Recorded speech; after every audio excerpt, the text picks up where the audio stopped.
part is like just before I clicked live, like I'd only walked away for a few minutes. When I was originally at the PC, everything was fine. Everything worked. It was like great, hunky-dory. And then I like walk away, I come back, and it's just all chalked. I don't know why. I don't know what the hell happened, but at least we're sorted now. And yeah, you guys are hearing desktop noises as well. Fantastic. So apologies for that, folks. Apologies to the YouTubers and Twitch people alike. We should be ready to rock and roll. So, plans today. We've got games from a $2,000 2v2 tournament on the weekend that were not cast. And you know how I feel about that. That is unacceptable. All right? It's an issue that has to be rectified in the cosmos. So, we are going to be covering a lot of the games from the Empire Duels tournament, the 2v2 tournament that ran on the Age of RTS channel on the weekend. I think they've got a rerun going on right now, but those are basically games which were already done.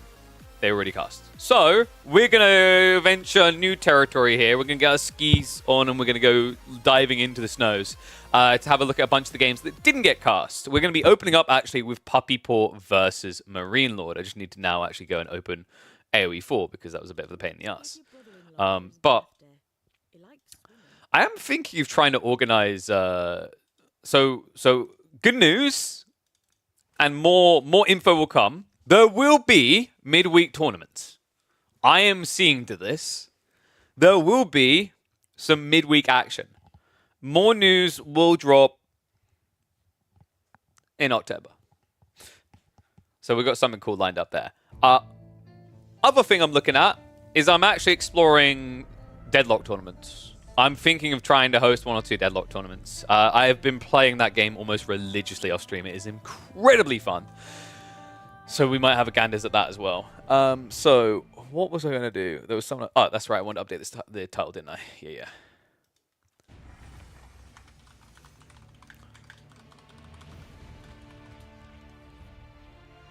Ever thought of IRL stream at coffee shop, introducing people to AO4 and casting them?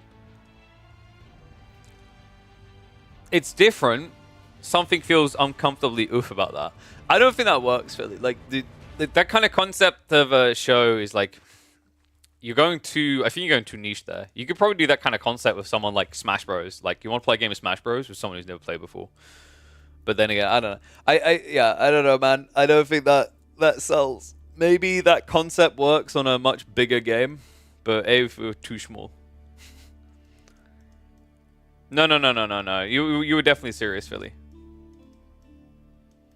I've seen the NA LAN games. Only seriousness here. Oh, by the way, I saw the dress code on one of those panels, and that was outrageous. I can't remember who it was. Someone was wearing shorts and a blazer. That is fine as long as we can't see it, dog. All right. Was that Draxos? Dude, Draxos should be banned from every single tailor shop in the world for that. That was some full Kokona vibes. I'm not gonna lie. All right, I'm not trying to be a fashion snob here. All right, I like my style though, and I have on a broadcast worn shorts while wearing a blazer, but you don't let them know. All right, it's like being a very unattractive person. Being in a situation going, I'm not wearing panties. You don't need to let us know. No one ever needs to know that. Keep it to yourself. Yo, what's up, Faplop? Thank you very much for the gifted sub, buddy. And I did shout out Caladian earlier, I'm pretty sure. You might be becoming the killer pigeon, though. You might be right. He and Dabston bought those pretty soon before that was showed. Oof. Big sub, dude. Yeah, look, you got... Now check it, Philly. Check your emotes. You've got some of the best emotes on the planet. In fact, with the growing interest on the YouTube side, I might have to figure out a way to sort emotes on there because I think they have a similar subscription service on that side. So I'm also now, because it looks like Twitch is being less of an egotistical maniac about combined chats, it looks like we might now be able to start combining the Twitch and YouTube chats for on the screen. So I'll look into that this week and we'll try to get that sorted. So plans today, as I said, we're going to be covering a bunch of the Empire Duels long COVID tournament games. That's a $2,000 tournament that happened over the weekend, but it had an insane amount of group stage games didn't get cast. Tomorrow, we might actually take a look at some Age of Myth games. It lines up nicely, right? I think for a start, like, I haven't heard of any tournaments happening midweek this week, but I am in close talks with the Vietnamese guys, especially because I know they have interest in making some additional tournaments happen. But I like to kind of, with the AoE4 stuff, you know how I am right now, guys. I like to have like 80% of the AoE4 stuff is competitive, and then maybe 20% pubs. With Age of Myth, I don't mind venturing into more of the pubs because it's all new. It's all completely new, right? So let me update the bracket there. Keep in mind, guys, when you put the exclamation mark bracket in and it brings up a link, that link will spoil the outcome of everything for you. Because we are looking at games which happened, I believe it was like Saturday, but weren't cast. So we'll be starting off with Marine Lord and Puppy Paw. So that series is going to be... Oh, I need to go back into the thing now, don't I? I'd done a snippet to mark the games which were cast that I know were cast and the ones that weren't, so that I could quickly reference it. But obviously we restart the PC, so let me do that again. So we are going to start with Marine Lord and the Rabbit Suite versus Puppy Paw and Nams. I'm not that familiar with Nams or Rabbit Suite. I know Rabbit Suite is from China. I'm not sure where Nams is from. I think they are... Oh, okay, Philippines. Okay, so this was like, yeah, this was the full SEA squad. Actually, dude, a lot of the girls were... a lot of the girls that made it through were from SEA. The female qualifier 1 and 2, it was an Australian, a Taiwanese girl, a Filipino girl, and a Chinese girl. Damn. I mean, Europe might have it on lock when it comes to the men's, but it's starting to look like maybe Asia's got it sorted when it comes to the ladies. How good is Deadlock compared to Valorant, or are they different? They're very different. So we can hop in the game a set, but I'll quickly explain that because it's a really interesting point. Because I think a lot of people are kind of looking at that game right now, wondering what up. It's all up. It's pretty incredible. I love Deadlock. It's, I'd say, about 70 or 80% MOBA, the rest FPS. It's reminiscent of Dota 2, but it actually feels like they've leaned in a direction that they want to attract the League of Legends audience, which is very smart by Valve, right? Like, it's very Dota familiar, but there are elements that I think will appeal to League fanatics. The cool thing about it is, and this is very intriguing, right? It's like, it was very smart to not just target the Dota people, because Dota people are weird.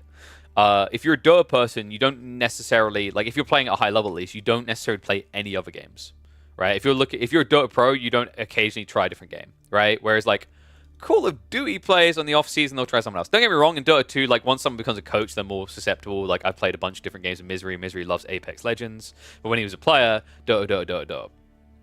So really cool the way that they targeted a little bit of a wider audience with Deadlock.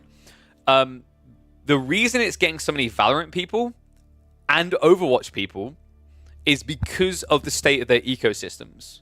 There's just not enough to go around, right? So what you're seeing is a lot of these people gravitating towards Deadlock because they're looking for that next thing, right? It's similar, like if AoE4 is just like, oh, okay, we're done with support tomorrow, I'm going to be looking for the next thing. Because realistically, if all support's done, then people probably aren't going to stick with the game. Unless they make it open source. Similar to like with StarCraft and Stormgate. A lot of the StarCraft people looked at Stormgate as their savior. Now they've backpedaled, but they originally looked at Stormgate as their savior because StarCraft was no longer getting support. So like, Overwatch still has support, Valorant still has support from a development side, but in terms of the ecosystem and how many people it can support, there's a lot of overflow of like, this isn't enough for us anymore. I think especially with Overwatch, there's for a lot of people, there feels to be a lot of question marks, so they're exploring other things. And that's where Deadlock has been the golden grail for a lot of these people. Honestly, I'm really, like the first tournament done really well. So it was going to be like a $200 tournament, and the last second it got a big injection up to $1,500, and it got 1,500 views on an unknown channel entirely. That's really impressive, guys. Like, if you're a marketing guy and you can get one eyeball in your product for $1, that is, dude, you rip someone's hand off. That's such a good deal. So, like, I'm going to be exploring Deadlock, and, I definitely am going to look to be involved in the ecosystem. I might look to see if we can do some stuff on this channel as well, but like I said, we're going to be starting to explore. We're going to have some AoE4 midweek tournament action coming. We may look at trying to start up stuff in Age of Myth. I talked about Supervive before. I'm still enthusiastic about that. Deadlock has definitely been a very, very pleasant surprise, though. So, To be honest, Valorant seems pretty stick figurey, so I think Deadlock has a good chance of taking over. I mean, Valorant does well, but it's very different. No Age of Myth, I'm warning you, bad marketing move.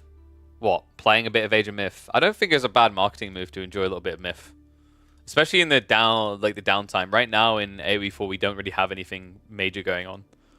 So everyone wants to see what Myth's about. I mean, Myth's a good game. I've stood by what I said, that I don't think Age of Mythology is going to take over. I don't think Age of Mythology is going to be a huge RTS. I do think it's going to have a space. I definitely want to give some praise to the developers of Age of Myth because they basically have created the cleanest launch in Age of's history, I think it'd be fair to say, ever since it became digital only. But yeah, like, I'm looking at, you know, like I keep telling you guys, because I know it's like, no, please don't go. Like, I'm not leaving AoE4. I'm still here. Hello. But of course, we're going to be like exploring new and upcoming games. And I think Deadlock in particular could be a big part. Might even start streaming like some gameplay of different games of me playing if we can get a PC upgrade sorted. So I'm just sorry, I'm looking for the date now. Which one did we want? We wanted, yes, this one, Marine Lord and Poppy Paw, Nams, and I believe that must be Rabbit Sweet. Drongo's disappeared the last 2. Really? He hasn't been posting? That's really surprising. I thought he would have been posting Age of Myth with how well the previous video's done.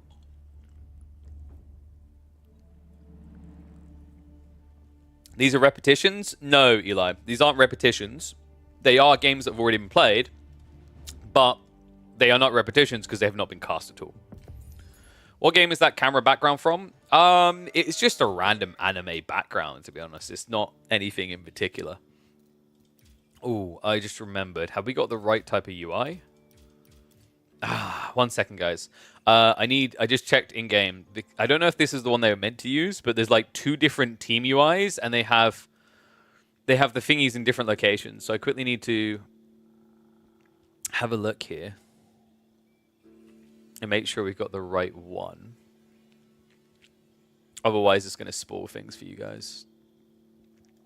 So, I don't know if I had an overlay built for that. Oh, I did. Oh, that's perfect then.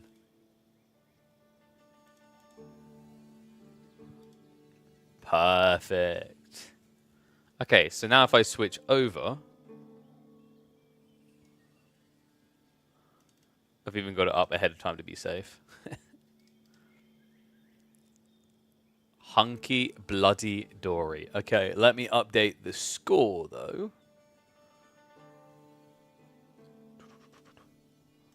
Because we are on, I believe it's best of freeze. So there we go. Get that done. And then final thing. What happened to the... Huh? I guess I have a really weird size in 1v1s, huh? I never noticed that.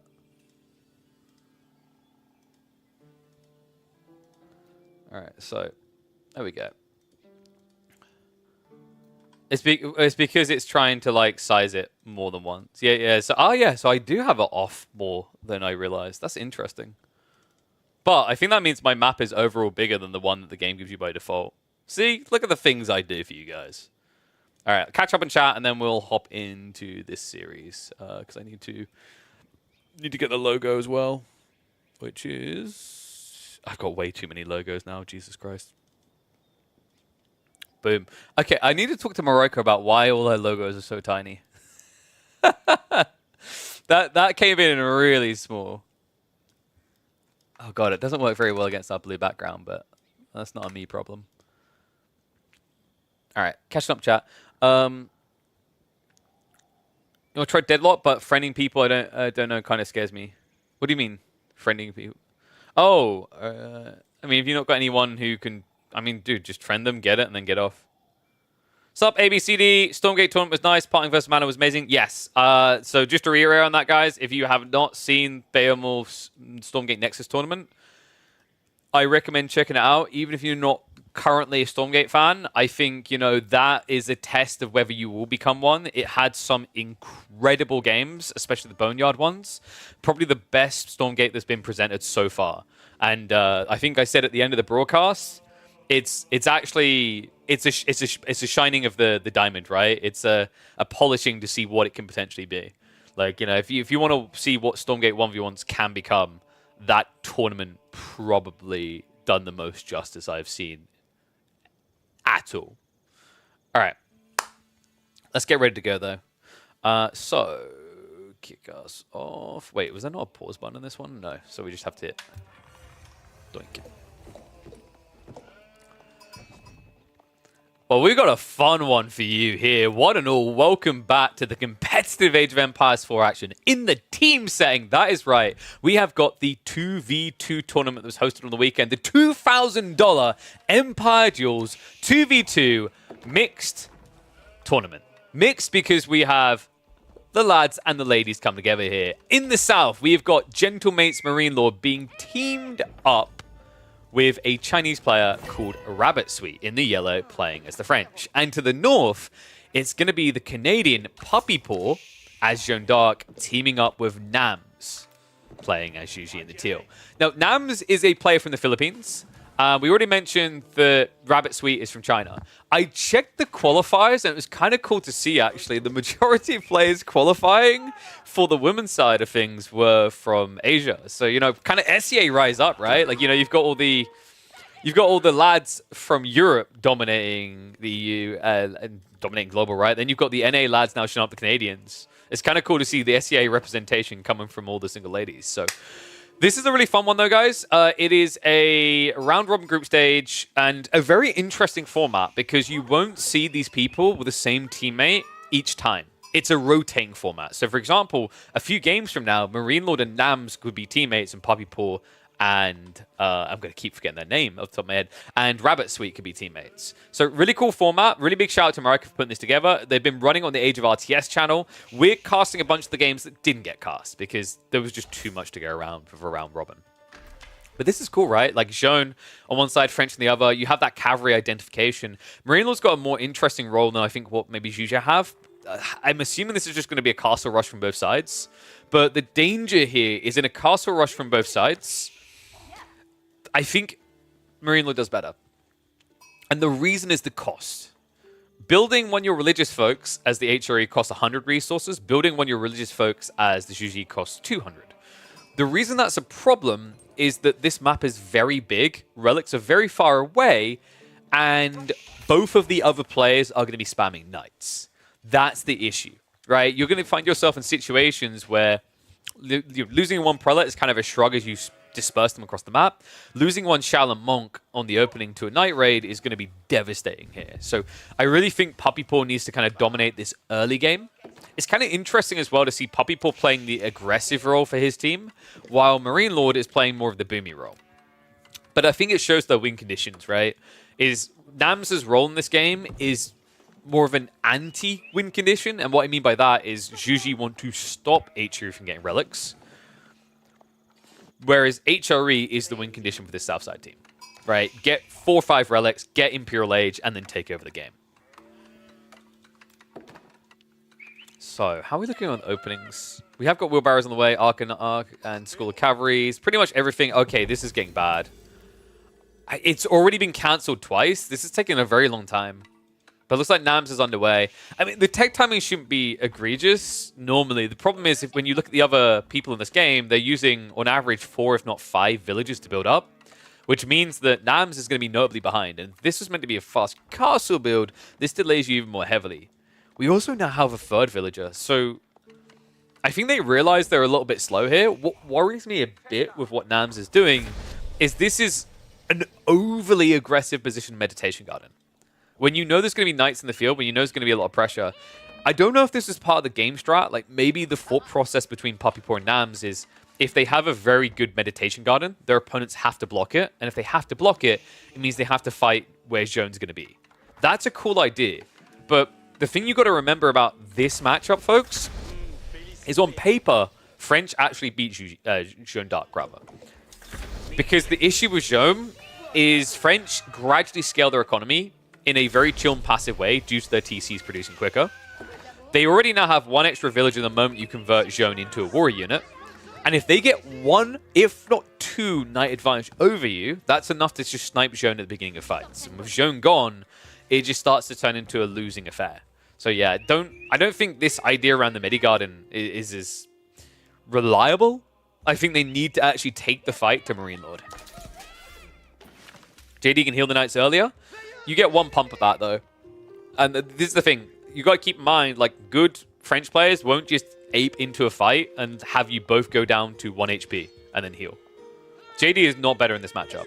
JD can be better if you win, like, the initial 2 trades. But I've watched a lot of French and Zhone, and I thought the same as you. I was like, yo, Zhone's just going to be good. The problem is the French, just if they get 1 or 2 extra Knights, which they will over time because they have more economy, that's just true, they do, they can just swarm you. And that's the ultimate counter to Zhone. Zhone sucks against civs that have heavy cav and feudal age. So, looks like it's going to be range Zhone. And that goes to the point that was being brought up around sniping. This is also why, like, you don't want to go melee form against Knights. It's pointless.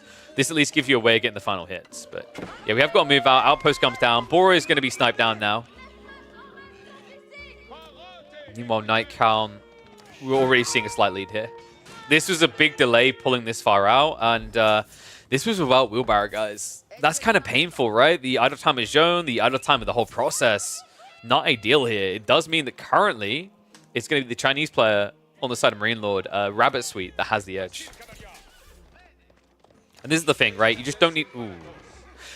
I don't think you need to do that. But I was going to say, you don't need to directly fight. You just need to delay. That being said, this initial fight looks great. Okay, this is not a good sign. Puppy Paw didn't get the snipe finish. He's extremely low on the Knights. And remember, Divine Restoration doesn't start there immediately. This is the problem, right? Like, even if he didn't go for this ball play, the reality is you know that the French are going to start trekking ahead of you. For example, we check Puppy Paw's eco count. He's at 24 right now. It's already 27 for the yellow. This is the reality of this matchup. Even in 1v1s, it cycles this way. And that's dangerous, right? Because that means, theoretically, yellow should be the one securing map control out of the 2 French players. And that enables Marine Lord's win condition. So I think actually what you need to do if you're Puppy Paw, you need to kind of prep for that tech time you know Marine Lord's rushing for, and then find a way of prepping to block relics. Although as soon as I say that... Wait. Do they know? Okay, scrap what I said. Marine Lord is actually playing the Age. That's kind of cool, actually. I thought he'd just try to tech up, but like Knights Archers, it's a classic, right? I mean, you are up against Chugin Nu plus Knights, but the difference is the movement speed here. Remember, you get marching drills. These guys are insanely fast. Chugin Nu plus Knights kind of feels like a no-no in 2v2 maps because it's so large, right? So unless you can get right on top of someone, it feels quite redundant. But this is a mobile comp coming out from red and yellow. What a cool build. That was interesting. We were watching some Stormgate on the weekend, and we had a 2v2 show match, right? And the thing I observed there is they just pick fast units, right? It's something we've come to know and expect in AoE 4 team games is get fast units, because the maps are too big otherwise. This abides by that rule. And it means they can send it onto Puppy Paw, because here's the issue, folks. Nams is hunkered down with Mass Chuganu. They're not coming out anytime soon. This is a perfect opportunity to lean into the Knight player's base. Remember, if you attack the Chuganu player, the Knights can reinforce because they have the mobility. But if you come for blue, teal is nowhere to be found. And this could be a big dent to the start of the game. Puppy Paw, 5 eco units about to be in trouble. No counter raids coming in either. Puppy Paw, I mean, he's got 4 Knights to his name. He simply doesn't have any firepower here. And there's no getting away from this either. So eco down just like that. And, I mean, this is now an even more drastic difference between the 2 Knight civs, right? Puppy Paw now 26. Meanwhile, yellow, Happy Sweet, is going to be up at 31. Or Rabbit Sweet, rather. Happy Sweet. Another awkward thing is if you try to just take these small groups of Chuganu and do things, another value point for H3 Archers, right? I mean, to be honest, I don't think Nam should be out their base with just a few Chuganu anyway. The problem with just sacrificing a few Chuganu here or there is you're pulling away from your ultimate punch, right? Like, if you're massing Chuganu, mass Chuganu. Don't go for these itty-bitty raids, right? Like, at that point, you might as well have just built Horsemen. I'm not saying you should in this game, but it would have been more impactful for that role. And if you don't have Critical Mass of Chiganu, it just kind of gives the game over very freely, right? Like, you know Marine Lord is now rushing up his count. He's currently at 22. You've got 27 Chiganu. Throwing away a few units could really just give the edge over. And I believe Marine Lord, yeah, he did go for the +1/+1, and I believe that was mirrored by Nams here.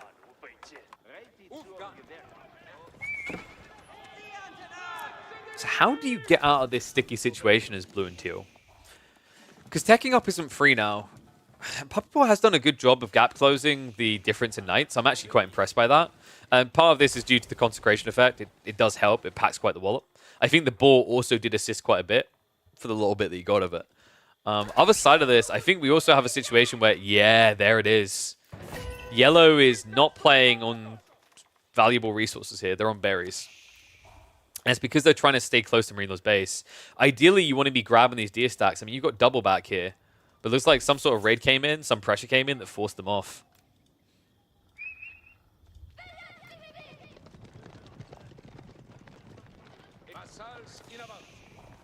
I'm wondering, do they just try and make the tech punt? They're gonna, yeah. Okay, so Nams is going for it. I agree with this. Like, if you continue this course in Feudal, I don't think you win this. I think it just gradually snowballs and Marine Lord just techs up. In fact, we can see he's on the way right now. So realistically, you just need to get out of this age. Cool thing about being the Juji, you do, of course, get that upgrade 15% cheaper. So Nam should be able to initiate the tech up in just a second. There's the noise to let you know. So we should be looking at the Shaolin Monastery. Plenty of relics up for grabs right now. And in fairness, Puppy Paw now has the military lead. This is going to be important. Relics are the win condition for both players. For Marine Lord's team, it's all about getting them to win. For Nam's team, it's all about getting them to stop him winning. Decent amount of farms already from Marine Lord. I wonder, are we just going to see a knight switch from him? You could just go crossbows, right? I mean, Nams in the meantime is going to be upgrading that Chiganu Mass. No surprise there. Walls are coming up, so raid points are kind of limited. We never talked about just how much resource this was banking, by the way. 149 resources. It's pretty wild how good the Meditation Gardens can be in team games. And the funny part is because they chose to all in Puppy Paw, there was never any pressure onto that Meditation Garden. Joan did just get taken out, by the way. There might be a little bit of a lashback coming here, folks. Marine Lord already has the veterancy upgrades on the way. Steeled Arrow has also been queued. In the meantime, relics are now being raced for. So the first one is already on the way home. Actually, second one. First one's already been banked. Meanwhile, other side of this, I don't think we've had any Shaolin monks grabbing relics yet. No. Nice, or at least going to be pinned, though. A good fight coming in from Puppy Paw. Beautiful wall to get this around there. Looks like a few of the knights will be able to walk away. But, I mean, this is the thing. It's not so much about yellow anymore. It's now about red, right? I think this is what's worrying me right now. It's cool that he's getting these wins in these fights, but Puppy Paw needs to be getting these wins here. He needs to be blocking the win condition. That's simply not happening. Mass Archer's also now on the way, and all of a sudden, these feudal knights start to look like they're wearing plastic shields. They don't really have that tankiness up against veteran archers, especially with the +2 upgrade. Not just that, the marching drills allows them to chase in. There was no wheelbarrow still. Luckily for Puppy Paw, Marine Lord does back off, could easily snipe 2 more. But he's looking to contest down to the deer. Chiganu is here. I mean, this is awkward though, and this goes back to what we were saying about the mobility factor. You can't easily fight Chiganu knights into archers, because archers from HRE will kite this, which means they can snipe the knights. So you kind of end up discombobulated as blue and teal. I think that's what we're about to see as well. You can see it. This right here is death if you let it touch you. But that's the big asterisk, isn't it? You're not going to let it touch you in this game. Instead, they back off. Marine Lord in a very cozy position now. Got to be sitting up at what I expect 4 relics. 1, 2, 3, 4th probably on the way home. Yep, he's got one coming in over here. Prelate's capturing the center. I mean, this is all coming together, man. This is the timing we were worried about, and now I feel like Puppy Paw and Nams are on the clock. They have to go. They can't wait around anymore, because if they wait just 3 or 4 minutes, this is going to be Imperial HRE and GG.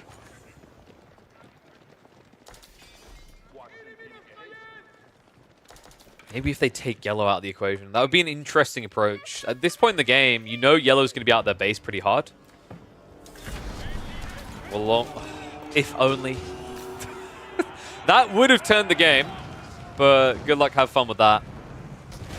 No hopes. So now the reaction coming in from Puppy Paw, but the 9 count doesn't really favor him here anymore. He's a little bit too divided with his troops. A few too many losses to Marine Lord's archers. Marine Lord's archers, which are now approaching from behind. This is quite the chase, the chase, the chase type moment. Marine Lord's just so cheeky, man. He sees a few split troops, says that's worth taking. And because of that movement speed, he can usually get away with it. Lord, I'm wondering, we're reaching a point where the gold stockpile is undeniable, right? Like, it could just happen in the next 2 minutes that we see Imperial out of the HRE. Especially now that all these knights have distracted Puppy Paw in the back. Chiganu down the move in. That is going to force a reaction out of Marine Lord. He needs to protect his ally here. However, keep in mind, if Nams goes in, they're probably only going home in box. This is kind of a death sentence. The walls are up. They won't be able to get out the other side. Yellow needs to be fast, though. Gates are open. Villagers fleeing. A few are going to go down, but most should be able to get away. And now the backstab comes in. Marine Lord, with just a few men-at-arms layered in, should be able to absorb enough fire here to start wiping out the army. You can see a few Chiganu trying to cut off the other side, but I think the damage is really being done here. 36 archers up against about 25 Chiganu. The numbers are snowballing one way, and on the other side of the map, Yellow still refuses to give Puppy Paw that engagement he desperately needs. Yeah, this is a 1-2 punch and divide. Namlord, I mean, at this stage, you could go Imperial, you could even just reinvest. You pretty much wiped Nams out. Nams, who, by the way, doesn't have any farms. They do at least have surplus resource on the map with deer and berries, but that means you're going to be playing into more dangerous territories here.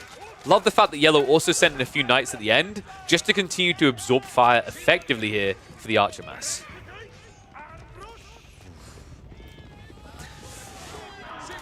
And honestly, I'm impressed. I actually think that Puppy Paw just kind of got hard baited in this one on multiple levels, right? Like they read his read on the his plan of the ball perfectly. They countered it, and then this stage of the game has been rabbit sweet, just playing with him, right? It's almost like Marine Lord just said, keep him busy. Meanwhile, Marine Lord's there just hacking into the mainframe, getting all of the juicy deets, and then juicing himself up with it. And he's about to juice himself up in the Imperial Age. You see the savings, folks. We've been here so many times, the HRE in team games. It almost feels undeniable that it's always going to happen.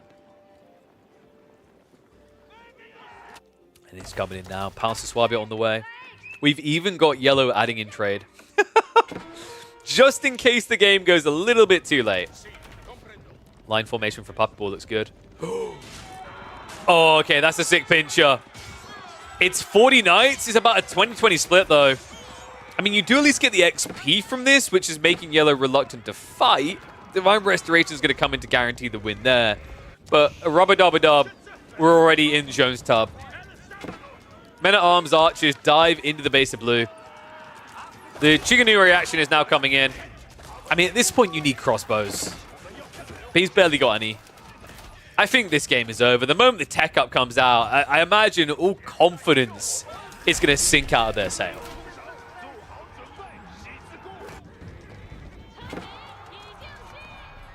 Oof. I mean, Yellow has been depleted, right? But I just don't think it's about Yellow anymore. At this point, Marine Lord feels so far ahead, he could just basically carry both of them. His villager count isn't out of control, but the relic count kind of is, guys. We're talking about, what, 5 relics, I imagine? I wouldn't be surprised if it's more. 1 here, 3 here. Is that only 4?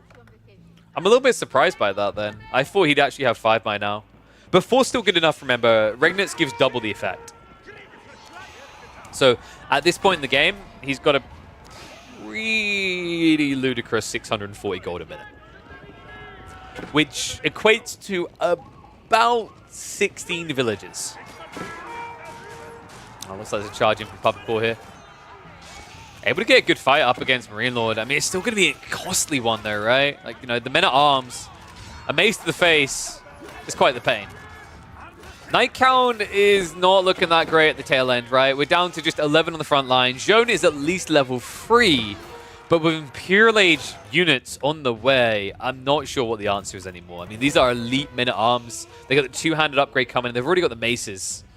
If they ever reach EAT, it's all over. In fact, it might already be. Military is fairly low on both sides, but the economical difference in this game now is day and night.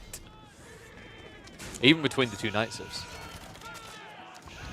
Oh, wow, that's it. GG gets called. Game 1 will go to Marine Lord and Rabbit Sweet. But we still get a second one. Choo-choo. All right, yeah, cool opening game, though. Nice little expedition into Puppy Paw's plan there. I think that really set him back. I think, you know, it's no insult to Rabbit Sweet. It's like, I think Puppy Paw can, you know, win that matchup, Zhone versus French, based on like skill level, if he has the full power of his economy. But losing those 5 villages just puts you so far behind. It kind of makes it trivial at that stage. So let me have a look here. And we'll grab game numero 2. Don't think I missed anything on the YouTube side. So we had Cliffside. Now we're going to head to Prairie. Oh, wait. Did I click on the wrong one originally? Give me a sec. Yeah, I clicked on the wrong series. This is the series that got cast. This is a Marine Lord Louis series. And yes, hello everyone. Oh. Yeah, we've got some cool ones coming up as well. We've got like Anatan versus Wham, I think, as well as another one. We've got some Kiljardi in there. I reckon we'll do like probably 4 or 5 series today. So plenty of games. So let me open up Marine Lord's data again, and I will click the correct game this time. That's why. Yeah, it's Dry Arabia we're going to. It's because there's 2 cliff sides, one from each series. I clicked the wrong one. So, Dry Arabia, Byzantines and Zhone versus French Ayyubids. Ooh. That's a very aggressive tone, actually. I don't know. I wonder, do Byzantines really feel that OP on 2v2 maps? I mean, you almost feel inclined to open Keshix, but because there's an Ayyubid pick, you can't do that, right? Like, that's just, you're griefing yourself at that stage. I just noticed some people complaining about the grand finals being a BO5. It is unfortunate. I do wish we'd had at least a BO7, if not a BO9, but I kind of get why World LoL's going to be that way. It's time constraints, basically. Where did Marine Lord get that movement speed? The Atri have that movement speed. It's a default thing they have now. There was a tech before in Blacksmiths called Marching Drills. It got switched over to be a default thing. Let me check. Of course, it put them on the wrong side. We'll flip those guys around. Wait, it didn't work. There we go.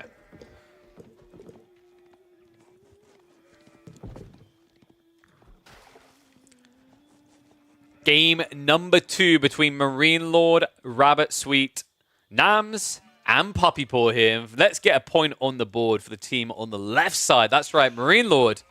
And I keep wanting to say Happy Sweet, because Happy Cat. Rabbit Sweet have the lead here.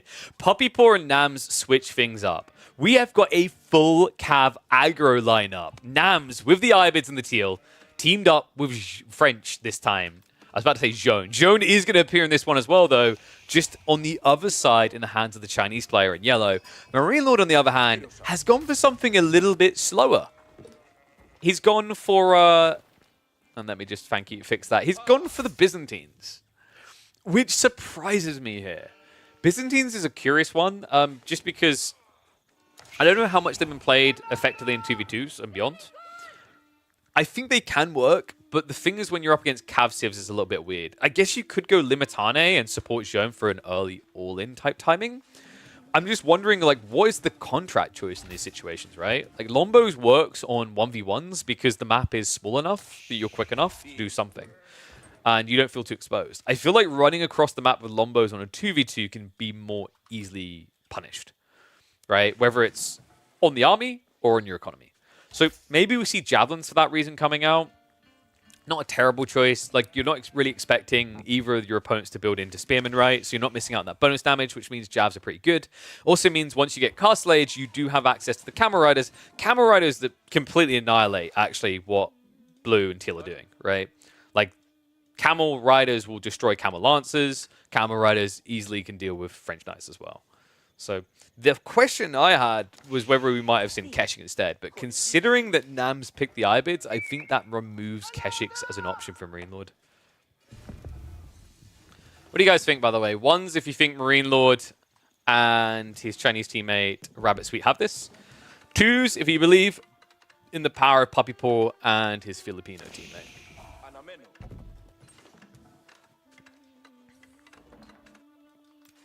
School of Cavalry is arguing in the way. Grand Winery, pretty much the standard. Looking at the spawn around Marine Lord, he actually has reasonable grabs here. I love the fact he got some berries between the two players. It's very beneficial because it's much easier to defend that when it's between your two bases, right? You can converge towards it. And I'm seeing a lot of ones. Oof. Is there really no hope for Puppy Paw and Nams? I mean, Puppy Paw's doing a good job of just extending out into the flanks already. I think Nams doesn't really want to do the same because Ibids just benefit too much from the berries, but it would be, I think it could be an option in this matchup. What I'm curious about, you know, we went for Desert Raider, right? Yeah, so this is more of an old school approach from Nams, and I think that's because they're expecting Marine Lord to be a techer, and they want to mirror that tech. But I do wonder if Growth Wing could have been very effective here in a 2v2. I guess the issue is Joan, right? Like, if this was another Civ that doesn't benefit from all the deaths in fights, I could see a world in which you just go, yeah, let's play Feudal Age. Feudal all in, that's how you win the game. But I think because it is Joan in the hands of Yellow, Nams doesn't want us to hang around in Feudal for very long. So we're probably looking at a pretty fast castle build here.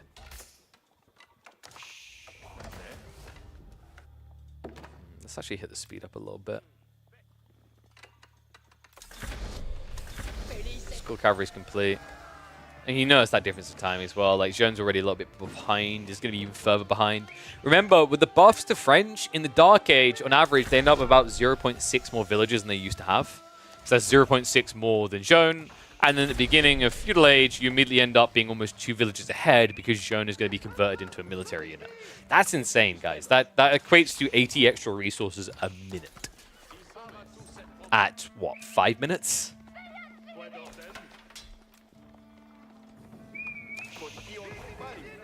Gathering underway, Marine Lord, he's going to start adding in the Limitane. Question is what kind of contract units we're going to be seeing in this game. I'm curious, by the way, who says Limitane, who says Limitne? I always like to do this ego chow against Crackety's way of pronouncing it. I've realized I'm very Latin, actually, in the way I pronounce things, even though I've never studied Latin in my life. Because, like, I call them, I don't call them, I used to call them hoplites. Now I call them hoplite. Looks like people trying to hop in for a kill. Won't be able to find it, though. Not quite quick enough here. Desert Raid is really annoying, though, for Joan. However, that's a lot of damage done. I don't know if that was worth it on the dive for Puppy Paw, especially considering he's not going to be rushing towards Chivalry anytime soon. Other side of this, we have got some shenanigans, but Joan is there to try and answer for that. That's cool, actually. Okay, I like this a lot more than what we saw in Game 1 with Joan. In Game 1 with Joan, Joan was just Joan, right? Game 2, what is happening right now is Yellow is essentially playing France with their knights, and then Joan is basically a merc hired in the Byzantine camp, right? Like, she's there with the Limitane, which makes a lot more sense because realistically it should be easier to pinch knight kills with the spearmen than it is with the knights. Because if your opponent isn't looking, you brace, they're stunned, they die. Looks like we were right. It's going to be Silk Road coming out. So Marine Lord going to start pumping out those jabs soon. Pretty effective as well up against the Desert Raiders. Remember, Desert Raiders are categorized as both ranged and melee, meaning that not only do horsemen counter them, but javelins do too. In fact, I'd say javelins counter them even better, considering they have 0 ranged armor.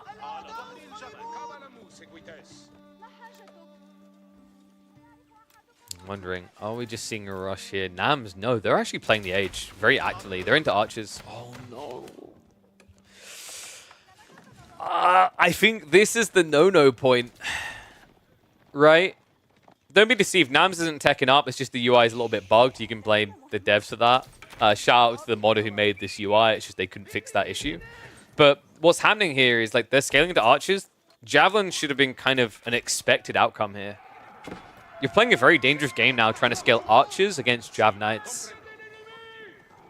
I thought they'd just try to lean Castle Age quickly, but I guess they're worried if they do that, Marine Lord mirrors, right? And we've just seen how lethal the Byzantines' timings can be. Not only do Russian age up, but the amount of units they get upon arrival. Doesn't seem to be something that Blue and Teal want to have to engage with.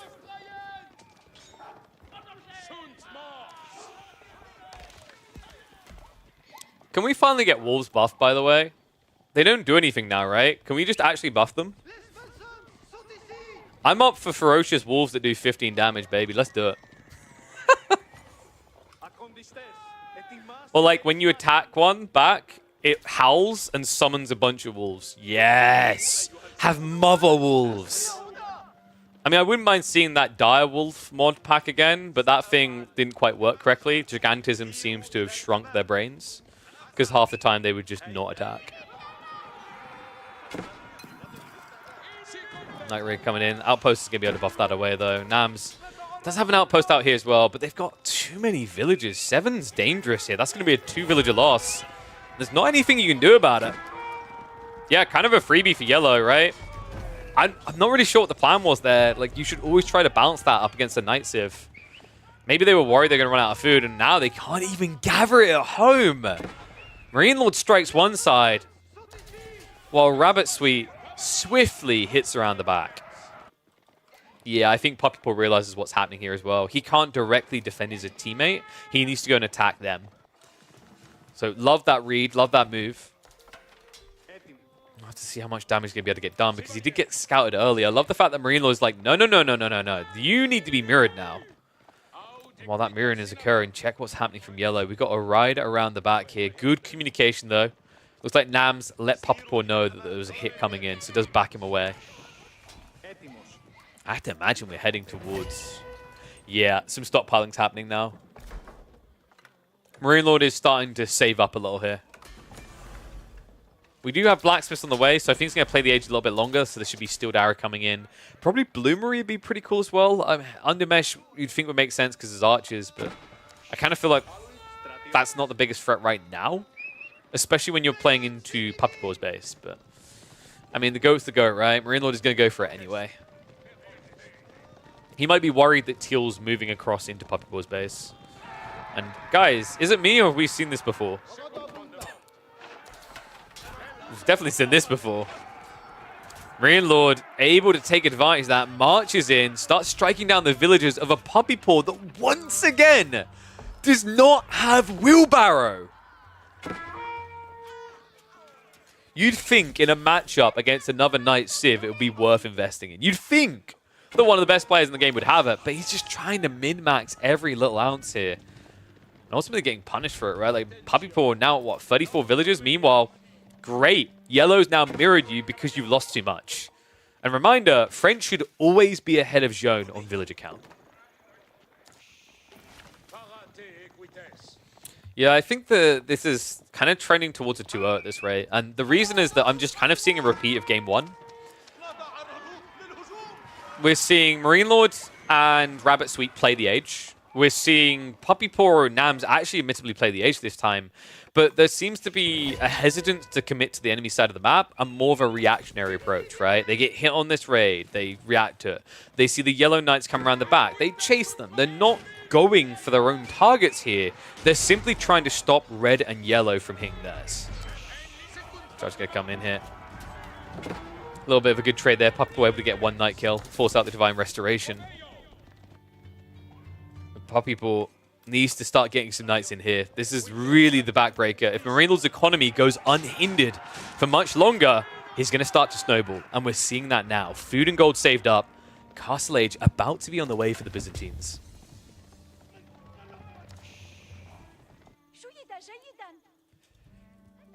Everybody's got a tech up on the other side from Nams, but I'm wondering, like, was this quick enough? Should this have been in quicker? I mean, it's only level 2 Sistan, but let's say you buff up to level 3, right?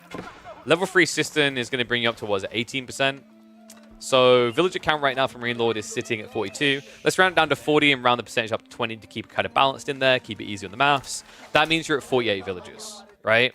Meanwhile, 48 villagers effective. Meanwhile, Nams is at 37, will go up by 7 more, 44. Golden Age adds in 10%, so you're basically putting yourself on par of the efficiency of the Byzantine villages. But then you have to remember that they get that sweet, sweet olive oil from all the berry gathering, right? And as of right now, you got 17 people getting that 20% extra. It shows you just how far ahead Marine Law's economy is in its current state. They need to punish it. They need to do it now. Puppy Paw, looking for the breakthrough. Meantime, they'll run by on the backside. We'll find some targets here. Nams able to snipe down a few villagers, but will now experience the pain of javelins. Yeah, you just see how effective they can be as well. 13 damage per strike on those Desert Raiders. Night Clash is going to be fine. Nice hold there for yellow. I mean, Puppy Boy, he ends up losing a few, so XP now going in the pocket of Joan. And we can see already that she's past the halfway mark on her way towards level 3.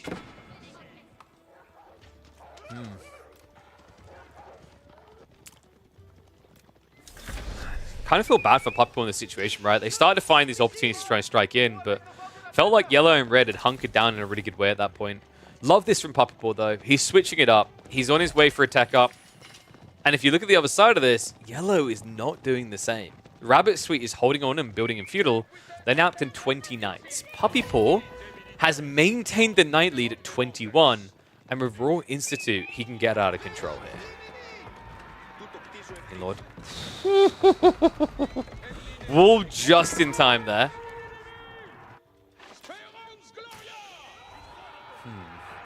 I'm wondering, do we have a rush for relics here? Yeah, Moss now being dropped. You need to be quick on this because remember, Marine Lord can rush for them himself, the Grand Winery. You already have access to the monks.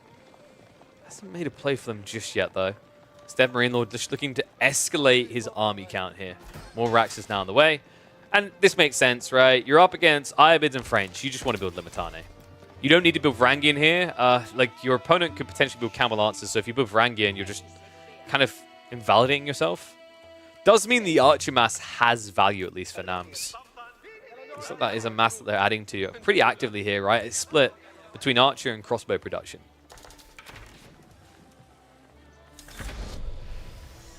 Interesting to see crossbows this early.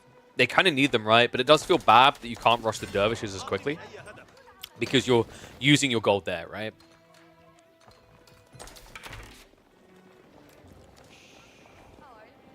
And jabs are not better almost always. 2v2s are very different to 1v1s. In 2v2s, yes, jabs are often just much better because of the distance. In 1v1s, Lombos reign supreme. The thing that makes them so good in 2v2s is people don't tend to hybridize and do 1-1-1 builds as much. And like in this matchup in particular, you're never going to see spears. My god, this push-in. Nice little massacre there. But because you're never going to see spears, javelins are just better. Whenever there's a threat of spears, that's where Lombos becomes a serious choice. Varangian at least going to get chased away. It looks like we did have a switch up in terms of unit type. But this army's big, guys. Nams has problems right now. He did not prep any siege. Didn't think he'd find himself in this situation. That's another interesting detail, isn't it? When you're playing Wide Dry Arabia 2v2 like this, Manjanique defenses aren't that effective because sure, it'll keep them out of your base. There's nothing to stop them from going in teammates. It's kind of crazy, actually, that we haven't seen Puppy Paw directly engage in a fight yet. He's waiting for the tech. Royal Bloodline's coming in 50 seconds, but he's going to have to impale himself on 30 Limitane.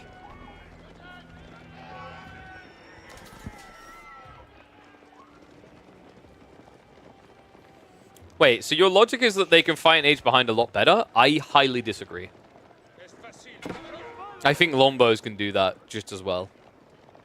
In fact, in some ways, Lombos just do it better because if you think about comps and the way they trend, I mean, it's attack speed logic as well, right? Like, if jabs aren't going up against range units, not as effective. Usually, Castle Ages open with heavily armored units, like Men-at-Arms and Knights.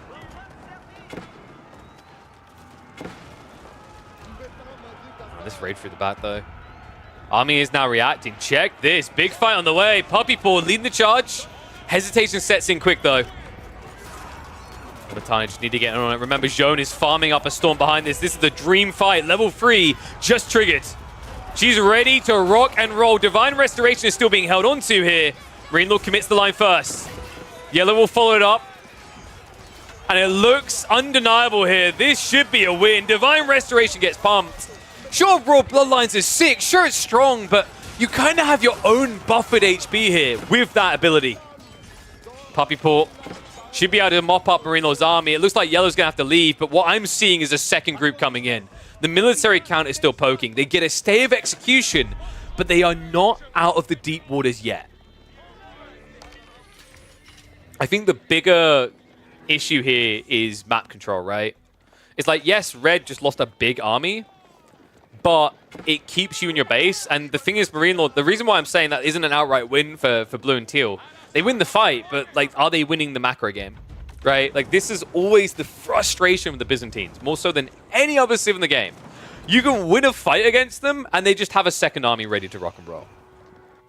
And it's the power of the berries, it's the power of the olive oil, but it's also just the power of the systems. I think more so than anything else. With so many olive groves coming in, starting to get a worrisome feeling for these fellas. I mean, we've even got Camel Riders now coming in. And guys, Camel Riders annihilate these knights. This is scary. Well, Puppy Paw is at least going to identify a weak point to try and target, but I don't think it's that weak. Knight count looks so good.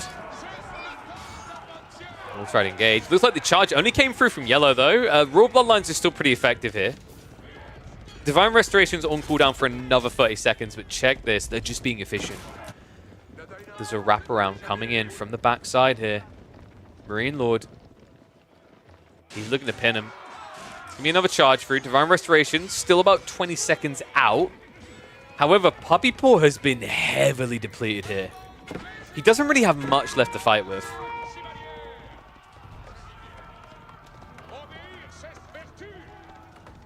I mean, this is almost an entire army, right? He's only got 21 knights in total. Cantor Saddles finally came through. I'm a little bit surprised it wasn't there quicker. Maybe just a small detail that went unnoticed, because remember that tech is quite cheap out of the Royal Institute. Would have been nice, those charge-ins. We've got the trade classic again. Yellow loves this. I don't know, man. It's a weird feeling because it doesn't look immediately apparent that, like, Blue and Teal's position is bad, right? Like, they're holding an economy. The military's alright. What I'm a little bit worried about is what's the relic count? 3, 4th one coming in. What, probably a 5 relic game? Dervishes got their hands on 2. That's a pretty big eco lead. The other thing that's a little bit scary now is I actually think that if you're Yellow, you now go with Guildhall. Because here's the thing. Like, the thing that makes this worrying to me is if you couldn't win the mid-map with Raw Bloodlines, how do you win it, right? And I don't think Yellow has to now go for it because they don't have that many knights left over. I think what would be really cool here is just Guildhall. Let Marine Lord take over in the mid-game, and then you can aim for a hyper late-game situation. Have Limitane here. Go for a little bit of a skirmish. An interesting choice. But we have got Varangian now starting to stack up, and I think Puppy Paw is holding nicely at around 20 knights. The numbers need to be going up here. Because if they're not going up, Varangian take over. That's the scary thing for Puppy Paw. He has to keep this number in check. We've seen so many times how Varangian spam just wins games. And although it's a little bit less frequent in 2v2s, it's still viable. Marine Lord is sitting at almost 700 olive oil a minute. Wow, okay, I'm a little bit surprised. Yellow actually went with the Royal Institute as well.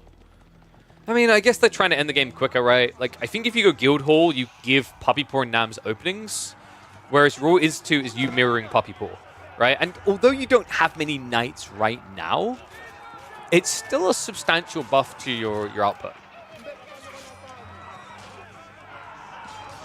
But at this rate, Puppy Paw might not have those knights for much longer. Marine Lord is just brute force. Dude, it's happened again.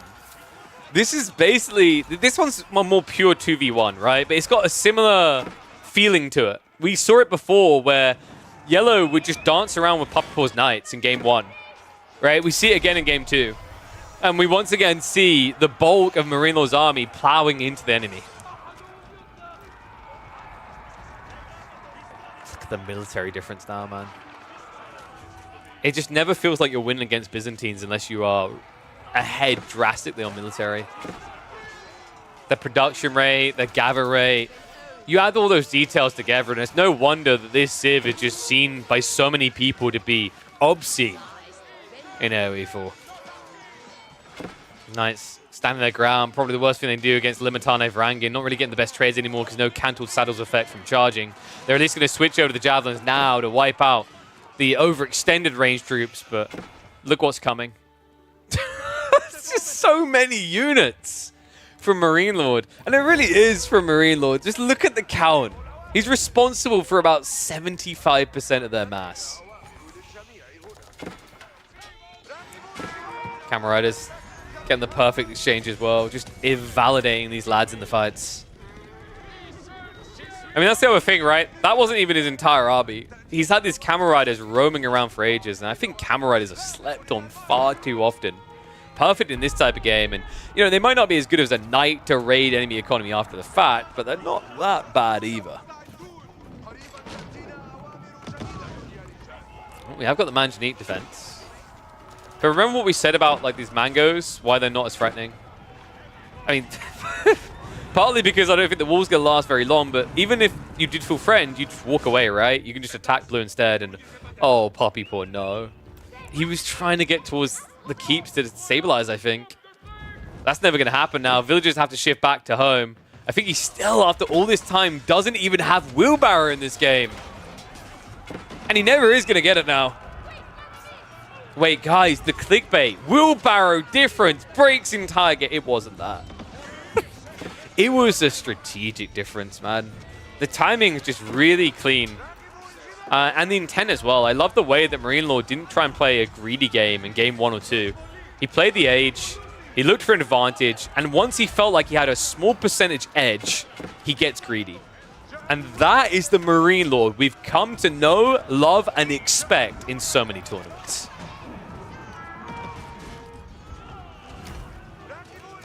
GG gets called. Looks like we are going to get a 2-0 for Marine Lord and Rabbit Sweet. Ooh.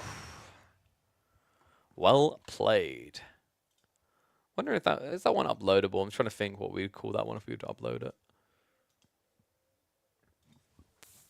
I don't know if I'd say that series had like uber uploadable moments to it. HRE broken? Wait. The Roman Empire seems broken in 2v2s. Covers both.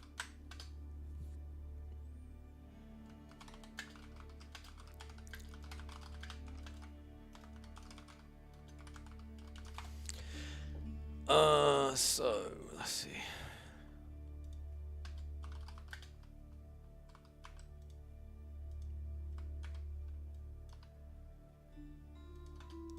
Yeah, I might sandwich those together. It's not too bad, actually. I think it comes out like 45 minutes between the two. Okay, so first set done. Let me mark that off my scuffed calendar. So, there is Louis and Liralia versus Baltun and Warman. There's Puppypaw and Warman versus Baltun Nams. Who do we feel like seeing, guys? I think there was also... Hold on a sec. This isn't all the games, is it? No, there's also Group B games. I was about to say, yeah, I haven't... 1 second. Let me fix that. So, do.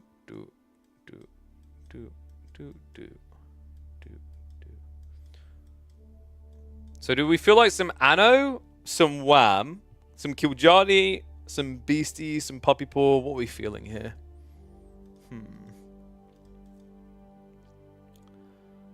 Jabs can kite a lot better. So, yes. But once again, like, Lombos are more oppressive in a lot of situations. And good positioning means the difference in movement speed doesn't hurt you as much. Oh, thank you, Tortu. Appreciate it, bud. So, let's have a look. I think what we'll take a gander into next.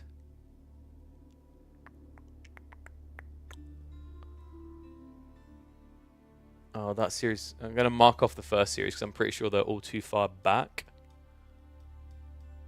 Because the limited data, like these are best of threes, and I think the maximum match history is like 8 or 10. So, what we could probably look in on next is Wham and Anatand. Let's do Wham and Anatand. That sounds cool to me. Well, I need to turn the fan on in a sec as well. It's really hot. I have worn long sleeves, so I'm kind of punishing myself, really.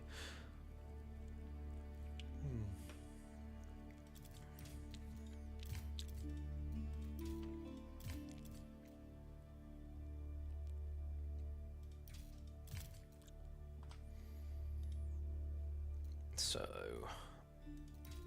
should be this series? Yes.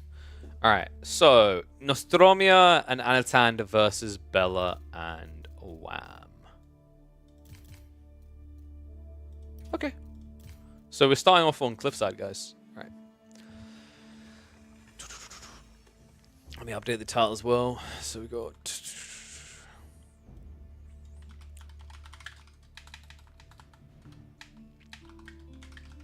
God, I'm so bloody hot. Can the winter just get here already? I hate humidity, man. Summer can burn in hell. Oh, unless I'm going to hell. Probably am. In which case, it can burn somewhere else. Okay, so let's go ahead and hop in. We've got to keep remembering to do that. Oh, one sec. Check I'm caught up on chat. All right, we're all good. I'm actually... Ooh. Does anyone know if there's any sort of pre-Rebel Wallow Age of Myth tournament show matches or whatever happening? I'm guessing there probably isn't. I will be involved in that show, by the way. So, see you all on the 14th, 15th, I think it is. Where hopefully it's not just everyone spamming Greeks. Let's get underway with this one.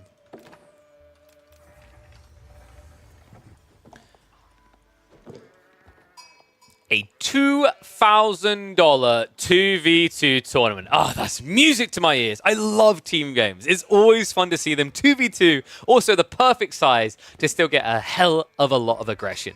And I'm expecting a lot of that when I see these particular picks. Check this. West Side team. My Insanity's Anatan on the Delhi, teaming up with Nostromia in the green, playing as the English, going up against Wham 01 on the HRE in yellow, and Bella playing as French in the purple.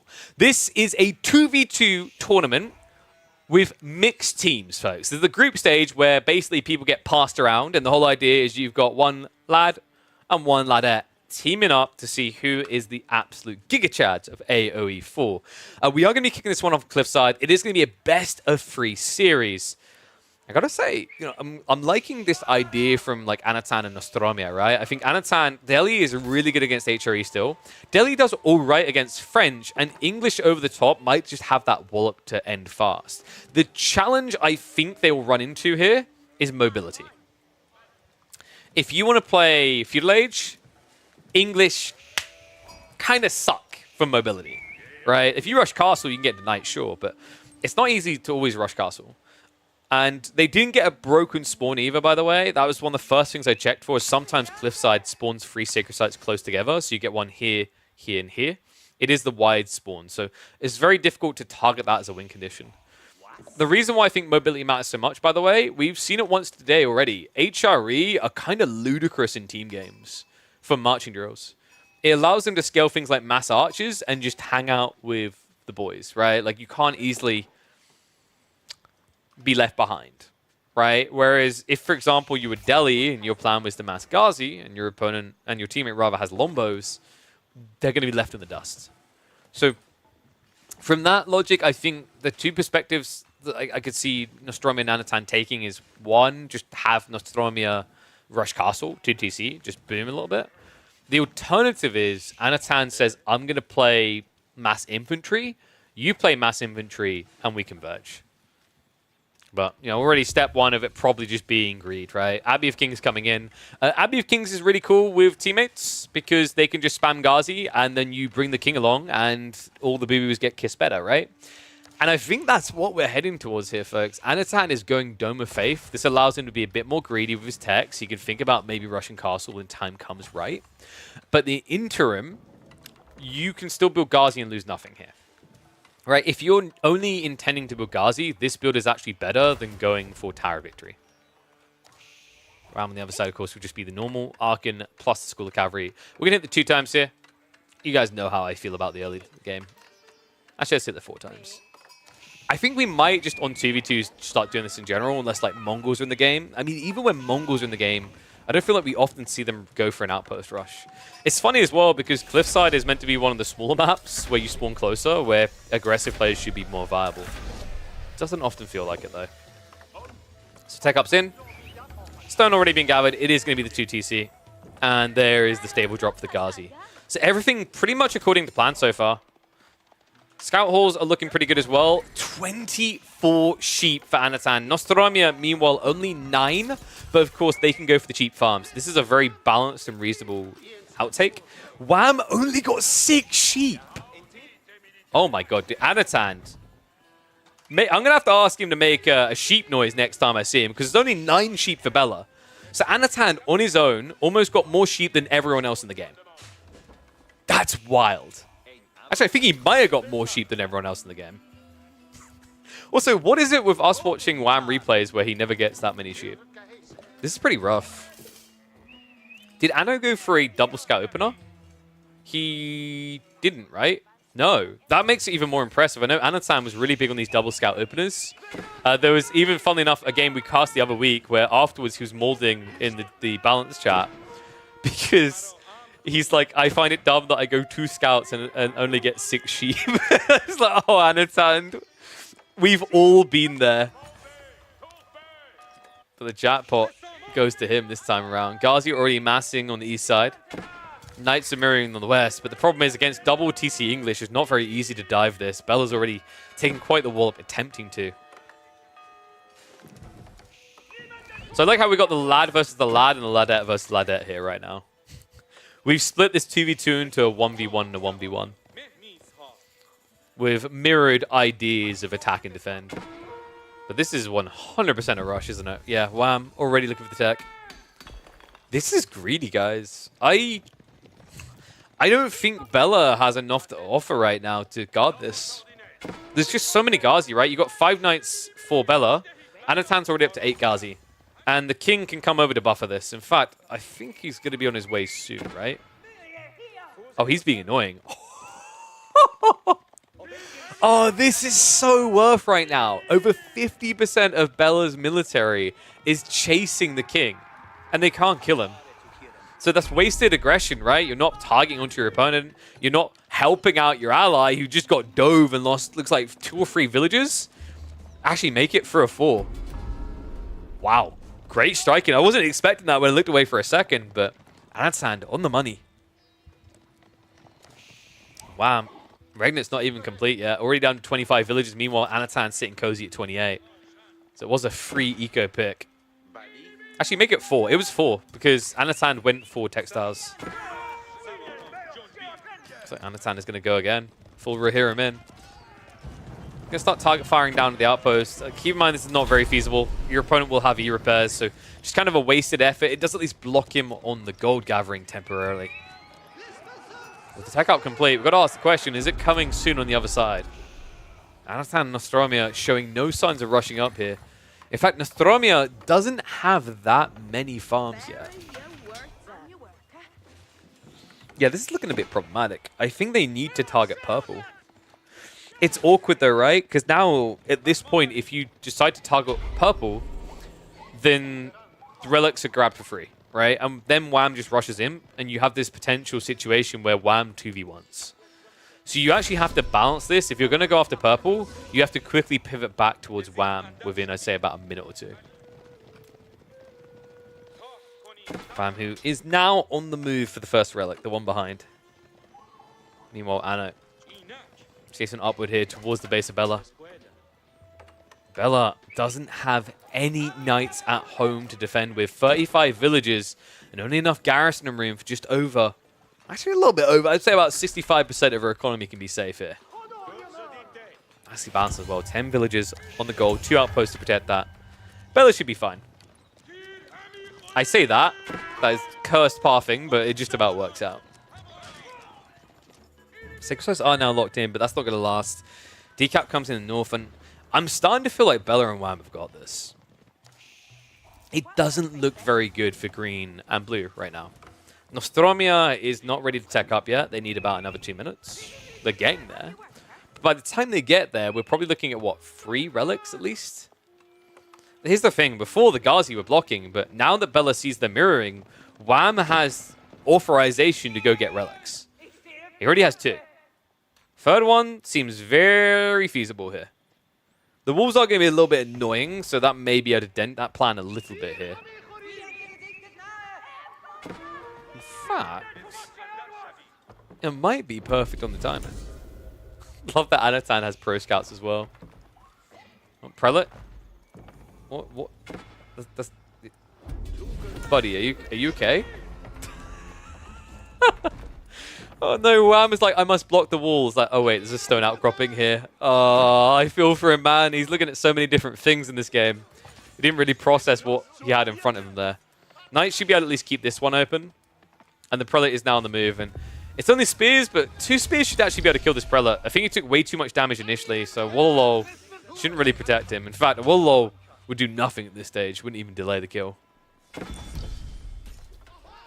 So just runs it as quickly as possible, as close to the wall as possible. The Knight Spam is coming out. They have at least got this Ghazi heal aura via the King. Tech Up is now coming in White Tower and House of Learning, and all of a sudden, actually, I got to give it to him. Anatan and Nostromia kind of shaky for a moment there, but they have rapidly caught up on the tech game, and Bella isn't mirroring that. She's just hunkering down, building more knights. In fact, both of them are. Which is kind of wild, actually. In some ways, it's effective because Tower Victory isn't there, right? So no buff spear attack speed for the Delhi. On the other hand, Delhi and English are fairly happy to just spam non-stop spears. It's especially perfect for the English, right? Very cost-efficient comp for them to lean into. That's them to keep being greedy rather than 2 TC. So it looks like Wham may actually just be stuck on 2 relics. 2 is not good enough, guys. The eco lead is snowballing right now. 2 is not going to be enough to weather the storm that's coming. I think they're in trouble.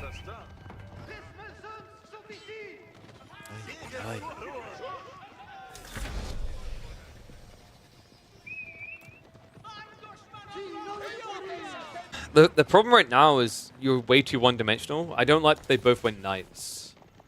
And we talked about the counter just being spears, right? Crossbows also now getting added in. It feels like their plan was to rush the enemy economy on both sides. But they ended up reacting to attacks, right? The Ghazi timing was really annoying. The initial plays for the King distracted a lot. Well, on the north side is going to be worthless, by the way. Even if it pops, it doesn't matter. Kings will not give up on their own kingdom. So Relic's still being blocked there. Ghazi Spearmen are on the way. And it feels like this is doomed to failure.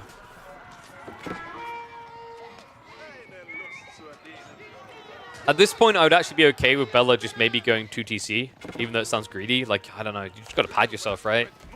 Because you're not winning the eco game now. It feels like they're still playing for relics, but that ship has sailed. Oh, that is so painful. And we've got War Elephants. I mean, of course, how could I forget this, guys? He went House of Learning. This is the ultimate counter to their strat. Funnily enough, he actually rushed Home Blades over Mahouts. But spamming War Elephants here pretty much ticks every box, right? Your opponents don't have any solution to that right now. Oh, man.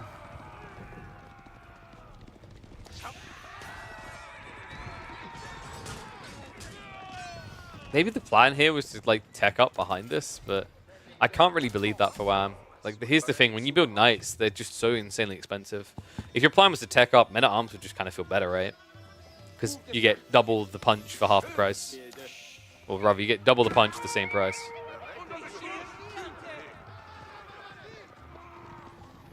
I think if Wham can keep them on their side of the map, right, just keep blue and green looking at their own base, he could just snake into Imperial here, but I think this is going to be the alarm bell. Royal Institute is now in the way, in theory, great, but if the plan is to maybe get Wham to tech up, if that's the most optimal strategy, having Bella now tech up signals your weakness. And in fact, this gives it away. Nostromia diving into the main here. Reaction is at least coming in. Should be able to mop this up, but kind of shows signs of weakness, right? Like, where is the army? Where is the extra economy here? It kind of becomes obvious at this stage that Bella has to be going age 3.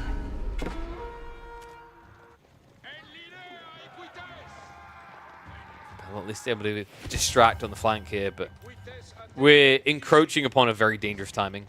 Double War Elephant, crossbow count almost 20. And look at the pivot.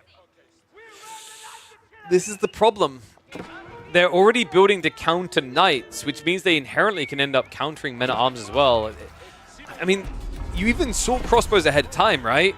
Like, realistically, looking at this, you know, if you had a hindsight type feeling, Wham would realize that going archers is the correct call. It's his best and most powerful unit here against mass spear, mass crossbows, but it's almost like he just anticipated a men-at-arms switch coming out of maybe Anatan here, or definitely the English, right? Like, it makes sense in theory.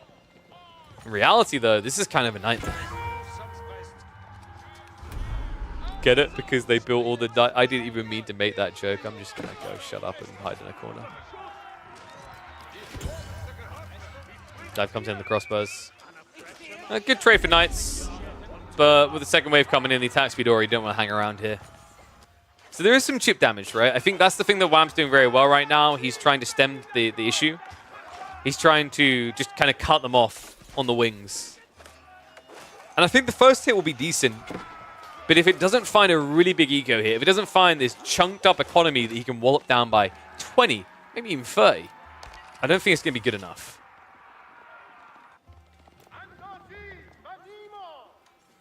Nostromia at this stage may even be capable of starting to stockpile up for another age up in the next minute or two. Rather, she should be able to begin saving in about 2 minutes. Farm count is looking really good, right? 4 farm clusters is cruise mode. Gold has at least been exhausted, so needs to grab some more there, but they've already walled this entire segment. They have access. Looks like those knights are getting cornered. They have about the health bar of 3 knights between them. Not going to go very well when the crossbows catch you up. I think Wham. Yeah, he's trending. Here we go, guys. Food and gold. He's going to pull the trigger and attempt to come back.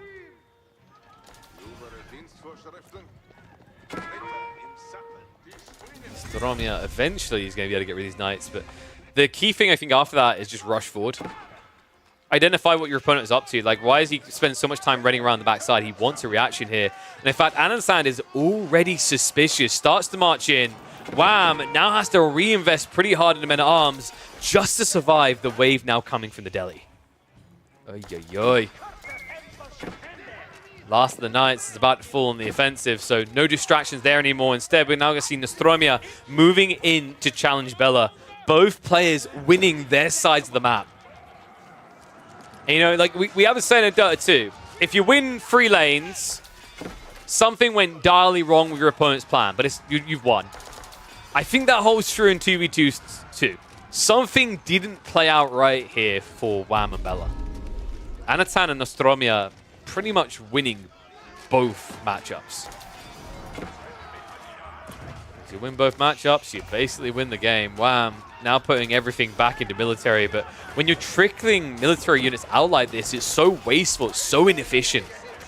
Crossbows are at least starting to get targeted a bit, but the second wave arriving, I think it's too little too late. There's too many spears left over, an elephant as well. Bella tried to help at the sacrifice of her own base, but it's not going to work either. We've even now got Nostromia dropping a castle in the French base to tell him to get the hell out and move on to game 2. and they'll listen. Surrender flag comes in. Game 1 goes to the Eastern European squad. Oof. Yeah, that was an interesting one. Kind of surprised the way they won both matchups. I don't know if I'd say that one was particularly uploadable because they won both matchups. It was very linear, I guess you could say. But only one game, guys. We've got more to come, so let me mark up the scoreboard. And then I'll have a look at what we've got for the second game of the series.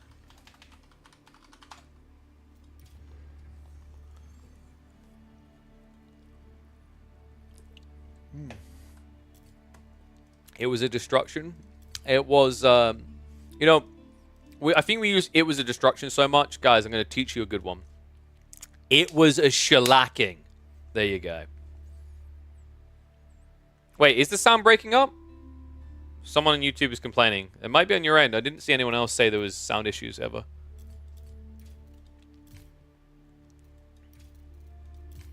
Okay, so game 2, we're actually heading to Dry Arabia. Ooh. What have we got?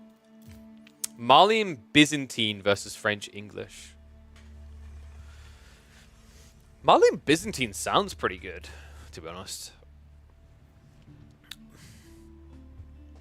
But I guess you just TC boom as English, maybe?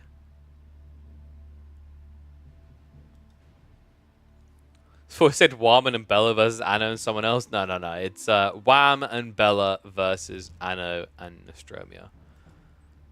I don't know if we eventually had the Wham and Wham team up. I imagine they did. Actually, no. I think they're in different groups, right? Let me have a look.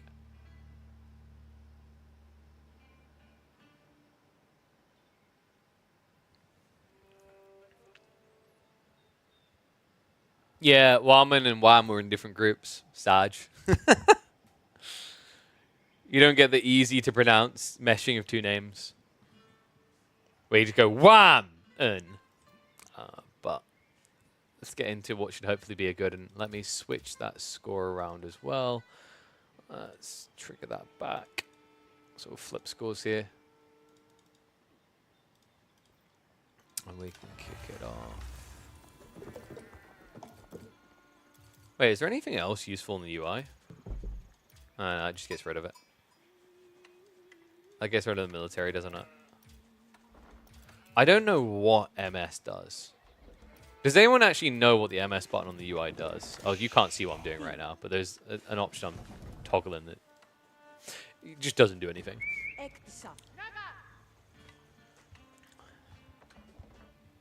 A3 seems bad? Nah, dude, I think A3 is good.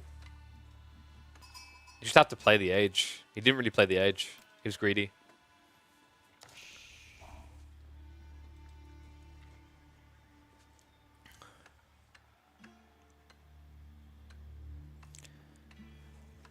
I don't think I've ever seen a 2v2 matchup that screams ram javelins in my face more. One and all, welcome back to the $2,000 2v2 tournament Empire Duels. We have got an early lead developing here, actually, for Nostromia and Anatan, as I'm going to flip those sides and confuse myself as I need to update the UI. They were able to take that game 1 in swift and quick fashion, but there might be a quick bite back here. Bella and Wham have gone for a very aggressive comp, French and English, to try and match up against the Byzantine Malian threat. Now, the English-Byzantine detail is an intriguing one, actually. That's a matchup that I feel like in the last 2 months has pivoted back and forth. For a while, it seemed like English just kind of had an easy win, and then Byzantines ramped up the aggression to 11 and realized that you have a pretty solid timing that can ultimately punish the greed of the English. I don't think that works on 2v2 maps, though. The distance is really far to cover, so in theory, a 2TC English player should feel very cozy in this type of setting, especially when supported by a French spamming teammate able to get those knights out to give you some breathing room here. So for that reason, I feel like maybe Anatan and Nostromia want to play more of a macro game here, play for that mid-late. Would be intriguing because, you know, in some ways it's rough. Like, you do open up a potential window for the English by going later in the game because I'd say English are the best in this entire matchup in Imperial. But Castle for Byzantine Malians is insanely powerful. The challenge is balancing getting there with defending yourself against the inevitable French Knight raids. And as soon as I say that, have we got an aggressive English game coming? That's that's kind of cool. So guys, you know, Javelins beat Lombo, right? Within reason. Lombos will lose to Javelins, but if you can get the count high enough, then Lombos can win. I think that's a really cool idea here. That's a good question actually coming in from Nomad. What rank are these ladies? So I'm pretty sure Nostromia is quite high ranked. I've seen her before. I think she won the ladies tournament. She's currently ranked in the top 700 in the world.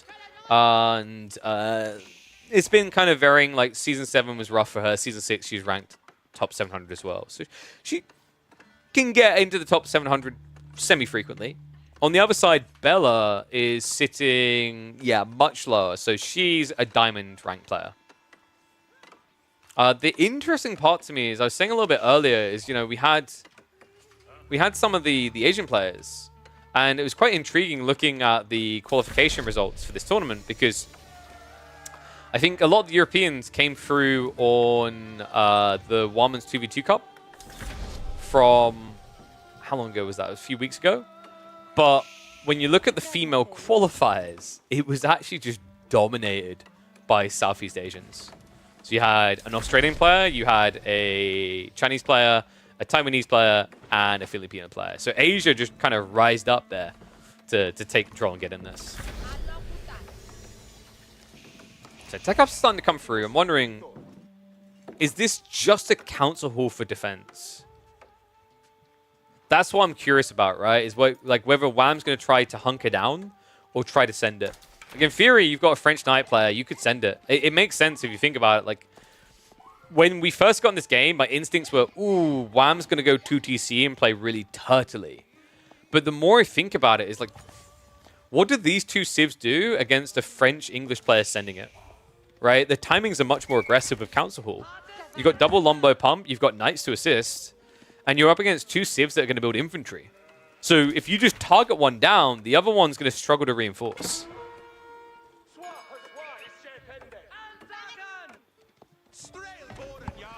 First Lombo arrives. Wolves have gone up from Anatan, so they are truly hunkering down here. And Anatan, for good reason, right? Like, he's not at a point where he can even get the first contract out. Knight is going to come in, so Anatan really just starting to feel the beat down here. Little bit of a miss micro. Bella missed an opportunity to get the first blood drawn there on the villages. Ends up hitting two separate ones, so a little bit of a mishap. However, if you now get a follow-up charge in, you will kill two villages instead of one. I don't think you're going to get that for free, though. Anatan should be paying full attention now. Yeah. Missed opportunity. Maybe Wham can take advantage of that. It is only a single outpost, and if you park here on the gold, you can snipe over with the Lombos. However, instead, he's looking for a more ambitious target here. Outpost is being rushed up by Anatan with 5. We'll get up in time to keep the villages protected, but remember, Lombos at this stage, they're going to outrange these outposts until you get arrow sleds. So this, right now, it's a safe point, but it's not something that's going to be able to get hits in return. And they are sending it full on one player here. Nostromia needs to relieve him soon. Double arch range is coming in, so she's going to play the Age, but this is very slow. Anatan is struggling to kind of get anything together currently. Static defenses are at least going to buy some time, but these Lombos, like we said, there are weak points in the defense layout. Points where they can stand, where nothing can hit them back. The other thing you got to keep in mind is, yeah, right now, Anatan, he's not losing villages. Yeah, but guys, if all your villages are at death's door, right? Like, think about it this way, you know, if everyone in the hunkered down bunker with, you know, the zombie, let's do full-on Call of Duty Nazi Zombies thought process here, right? Like, you've got the boards up on the wall, and you have these people that keep hammering them back in. But, you know, the zombies kept coming, they kept walloping away at you. You've been in there for years. You're so old now, you can't pick up a hammer, let alone nail some boards to a wall. That's where you're at now, is when the next wave of this zombie apocalypse comes, there's not really anyone that can take the risky positions near the windows. Because if they even get touched, let alone coughed on, they're gonna die. Oh, did the minimap break? Sorry about that. There we go. Was it like that for long, guys? Apologies. I think it's because when we switched the score. It's because we used some automatic detection tools.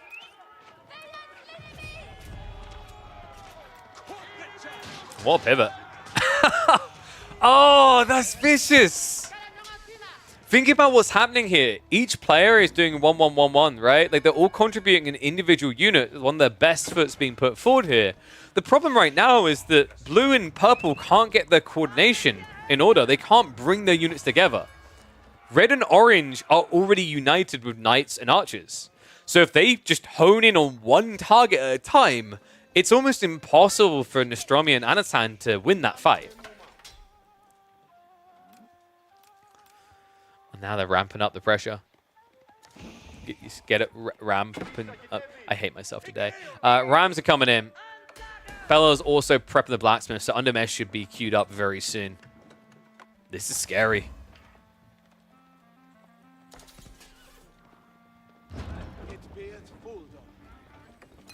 At this point, you don't really have much of a defense. Javelin's been queued up. They really have just gone one-dimensional here. Mass javelins and a few Limitane. They'll begin to knock at the door, so Wham moves in. Outpost is not going to last long here. Knights even commit themselves to get in quicker. Timing is everything. Starting to feel like Anna doesn't have much time left in this game. They need to fight soon. Bella is on the way now with the Javelin group. Definitely suffered from that initial wallop she took. Inline also getting blocked is smart here, right? Like, your opponent is trying to scale Limitana, you know it. To take that wood away, it becomes very difficult to achieve your real win condition here.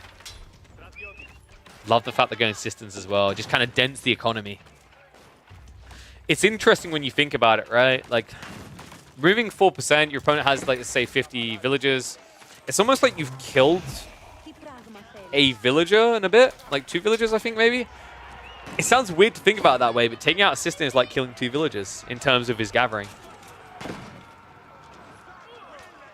So we'll be able to take this one down. So final ram shot's going to come in. Trade continues. Jav count, guys, it's just not there.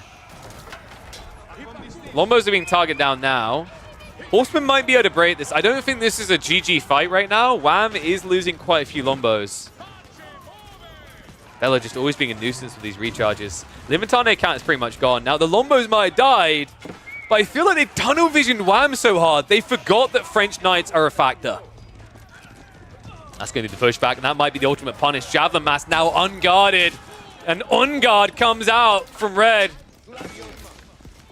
There's at least room in the TC, so that will protect them from immediately getting killed off there. Nice shuffle to the other side with the ungarrison from Nostromo, but this is getting difficult, man. Like, sure, you might be able to kill the Lombos, but these Knights pretty much have free reign at this stage. This is a really cool approach, by the way. You know, Bella, she's a very talented player, but obviously when you're in a matchup and you've got a pro player on your team, and you've got a player who ranks basically podium at this point, Wham is that good, you'd think you'd enable him as the win condition, right? Let him boom, let him get army, let him take the favorable trades, and you pretty much just play absorber. But I love the way he's kind of just enabling Bella. Like, French Knights in this entire matchup are the most critical unit, because Lombos are going to get counted by Javelins, and you've already dented the Spearman count. So just allowing that Knight number to keep plumping up, inflating, is a very smart way to lean towards a victory in game number 2.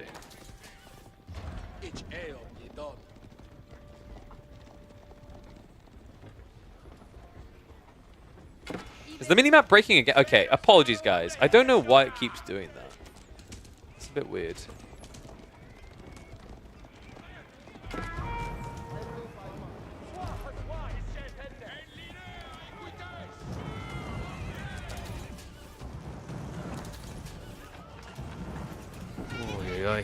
Pressure's coming in, though. Nostromo starting to get sniped from the cows as well. She was trying to go for age 3. I mean, you naturally trend that way, right? But I feel like she was at a point where she was trying to rush this. Love the fact that attack is winning out over chill, right? I don't like these boomy games unnecessarily. If your opponent is greedy, you should have the ability to punish it. And that's what we're starting to see here. Light count really is starting to reach a scary point. We're now at a stage where both players are actually adding in spears to try and contest that. Bella just feeling on top of the world right now. A dominant force of 17 knights. If this does turn into more of a tech game, Royal Institute is growing in value as the minutes pass in this game. Double ram from Wham though. Wham's Rams. Ansel on the front line is going to be the first target. An interesting choice actually. Landmarks take a long time to kill here. A little bit surprised he hasn't started targeting down those archery ranges. Just kind of shrink your opponent's ability to mass an army here. Guess he's worried about the choke points, right? But I mean, this doesn't fix that. Remember, if you kill a landmark, it still stays there, right? So you're not enabling the knights further compared to taking out, say, even a mill. That's come through, though. Knights are going to start to poke. Spear count is not great, guys. It's 20 archers versus about 12 spears here. And javelins have a worse attack speed than longbows, right? So this is just not a good trade. Knights are now going to charge in and force the fight. Spear count is low, though. I think Bella has this right to try and brute force this. Needs to kind of pull it back a little bit first, though. Longbows need to find those final few targets. Those sweet, sweet few Libertane and Donzo that are trying to keep this alive. But the Knights are starting to break through here. Second wave comes in, and that might be the backbreaker. Javelins in retreat. And things are going to slow down temporarily. The Rams now shuffling across onto the archery ranges. Wham and Bella maintaining the military lead here. Damn, that was an expensive fight for Bella, but I think she maybe could have waited a little bit longer, maybe 5-10 seconds more.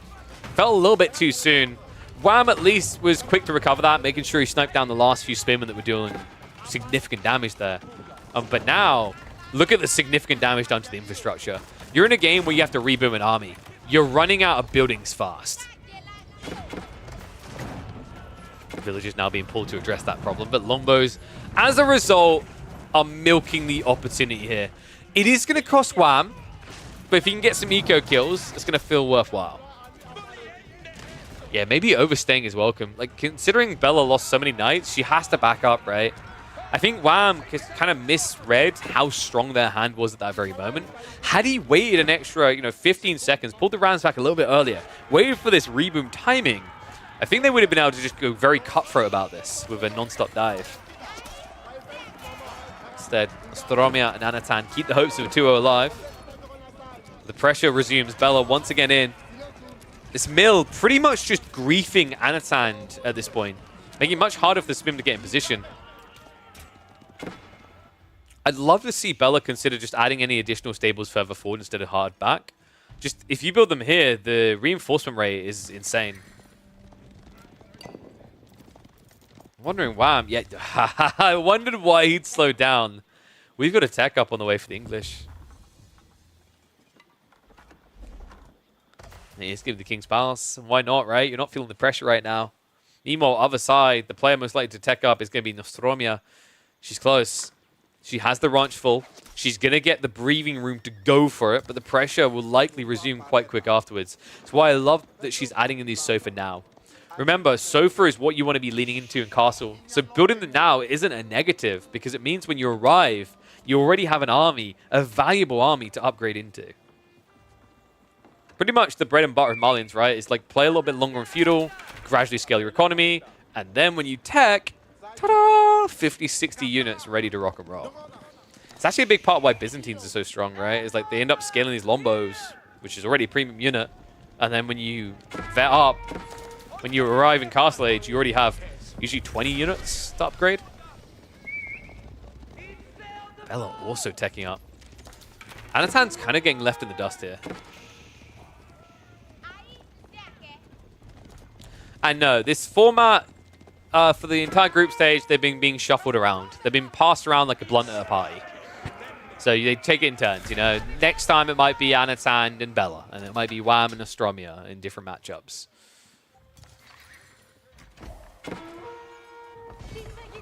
Nice on the back here. Nice little raid. Shouldn't find too much value in the end, right? You have got Sofas kind of mirroring you, and those guys can chase you down. But nice little bit of chip damage against the one player who's yet to go castle.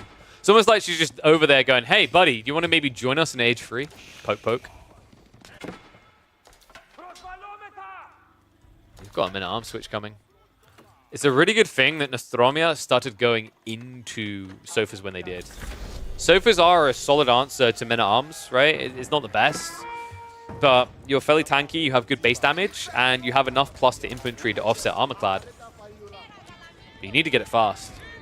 Nostromo has queued it up, but they've queued up more Sofas first. This is a mistake. One that could cost you dearly, right? Like, these guys are not very strong right now. At this stage, they only have 3 ranged armor against mass veteran Lombos. I don't like this at all. It's kind of tricky, right? Like, Sofas, 26 seconds is a long time to wait. Like, because you failed to queue veterancy first, you've essentially waited the normal time for veteran tech. Instead of getting the advantage the Marlians have, which is that they research in 30 seconds.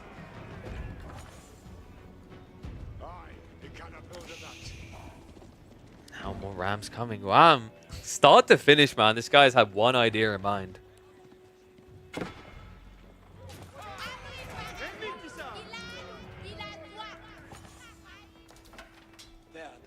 This is starting to develop into a cooler set, though. I mean, Bella and Wham have been in control, right? But it's the way they've been in control. Nostromo and Anatan almost had moments where it looked like they fully bit back here. But now it feels kind of undeniable. Bella and Wham may have a smaller military count, but the quality difference is huge here. These knights pack quite the wallop with royal bloodlines in queue. It's going to be a problem to try and hold this. Cantled saddles also just completed, so check that. Lance attack now up to 38. Pretty heavy initial hit. Also, keep in mind, javelins don't work as well against Lombos when you reach age 3. They're still decent, but, you know, the base damage increases, the difference in attack speed. This is where jabs can fall off a little bit, and especially when you consider Anatan is still locked to the age. I mean, dude, he's making up 2/3 of their army, but it's a feudal force, right? I'm a bit worried, and I'm getting more and more worried the longer we wait here. Knights on the backside, find the villagers. Great peel, love that. Quick reaction by Bella, splits the knights up to go for double value here, and get something even deeper into the base. This is over. I don't think Anatan can do anything anymore. Bella hasn't really been able to counter-offensive. She's trying with a group of Sofa now, but the return fire is going to be so much more painful. Like, the only way this works out for Anno now is if Bella just full-on ints her Night Mass into Limitane, but that's not happening. They're having fun on the backside. Raids under the groves. House is also being struck down, so Nostromo about to run into PopCap issues. Still, there's just so many feudal javelins. Oh no. Perfect situation as well, right? Just get a few meta-arms and a choke point, spread them out, and absorb all the blows. Bella backing up temporarily again. All of a sudden, the military lead has completely evaporated for Nostromo and Anatan, and this entire game is now going only one way. This entire series is only going one way, and it is the full distance. Game 3 feeling almost guaranteed at this stage. Knight still alive. Spearman counter, most definitely not. I mean, credit to him, Anatan is doing the best thing he can, right? Throw away your javelins, but take a few longbows with you, but it just feels too little at this stage. Man, I love this though. I love this this pressure point. This is a really cool striking pattern by Bella and Wham. Straight down the center, just essentially divided a team of 2 into 1 and 1, and then came at them with overwhelming force both ways, right? Like, it pretty much was a we're done beating you up, and now it's your turn situation. You know, very thoughtful of Bella and Wham. They're that bully that catches you and your friend, and they realize they've punched you a bit too much, so now they need to go punch the other person, you know? They don't want to feel like they're playing favorites with their victims. Man. Curious to see what Game 3 has in store for us, though, right? Because no repeat picks, if I remember correctly. So, actually, no, you can. Bella picked French last time, right? Ooh. Hopefully they mix it up, though. Give it a little bit of spice in life. Curious to see what we're going to see in game number 3, because so far we've seen, I think, fairly dominant approaches from both sides, but I think the biggest lesson going into game 3 is that aggro wins games. Ah, winners can't pick same civs. Thank you, Cascade. Appreciate the clarity. Is there ever a casters tourney? Don't think so. Not that I know of.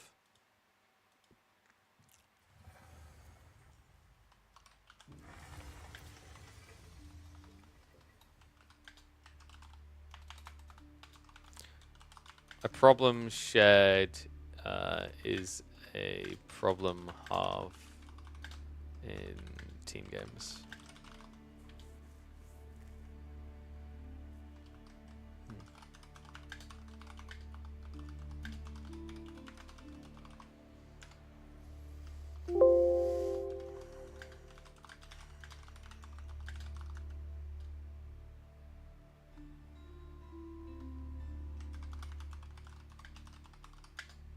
Simplify your TV2s by turning them into a 2v1 and a 1v2. Yes, that's a lot of numbers. They have Procast, the casters tourneys? Oh no. Nah, dude. I gotta spend my day being judgmental. Can't judge a judge, bro. What is this? Alright, team game is great. What's the format? So the format is a round robin group stage where you pass over your teammates to other people, so everyone kind of plays with everyone within their group. So we've got game 3. Let me grab it now.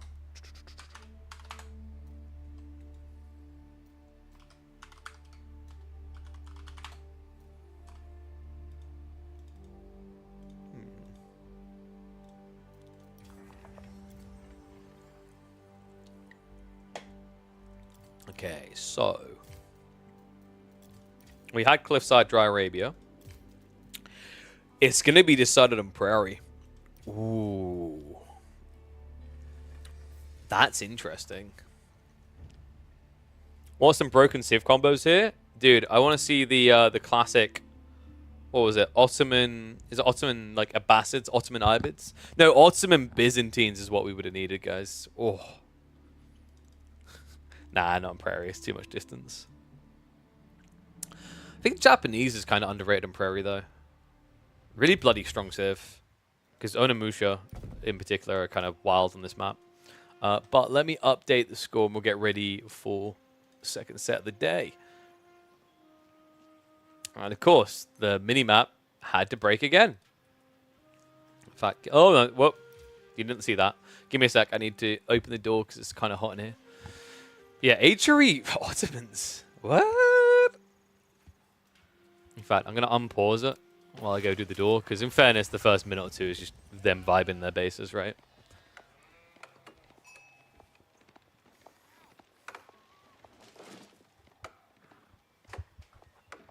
I don't know why. My throat is really rough today.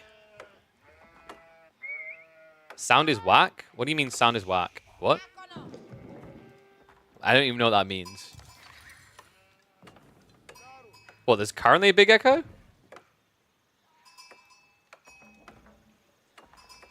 Testing, testing, testing. Testing, testing, testing. That's you, mate. Arcleave, maybe maybe you don't have multiple streams open? Are you drunk today?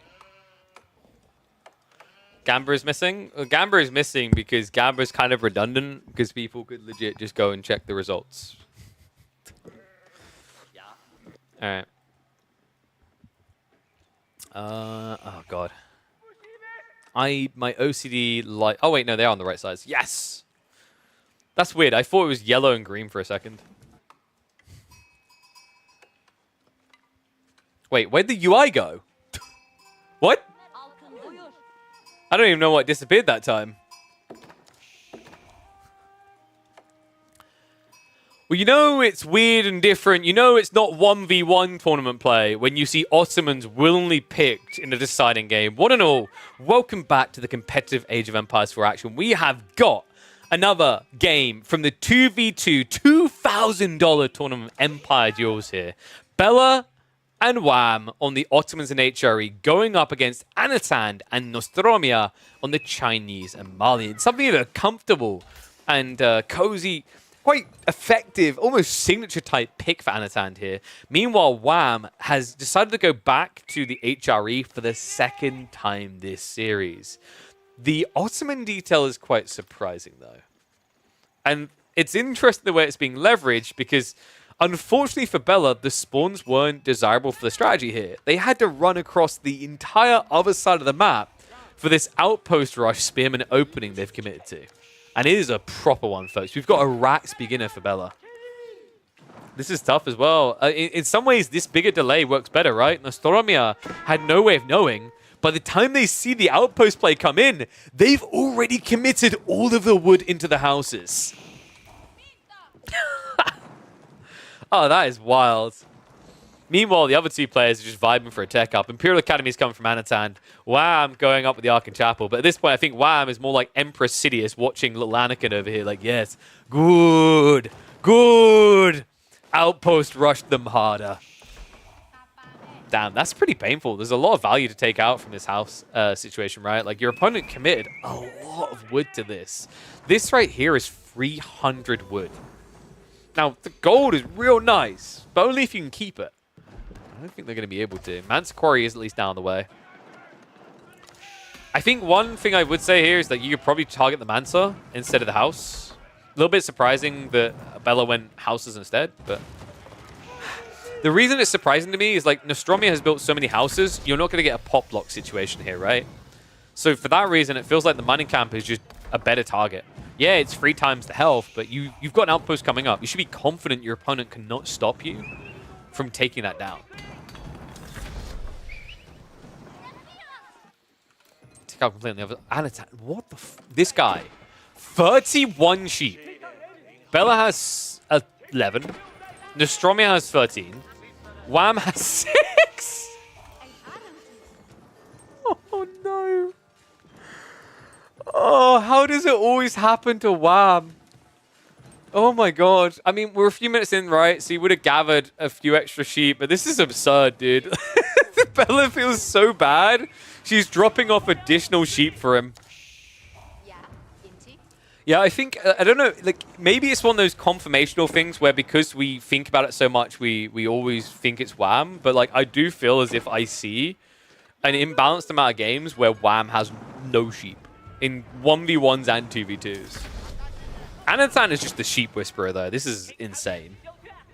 30 sheep plus. Pit mine finally being targeted down. Like that she ID'd this, right? It just makes so much more sense. Funnily enough, by the way, once you're H2, you can start burning down everything much easier. Minaret Redresser is now on the way for that purpose. Remember, you don't need to get Veterancy to get more torch damage. Torch damage as a stat is actually attached to the age. So it goes up to 14 when you get Feudal. Actually, was it 14 or 12? I think it's 12. I think it's 12 for Feudal, 16 for Castle, and 20 for Imperial.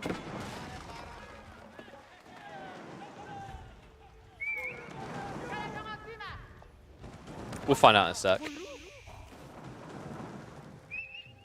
Meanwhile, Stormy's like, your base looks safer than mine. Can I borrow? Thanks. Oh, man. That's quite the trek. I mean, you'll at least be safe down here, in theory. As long as, you know, the H3 player doesn't try to castle, like, oh, wait, no, okay, he's castle rushing. So, the problem with this play now is, like, no one's on the map. There is absolutely no blocker to Wham, because Anatan is trying to mirror a tech up. Scouts do see this, right? Like, the outpost being built is a dead giveaway now. E-repairs is coming off cooldown, so this attack on the mining camp isn't going to lead to anything either. It's quite hilarious to see both of the east side players teching at the same time. One finally going for Feudal, the other just going for Castle. So Nostromo at least doesn't have to worry about a pop lock here. They have plenty of houses behind this. That will be fine. And here you go, guys. Confirmation, 10 damage, 13. Was it? Wait, so it's 10, 13, 16, 20 then? That's so weird. That's so weird. Archery range now being built as a reaction, but I don't know, man. I feel you're more than content with what you've done here with your Bella. You got your value out of this play, and now you could even just distract, right? Like, it's all about how you enable and, oh, how you disable. Nostromia moving out to wall off the relic she knows Wham is rushing for. That's sick. So we've got 3 being blocked off already. There's still 3 accessible, though, so you need to do better. I think if Wham gets 3 relics at least, he's content. And the first one is already on lock.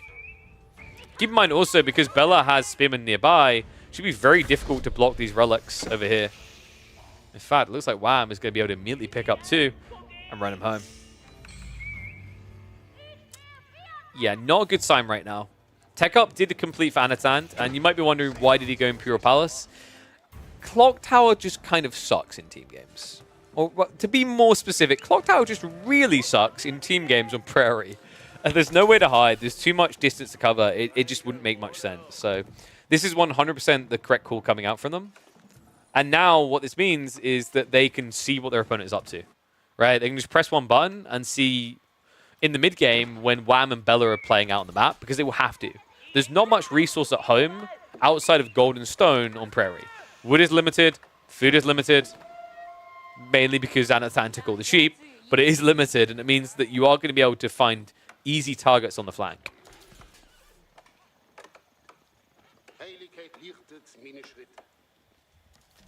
So what's the counter to your villagers always being seen and potentially being attacked? Have so many villagers that you crash your opponent's PC. I think that's what Wham is looking for here, right? Adding in a few knights, but ultimately we know how this H3 dance goes. It's about rushing Imperial.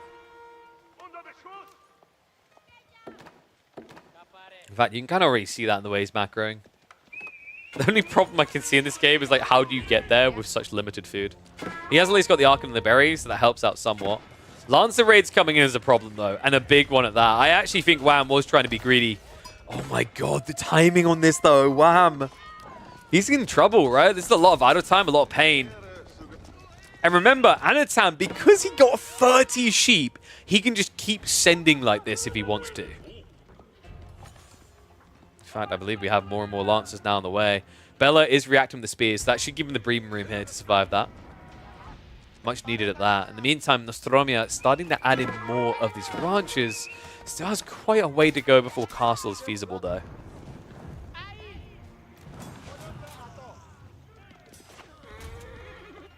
So what's Bella's role now? I almost feel like she basically existed to do an outpost rush. Because now you're like Ottomans heading to mid-game. I don't think you want to build Sipahi against Mali and Chinese. That feels really bad. I guess, like, eventually... No, I was going to say, like, Janissaries... I guess this is insurance that the game goes hyper late, right? So this is like the I get up and then I pull you up. And what I mean by that is, like, Wham goes for late game with Imperial and Rush because Bella protects him. And then afterwards, he can help protect Bella to get her into that late game where, you know, Ottomans are pretty insane.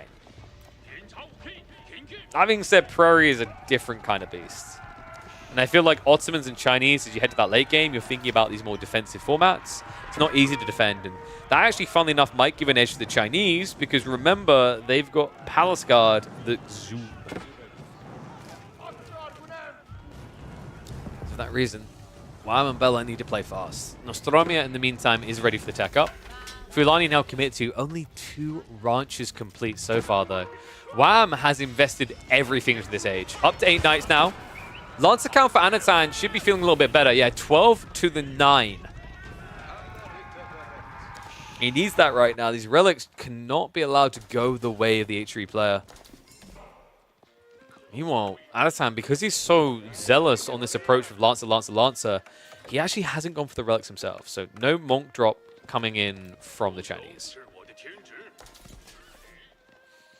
Kind of has me worried right now because, like, Anatan is at least staving off Wham's timing, but he's not getting his own now, right? Like, sure, Imperial Academy, you've got all these Imperial officials, they help out a lot. Arcan is kind of limited value on this one because you don't get to buff wood and gold. You had to choose gold plus food, but as you start to add in these farms, it becomes a real HRE game again. I think this is trending towards Wham and Bella. I mentioned the Palace Guard idea, but it's so late in the game that comes into the picture. Anna, for the time being, is at least still blocking these relics.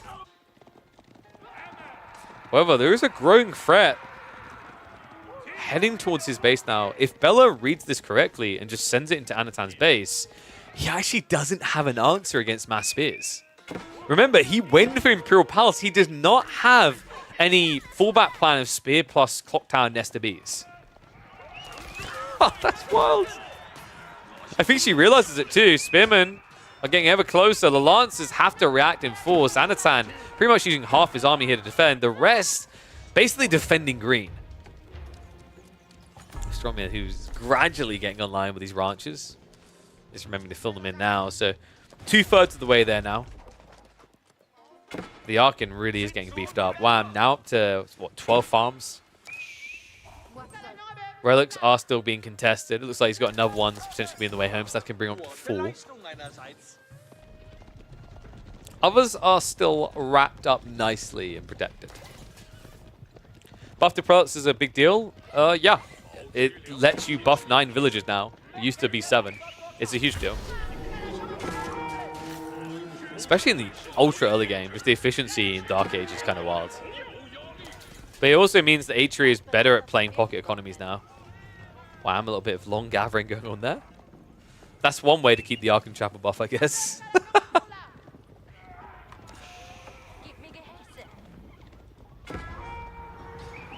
Lancer numbers not looking that great anymore, guys. The gap's been closed. Wham is about to take the lead in night count. The difference is, although Anatan had this sick timing with an insane amount of sheep, it's gone. He's down to 1 sheep left over. He's gathering on berries. He doesn't have a granary transition coming. He's out on the boar and the deer. If he starts to slip on the map control here at all, this is over.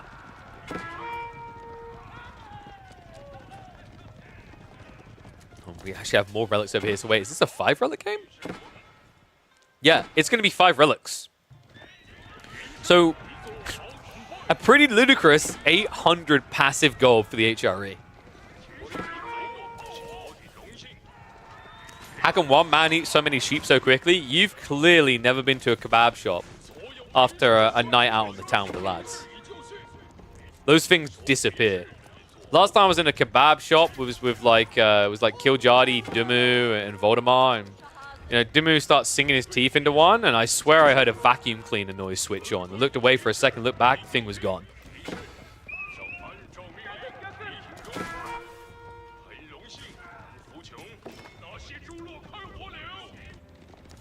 It's weird, right? Like, economically, Nostromo and Anatan are pretty far ahead. But I think that's very deceptive in this game, even when you add in things like the ranch. I can't believe Wham is trying to wall this. I think Bella wants trade. She loves trade, right? Was she one of the players going trade? No, the one that kept going trade so far today was Rabbit Sweet. I don't know if Bella leans trade too hard, too fast, but I mean, it's a pretty good thing for Ottoman's late game, right? With the trade bags.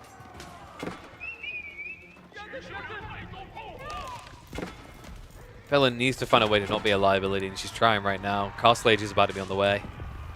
Wham has drawn fire towards him. In the meantime, he's trying to dive into the base of the Malians as well. And we talked about this, the passing the baton, right? I get to be greedy, now you get to be greedy. It's what we're seeing here again. Outpost has drawn quite a lot of ire here. Finally be able to chase away those spears. I mean, this was so worth though, right? Like even the aftermath of it dying is like you forfeit and everything. Your opponent spends 500 resources to deal with that directly with the Rams. Rams that you can't really now attack an H3 player with. That's just gonna. I don't see that ending well.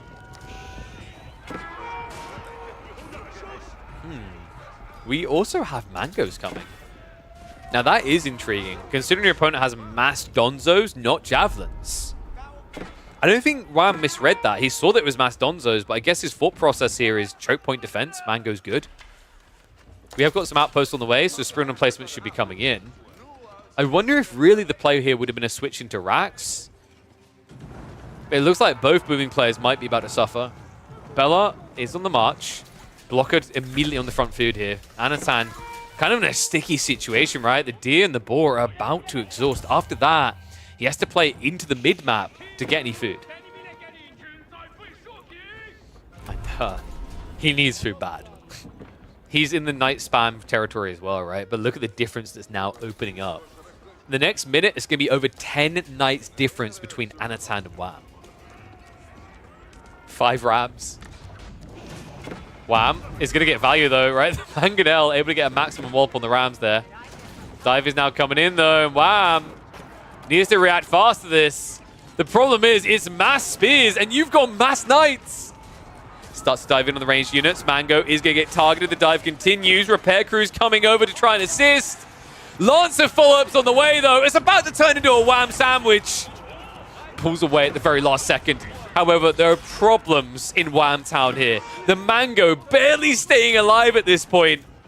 And finally, relief is on the way. Bella's marching north, but is it too late? Mango is at least still alive. Villagers now have the front line here, but the Lancers just fixated, as are the Donzos. Siege dead. Villagers now falling. And Bella maybe a little bit too late to the birthday party.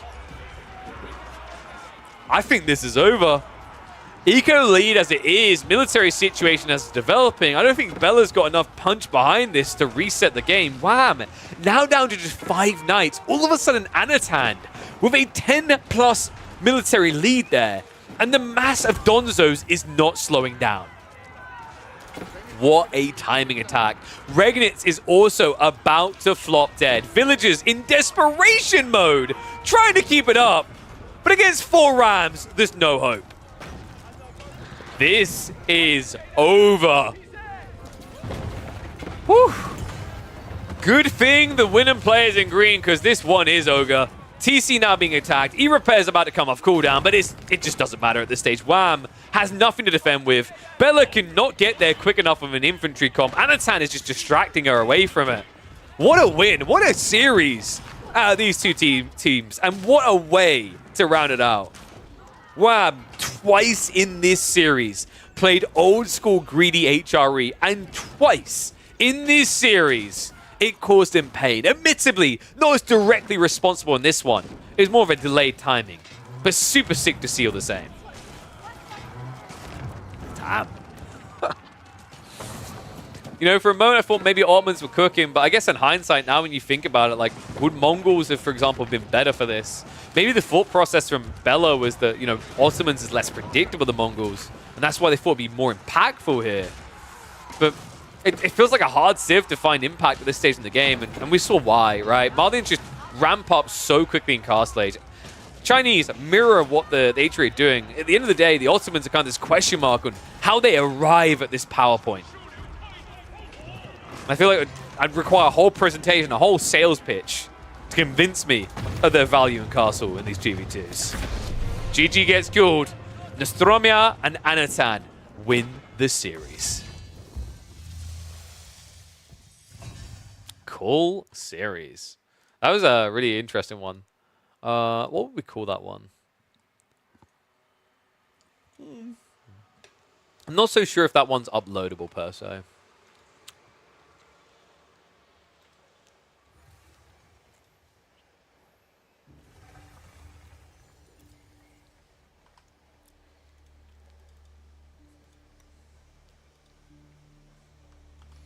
Ottomans are just a glorified outpost rush civ. They exist to ruin your day. There we go. I think that works. Alright, so let me mark that one off my list and we'll see what we can check out next.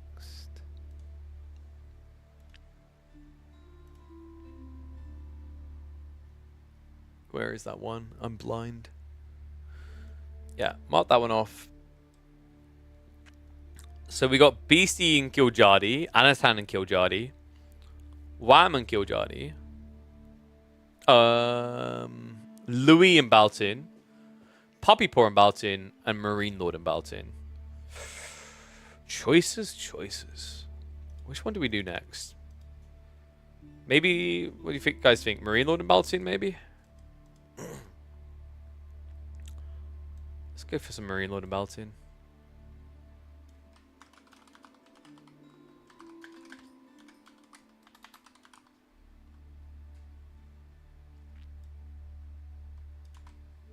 Give me a sec. You can poll up. Nah, we'll just make a choice. Polls, they take too long. Beastie play. We'll probably check out BC one after this. Let's check out the Marine Lord Baltine one, though. I'm kind of curious. Because I think, I'll double check, but I'm pretty sure Beastie versus Baltine, did that get... No, they were in different groups, weren't they?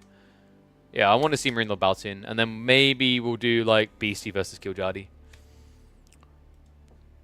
In honor of the 6 villagers at 36 minutes game. Alright, so... Let me open it up now.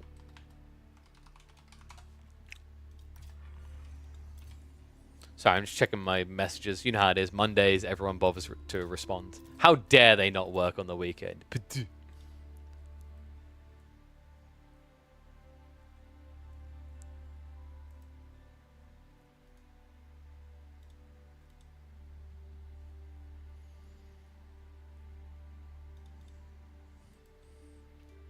Perfect. Some more partnership deals.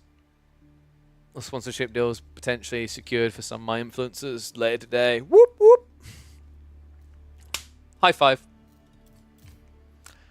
Putting money on the table of my boys and girls. All right, so. Have a look now. So, wait, was it? Let me double check which one we were doing. Yes. So, game 1 is going to be Cliffside. We've got Baltine and Lyralia versus Marine Lord and Nams. Oh, yeah. I mean, feel free to click that one. The partnership on that one has ended. I need to talk to them about whether they want to do any additional partnerships. It's kind of awkward. I need to talk to them about whether they've got more global present ones, because I think a lot of you guys mentioned that you couldn't click the link. Which was a wee little bit annoying. But I need to bump my AMD guy this week. I want to see if I can get some pieces together for a PC build. I want to try to see if I can get that done this month. If people do know fellas and fellettes at like these different hardware companies or like PC building brands or whatever, feel free to loop me in. I'm looking for contact points there. PCs cost a pretty penny, so if I can get it for a sponsorship, I'm happy to do that.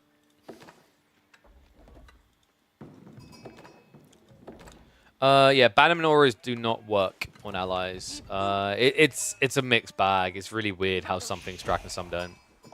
But some would just be outright broken. Like English attack speed aura would be broken if it worked on allies.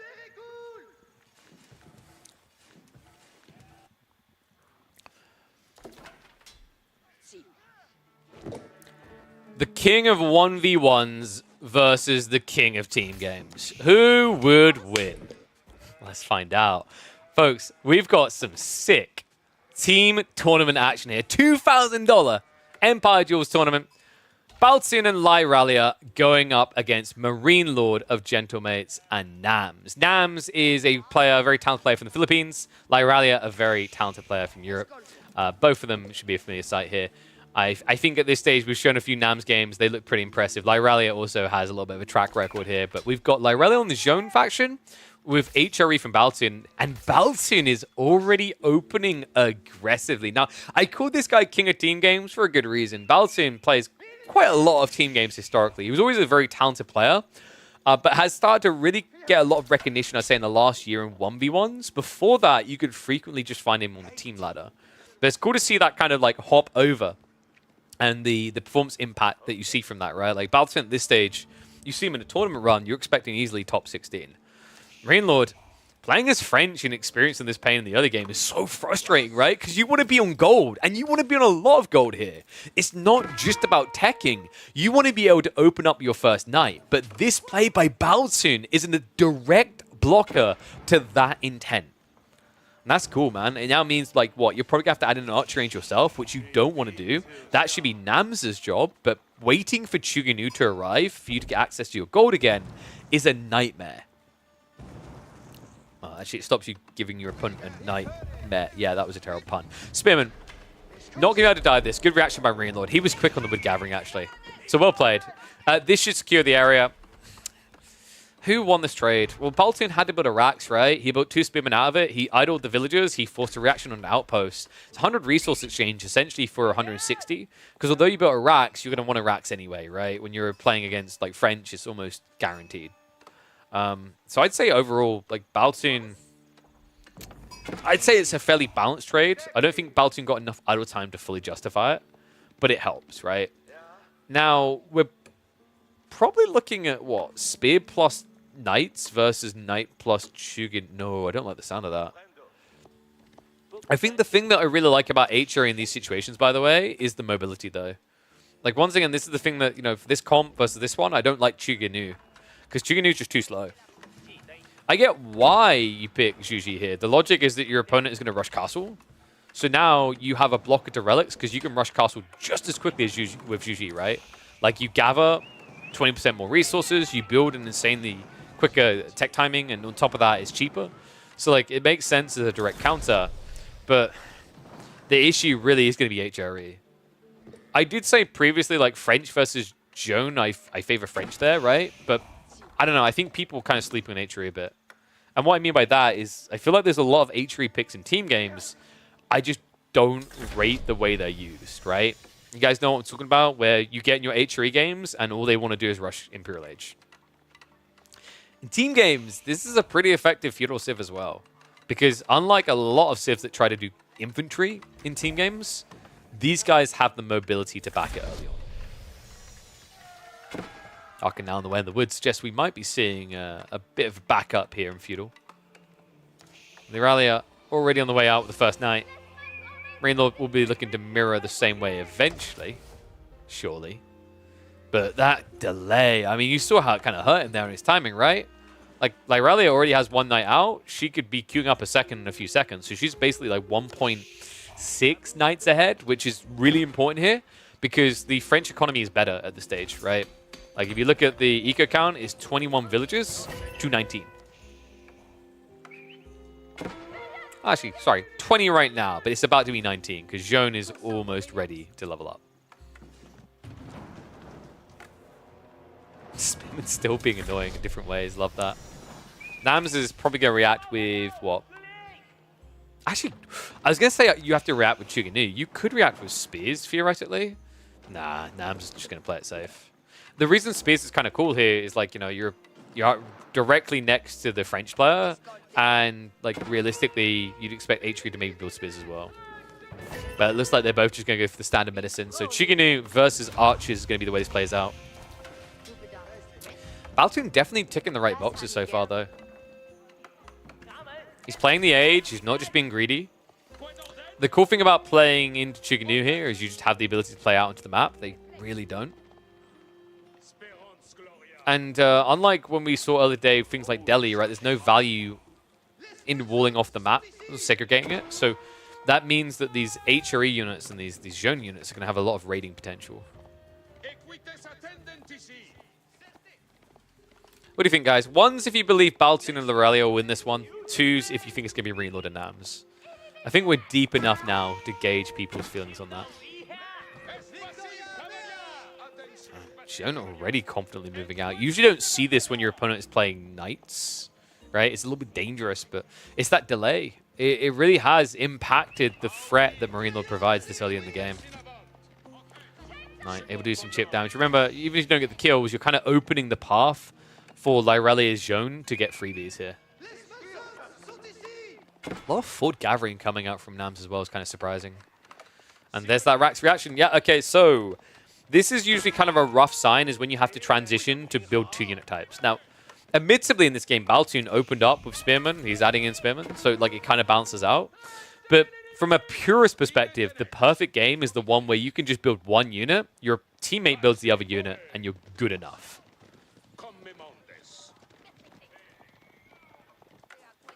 Similar to what you're seeing from the Knight boys, right? Like, and the girls, actually. Like, Rally and Marine Lord are just basically spamming one unit. Set the speed up a little bit here. We'll see how this develops, because we actually have walls coming in from Baltoon, so securing the flanks.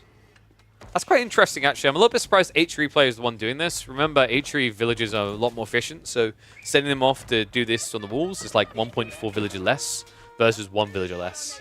I guess it's because he's got more raw economy, he can kind of afford it. Like Rally already can't when she's building premium units. And between those premium units, there's a bit of a chase on here. We're starting to see why Joan can have a hard time up against the French. Marine Lord relentlessly targeting her down. Not able to get the kill.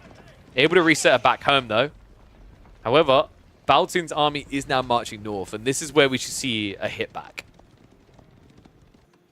And this farm's also getting added in, so Baltoon is starting to inflate his economy more and more. This matchup always feels really weird when we've been watching it in TVTs, right? The Joan, sorry, not Joan, HRE versus Juji. It's more or less a stare down, right? Both are waiting to see which tries to tech first, and then they want a reactionary tech to go for relics. Because like, if you get the timing right, you can punish your opponent for their tech, and then get the greed on a delay. It's a cool idea in theory, but you know, when we look at their vision, you'll see why it's difficult to execute.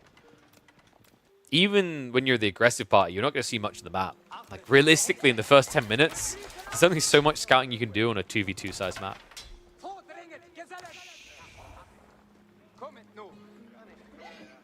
Baltoon. He's starting to creep in. This could be really cool if he comes around the back here. It's a little bit dangerous because the Chiganu are leading up the flank. But if Marine Lord starts to overextend with the walls up as well, retreat patterns might be limited. Comes the hit back now. Baltoon starting to wrap from the south side. I think this is too many Chiganu. Baltoon kind of just needs more archer production right now. He's sitting on what, 3 now? No, only 1. Oh, wow. So he went double racks instead. That's a little bit surprising. I thought we'd see kind of mass archers to contest the mass Chiganu. But I guess they're just focused on the brute force factor, which kind of makes sense, actually. We talked about this in a previous Marine Lord set, right? Is that the logic with HRE plus a Knight Civ is when it's Archer and Knights, you're quick enough to just ignore and dodge the Chiganu. Holds the same with a mass melee army. Sure, it kind of sucks because, you know, realistically, Marine Lord doesn't have to engage, but you can at least always dodge the Chiganu factor. And by the way, the reason I mean you don't have to engage is like, if your opponent's entire army is melee, you can wait for the Chiganu to arrive. So I think Marine Lord and Nams, they have a decent shot of winning these fights. What it really comes down to is patience and timing. Is if Marine Lord just tries to engage a bit too aggressively and pulls away from the Chiganu, they're going to lose the game. But if he takes his time on the approach, they can wall themselves in and then turn it into more of a gradual push.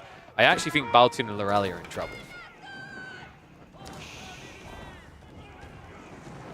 Meantime, though, he needs some chip damage. Start knocking at the door. We can see the massive Spearman is already mirroring the move. The chip damage really registering on the other side of the map. Spearman will be able to block this off, though. A little bit annoying, has to re-wall it, but ultimately, Marine Lord not finding anything for the play. And you might be going, oh, this is bad for Marine Lord. He's revealing his comp. His comp is never going to change, guys. Anyone who's played French in team games knows what your role is. You build a knight, then you build another knight, and another knight, and another knight, and you just keep mashing the W key until you get carpal tunnel. That is entirely your role until about Imperial Age. The other is if you lose all the knights, you might be inclined to go arbitrary because it's just more cost efficient, right? But usually you're just building knights.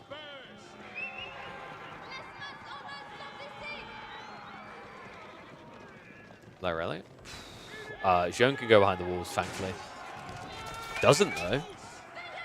Atre's back, but back with a Fury. Check the archer count this time. This is big enough. Stab comes in onto Jean. They need to get out now. Spearmen are looking to cut him off, though. The charge in. I love that. That was sick. Baltoon not quite able to catch it in the end, but he charged onto the Chiganu to gap close the Knights. And now the archers are in range. Shiganu are not going to be able to stand here for very long. Love the fact that Lyrelia just layers herself into the Spearman Cake so that she can't be countered by the bigger counter knights from Marine Lord. And a damn good fight now coming out from the West Side team. Best thing Marine Lord can do is try to kind of get a few charges on the retreat, but that's Nam's now reset down to practically no military force. Great patience found there. I mean, this just shows you the power in marching drills as well. No other Civ is really capable of what Baltoon just done there. Not with those type of timings. And now, finally, it's their turn to attack. 20-plus military lead. Eco is most definitely not neck and neck when you always remember that the HRE have that Arkan Chapel. And Arkan Chapel that right now is buffing about 30 villages. Okay, no, oh, okay, Baltoon, I think he misclicked. Yeah, I don't know if that was intentional, the lumber camp, because he placed the farm instead, so he couldn't kind of keep it in range. Usually, even if they have to walk a bit, it feels much better to keep the 40% buff. So it's more like 25 of his economy getting a 40% buff. Still, that's a substantial quantity. That's basically half of his economy. Great timing as well, considering that Marine Lord needed to start being out on pocket resources here. Moving into their territory now is pitch perfect, right? Like, you have this potential to starve them out completely. Nams stuck on the front line. Villagers not wanting to be there. In the meantime, I did hear Joan getting sniped, so she does go down again. I mean, that's the upside from Marine Lord, right? Is he's always able to reap that soul from Lyrelia's army. The bigger problem is what the hell he does about Baltoon. Backstab comes in. Spearmen need to block that out. Archers need to trade right now with the Chiganu. This is going to get ugly. Instead, it looks like they're going to have to pull away here. A great bite back with a flank attack from Marine Lord. Spearmen are at least going to get their licks in here.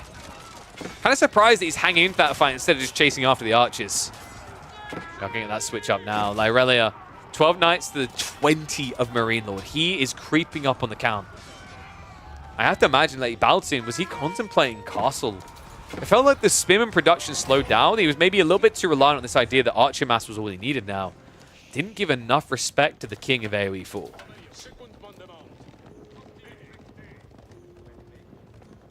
This might now turn into a macro game. With this many knights, I mean, you could try to mass Spearman, but the problem is your opponent bulked up Chiganu again. So massing spears kind of gets you killed, right? They've already got the walls up. I think the safest move, kind of just makes sense here, is to try and trend towards Castle in the next 2 minutes. I mean, you've got good map control, right? Like, you've got 3 relics that are quite feasible here. Nams isn't really showing any signs of mirroring your move. They're just too busy bulking Chiganu still.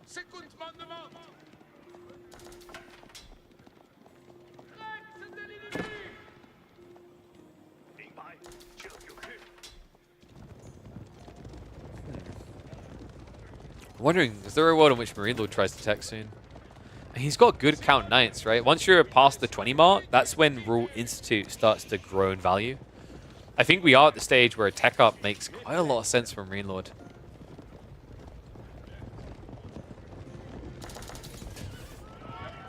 Baltoon here again.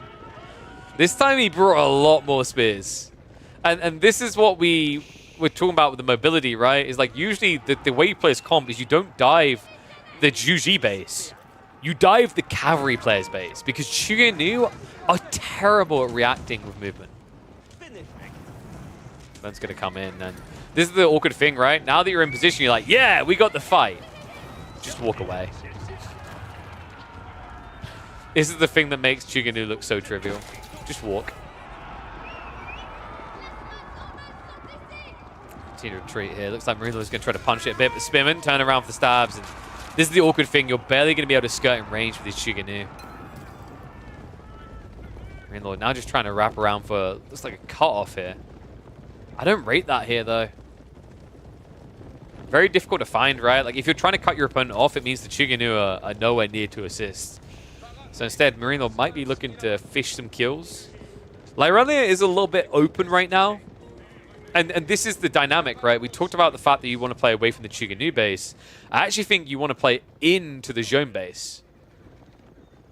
Because HRE, you know, when they're out of position, they're going to try to rush over. It's still going to take a long time to arrive. Whereas Knights will arrive substantially quicker. Marine Lord just ain't feeling it, though. he sends in 2. So a little bit of chip damage done here, but guys, tech up is on the way. Lyrelia has 22 knights. I'm really shocked Marine Lord didn't make this play already. He has such a good knight count. If he could just find the tech up, it's very advantageous here. Instead, it's going to be 2 age 3s versus 2 age 2s. Nams isn't ready for that tech either. They're nowhere near. Marine Lord can at least fix it once he gets in the gold, and we have got mass gold gathering on the way now. 17 villages shuffled out.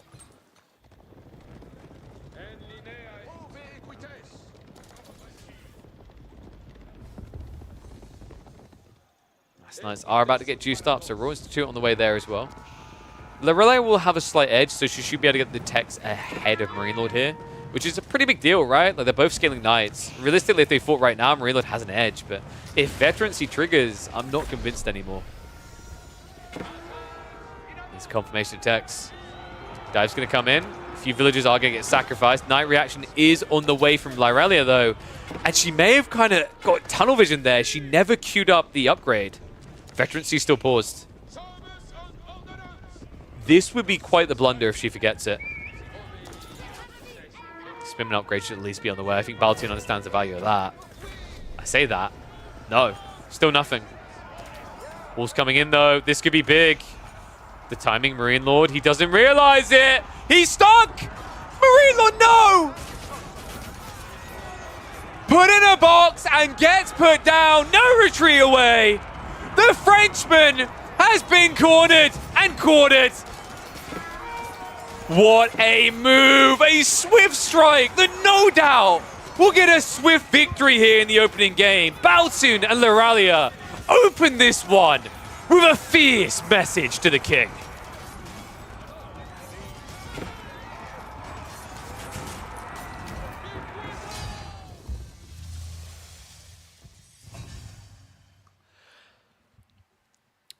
What a sick move.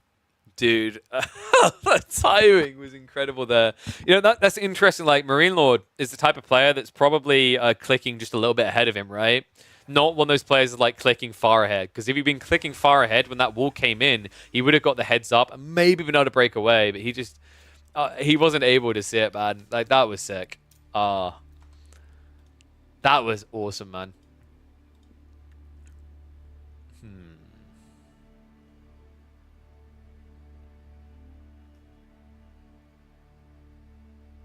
What do we call that one?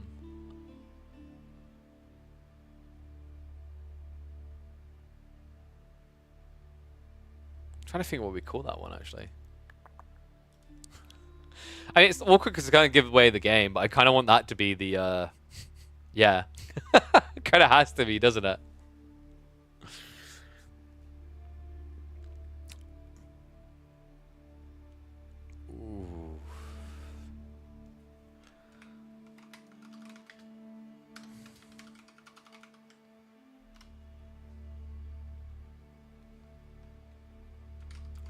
Quick walls in team games, I guess.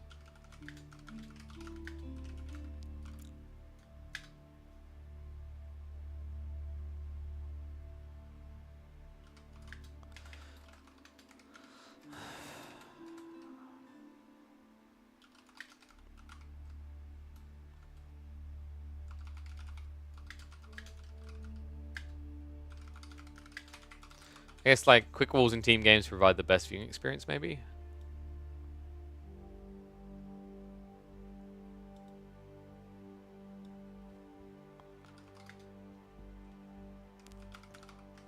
I'll just go quick. Wild. I think that works. All right, so let me update score. And let's get ready for game number 2. Holy crap, though, dude. That was such a wild grab. That's incredible. So...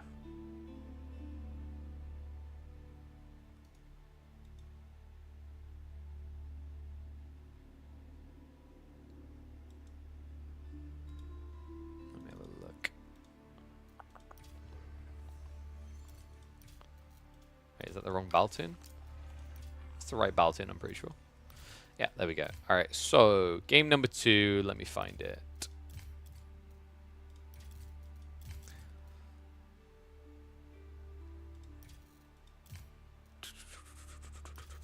Am I too far back? Where the hell am I?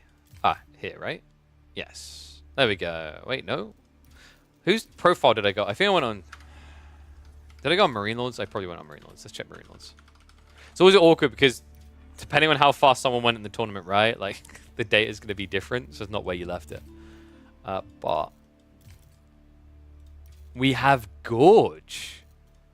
Okay, so Gorge is up for game number 2. We got some Japanese picks coming in. What? Oh, man, I love watching Japan. Like, dude, Japan is... I wish more civs kind of... So Japan... They're not the strongest, but it's something about the timings of the way they play that makes them very enjoyable to watch. I think it's the accelerated production speeds, the overall speed of their units, right? The interesting play styles of some of the units as well that makes games really, really entertaining.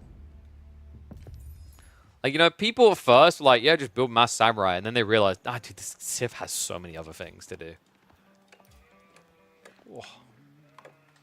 All right, so we are lined perfectly up.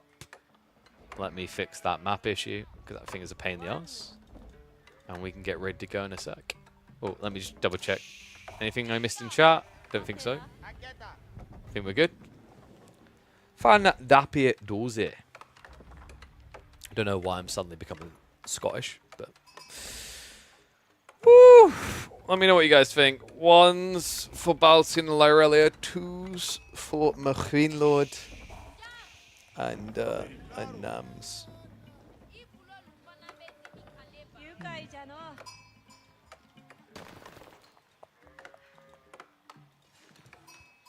Trying to think, I'm just double checking, I'm thinking how many other series we're going to do today.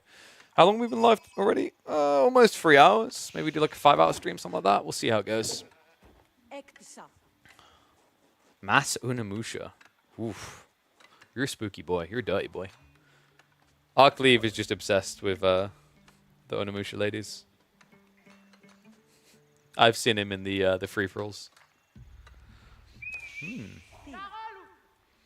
This, by the way, is probably the one map that doesn't suck in team games. It's weird as well, because I feel like I kind of have grown to a point that I somewhat hate Gorge in 1v1s, you know? Like, am I alone in that? Gorge has kind of gotten boring in 1v1s for me.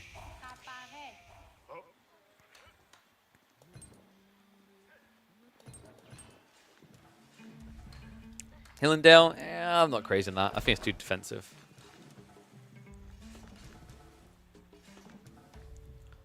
This map is Team Games Dry Arabia. One and all, welcome back to $2,000 Empire Duels tournament. I truly believe Gorge is the crowning gem. Right? It is the truest and most purest team game map we have in Age of 4. It might be the only true team map we have, actually, in Age of Empires 4. It's a pleasure to see some very talented players on it. This is, of course, the mixed event series where you've got one of the lads and ladettes joining up. We've got Marine Lord with Nams in game number 2 of this series, trailing the forces of Baltun and Lyrelia, and an interesting game is about to develop here. Lyrelia, the forward-facing player, is the French. We've got Baltun as the potential boomer behind this with the Byzantines. Yeah, a little bit surprising. I would have had Byzantines down as the front side force and the French at the back, just because usually the dynamics of play here is you either put your boomer at the back or you put your cavalry civ at the back, because cavalry civs can reinforce quicker and boomers are more protected. On the other side, we've kind of got an interesting dynamic here as well, where Marine Lord, he could be the potential boomer at the back, but your teammate is Japanese, and Japan still feels, for the majority, like a fast castle civ. Fairness, one that should feel quite protected here, I'd say. I don't feel like French can ruin you for fast casting early on. And by the way, guys, this matchup, at least when you look at the two ladies in this one, heavily favors the Japanese. You guys know why Japan is so good against French? They already were decent, but a big part of it is there's an awkward bug in the game right now. We all are familiar by now with the French charge buff, right? When a French knight charges in, it gets bonus damage for 5 seconds. That's enough to attack 3 extra times before the buff runs out, so roughly about 12 extra damage. But here's the thing about that buff.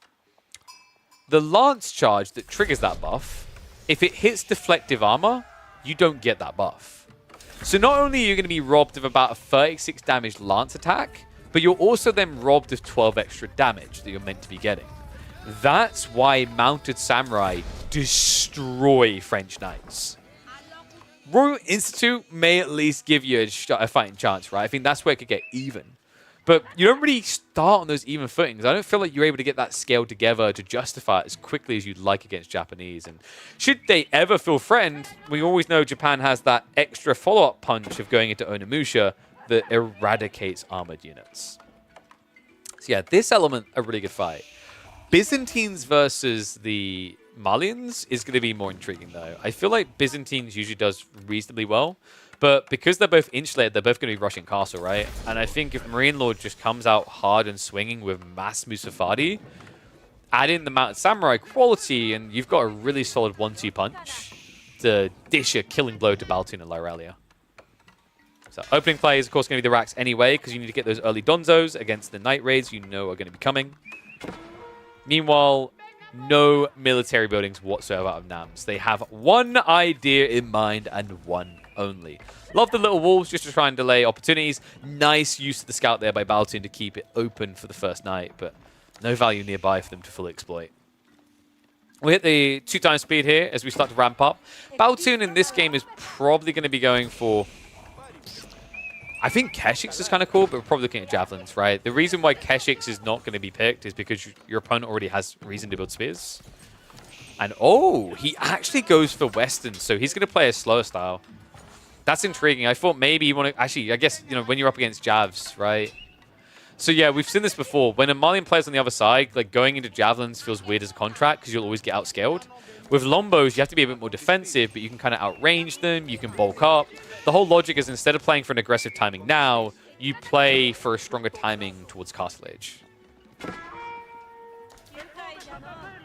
Armies are going to start to march towards them. We've got 5 knights already out in the field for Lyralia. Looks like the first Limitane, oh sorry, the first Donzo arriving should be able to get that space to re-wall here. And NAMS, we're almost there. This has to be Mounted Samurai opening, right? And there's your confirmation. Stables gets dropped. It's just too damn good not to do. Love what we got over here from NAMS, by the way. They went into Tawara and they went out to the berries. Makes logical sense here. You want to reserve your sheep for later. Take the risky resource now. Take the safe resource later. Makes a lot of sense when you're playing up against heavy cav civs and aggressive civs overall. Flown Gate now being built on the forward. Just like a, hey, just in case you didn't know, I am aging up. Do something about it or get the hell off my lawn. I don't think they can do something about it in a rush here. We've got a Kyrie Siphon being built up by Baltoon. It's an interesting idea, and we actually have seen this as a good counter. I think this is where Byzantines have been able to beat Japanese 1v1s. Is Byzantines just send it in feudal when Japanese are trying to go castle, and you just basically roam around their base, killing everything with Kyrie Siphons. I haven't seen this attempted in 2v2s, though. Because that situation is one where your teammate is going to be able to protect you. And then you are talking about attempting a dive against a defender, right? In fairness, I feel like if Marine Lord just simply builds Donzos, he's favored here. You just kind of brute force this, right? You counter out Limitane, you counter out Knights. And the cool thing about scaling Donzos is they can't even get near you. If they do, it's just free hits. Oh, Castle Age comes in. NAMS will be moving over the Oroshira and drop now. So remember, this got slightly nerfed down from 200% to 150%. But it still leads to you building Mounted Samurai every 14 seconds. Baltoon, so far this Kyrie Siphon has done a whole load of nothing. Must have heard me, it seems a bit angry. Flamethrower activated. Limitane are diving into the choke points. Knights are lending their assistance here. Villagers are in a bit of trouble. NAMS tries to scramble away with them. Fight's becoming a little bit muddy. First Mounted Samurai has come out here. And the Limitane count is down to only 3. This is the problem. Javelin's also able to target down those Lombos. It's a good dive, but one that ultimately feels like it doesn't last here. Yeah, I think they've done some decent damage, but the question now is whether you're happy with it. Was it enough, right? Baltoon did not save for a tech up. Lyralia is only building Knights. And the Mounted Samurai count is already half of what the Knight count is. Soon, it's going to be bigger. They need as much damage as possible. Nams does get hit on the eco line. A little bit of a slow reaction there. With so many heavily injured knights, and with so little force left behind Baltun's attack, you have to wonder how well they're going to weather a hit back from Teal. Because that's going to be coming. Nams did have a lot of delays there. A lot of idle time, right? They weren't able to gather. But they're back online now. Back on the sheep. Back on the gold. And that means we are going to be seeing a lot more Mount Samurai on the way. I don't know. I think it was a good hit, right? And if Baltun had been halfway towards Castle, I could kind of see the value. But dude's barely got anything to work with here. He went for the Grove transition first to give him longevity. Of course, that is to a certain degree equaled out by the Kura Storehouse providing farms. They're not as good as Olive Grove, sure. But at least kind of gap closes it a bit. And we do now have the ranches starting to be filled by Marine Lord. So he's also bolstering his economy. Lyrelia, on the other hand, I think she's the one that suffered the most here. Byzantines have plays to kind of get back into this, but unless you want to do some weird 2TC French build, I don't feel like you have that same recovery potential that the other 3 civs involved in this do.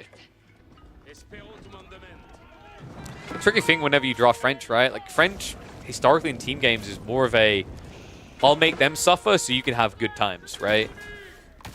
And if you aren't in the good times by the time you've dried up the knight count, your whole team strategy just falls apart. You start to feel like a liability. You start to wish you picked English or picked HRE, or maybe you should have just went for Malians. Even Rus. I've yet to see Rus in these team game settings, by the way. Curious to see if that's going to change up. I mean, in theory, something like Mali and Rus could be really effective, right? Pro Scouts, Malians, bounty gathering from Rus. Because, like, the bounty, sure, it got nerfed in some ways. I don't really feel like it got nerfed. It just got changed. In other ways, it's just kind of got more prospective value later in the game. Because now you get, like, 35 gold per deer instead of 10. So we got a break-in attempt again. Man, they're relentless. And I understand why. If they don't do some more eco damage, then the tech up's kind of redundant for them. But this is getting scary. 7 Mounted Samurai now. Limitana count is at 12. Javelin count is looking real healthy, though. We're up to 18 for Marine Lord. Lombos start to get targeted. Farms are getting hit up. Remember, these were free. So still annoying to lose, but it's not like you burn loads of wood along the way. Limitana are going to start diving in now. Should they get cleared, Mount Samurai could carry this. Instead, they're going to dive in to deal with the Kara Siphon. Brings it low. A little bit of hesitation there, though, as Limitana began to drop the shields. Only a few knights are front lining, so really not enough here to keep on diving. Ram is going to go down. Baltun and Lyrelia, it feels like they're on the verge of breaking some teeth here. They keep missing out by the skin of their teeth. And we've also got this threat now coming in, right? Relics are starting to come home for Nams. I think that's what scares me the most, right? That kind of plumps up your economy. It supplements it. On top of that, we did get the Euroshear drop in the TC. This got buffed recently from 25% to 30% increased build rate, rather. So now you only have to wait the same time a Chinese player would to produce out of a Song TC. I believe we have got another one of those Euroshears on the way very soon. Probably going to be dropping it in a farmhouse here. I think you need more food at this pacing because you're not at the point where you break out your base yet. Gold is fine. There's plenty to gather between the two here. I mean, I say that. They're down to 3k now. But I don't think that's going to be the biggest panic for you. It seems it's time for Nams to set some panic into Lyrelia's economy. A flank attack on the way. Was scouted early on, so good moves by Baltun to protect there. Walls are going up behind this. That's going to be invaluable for the backberries and deer.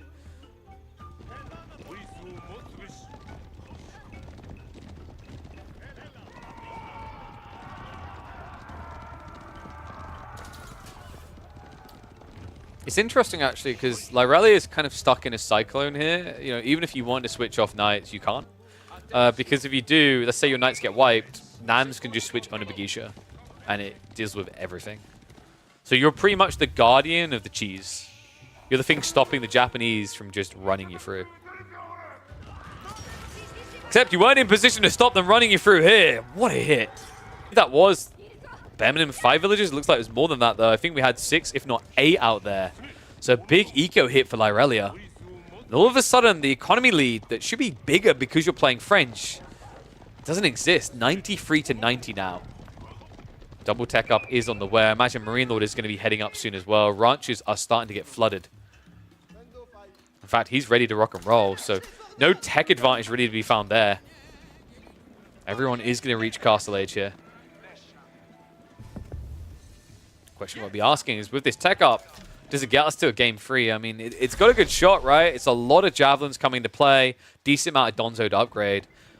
And you could even technically just go Sofa plus Mass Mounted Samurai here and flood the map. In fact, I'd love to see like a double stable drop now out of Marine Lord. I think instead he's probably just going to play a more orderly approach here. Just rely on infantry, right? More cost efficient. You know your opponents are probably playing mainly in the base, so cavalry gets less value. If they are playing on the flank, they've already walled it. So that means that Sofas just aren't as good of a unit as they otherwise would be. I'm starting to wonder if Marine Lord's just going to drop a temple instead. Yeah, it does seem a little bit missing here for NAMS. They have 3 relics, and they've yet to drop a temple still.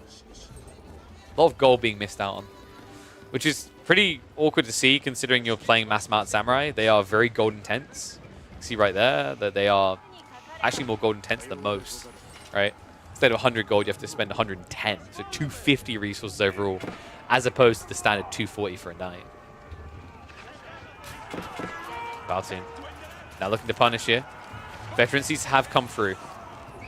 However, Marine Lord has mirrored that. Remember, you get them in 30 seconds of the Marlians. Dive coming in with the Knights.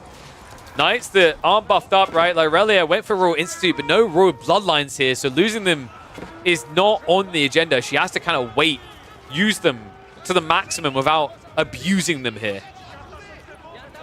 The Mount Samurai are on the way home. A few have leaked into the economy in the meantime. Right now, Marine Lord is 2 versus 1.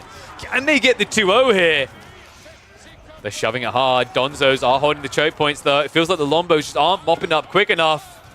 Lyrelia, night count is getting low. She's down to just 9, single digits and flopping. And Marine Lord, the Chad has done it. Enough damage done here. He holds them back. The Mounted Samurai now arrive for the cleanup. And NAMS should be able to carry this across the finish line. Damn, the trust there. Marine Lord, the 2v1 hold, does more than enough damage, ample damage to reduce the count. Lyrelia at this stage is a non-factor. It is just Baltoon. And sure, you've still got Limitane versus Mounted Samurai. Great. But remember what we said about this whole idea of things like Onabagisha opening up. That's now an option for NAMS. I think they're going to stick to the Mounted Samurai here, but should they look for that switch, it's very cost-efficient now and very effective. Meanwhile, we're going to get a switch coming in, actually, from Marine Lord. Starts to add in a few Musafadi. Not really necessary, but he might be worried that his opponent's going to try to go into Varangian. I don't think he can afford to. He basically needs to build Limitane to contest Mounted Samurai now. So, funnily enough, like, Marine Lord could probably just build, I'd say, mass Archer Donzos and dominate this. Even just Archers. Actually, Sofas would be incredible here for Marine Lord.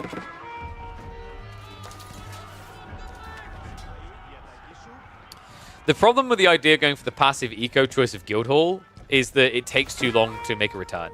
French is a tempo sieve in team games, especially. They're meant to pressure. Royal Institute on delays offers immediate investments into returns on investments, right? Because you're mounting up this mass knight count, you can get great value out of Royal Bloodlines, Cantled Saddles, all these abilities really quick. The problem is it just sucks in this matchup. The Japanese Samurai is just a complete counter. Now, because you lost all those knights that we said you couldn't afford to, you know, yeah, Royal Bloodlines is there now, but you kind of wish you'd had it before the knights start flopping dead.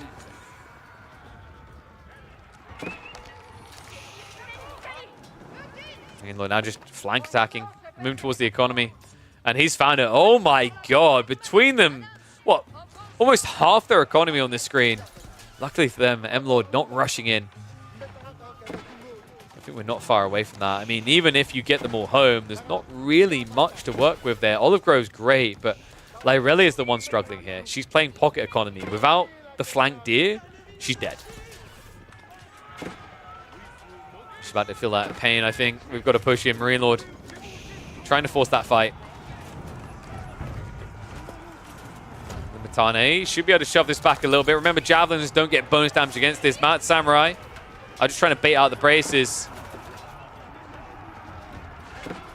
I just don't think there's enough behind this. Once again, Lyrelia not able to pull her weight on the raw military count. And quality is great in the right situation, but when you're being brute force like this, quality is not enough. You need the quantity. You need the blob to be effective.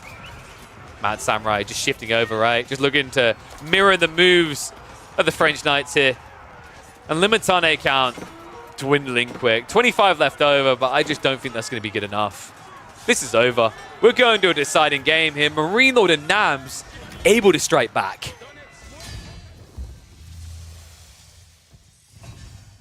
Whew. Well played. You know me, I love myself a good old free game series.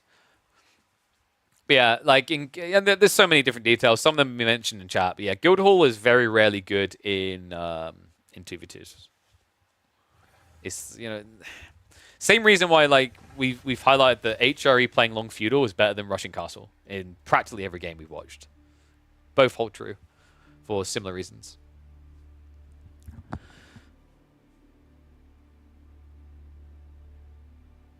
I can't really speak to that, Binak. I don't know why Fei Chan isn't in this tournament. I don't know if she just didn't play the qualifiers or what. I mean, Fei Chan, I don't think she's really been putting as much time into competing, if I'm not mistaken, because she's like playing a bunch of different things, right? She's been playing Stormgate. She's been playing Deadlock. So I don't know if she was trying to compete in this one or not. You don't play 2v2. There you go.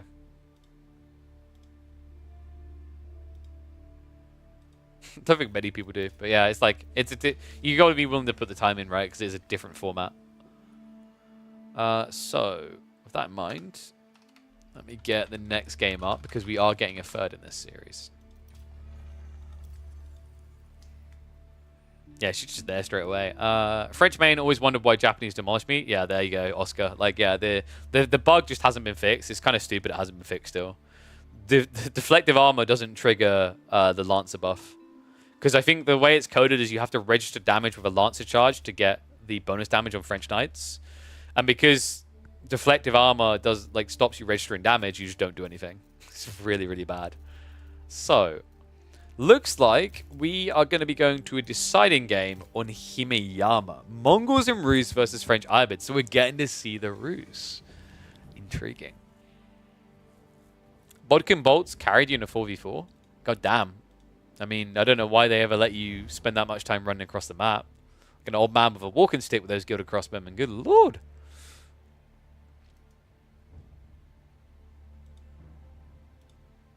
Give me a sec.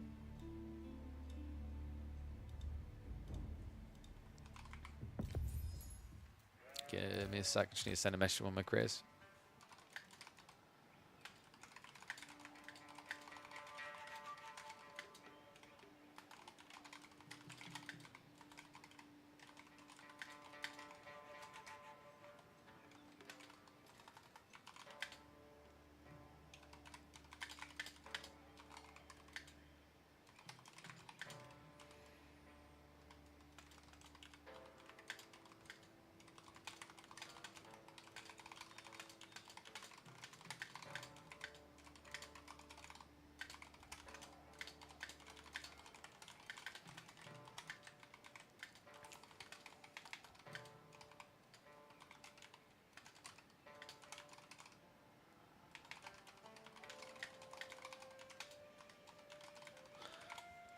Just had to send that to my influencer quickly. So let's get ready for another game.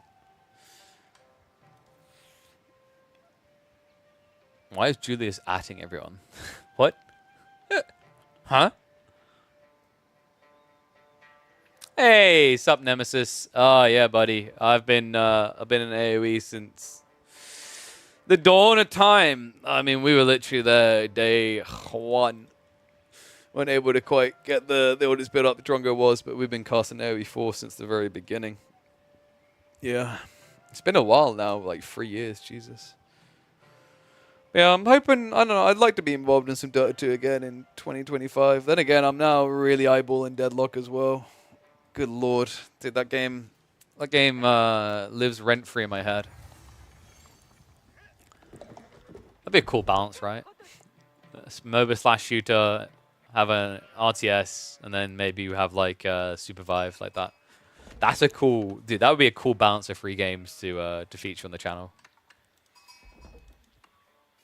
All right, let's get ready to roll.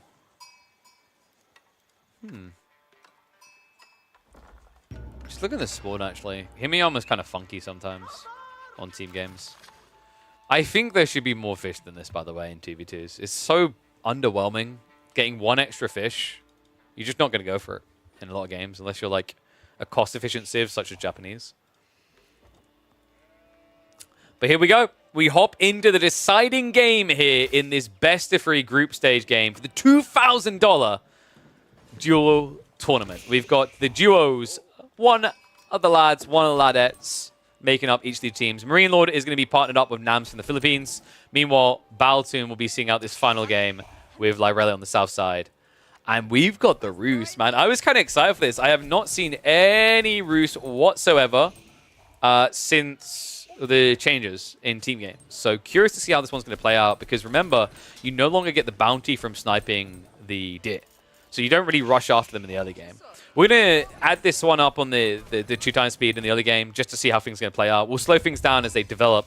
We have got an early pull here. Baltoon on the Mongols is looking to send it into Marine Lord's gold line. And look at the spawn!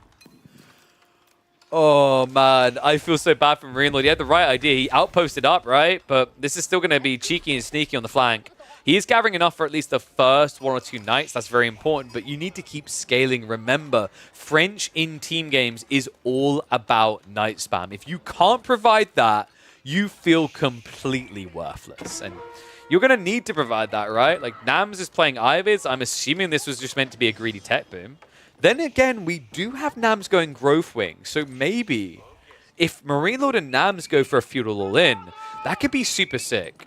The reason is that Baltoon kind of has an awkward time ahead of him with the Mongols. Something I've noticed about Mongols is in team games, they often feel like a support cast civ. And especially in 2v2s, that can be cumbersome because it means that, like, you know, one player is kind of going all in and doing everything they can. The other is just trying to enable that one. And while in 3v3s and 4v4s, when you dilute the population missing, in 2v2s, it's like 50% your firepower isn't truly there. So we'll see if there's a new generation of Mongols, right? Like, they did just recently receive the buffs around Deerstone. You do now have access to the Khan Hunters that give the additional range. I haven't checked whether that works with allies. If it does, it's broken. Because you could go mass horse archers here. Which is wild, actually. 5.5 top range, I think. Allies are buffed. Okay, this could be sick then. I wonder if that's what they got in mind. If Lyrelia rushes Castle Age, horse archers could just kind of dunk on this. On the other side, of course, we're going to see these two trying to play the Age, right? Double archer range gets added in. First archers get queued up. A knight already arriving from Lyrelia. Arrow slits is in, right? Oh, wow. Okay, Marine Lord read it right. This was just off in terms of positioning. It kind of felt like maybe Baltoon was trying to stick closer to the second gold vein. If he put this one extra tile in, he could have blocked the golden tile, but I think that came at too high of a risk for him. And now Nams, love this, walks a single archer across to his teammate's base, or her teammate's base, starts building the ramp. Remember, when you play Ibids or Abbasids, you don't have to waste money getting siege engineering. You already have the tech built in.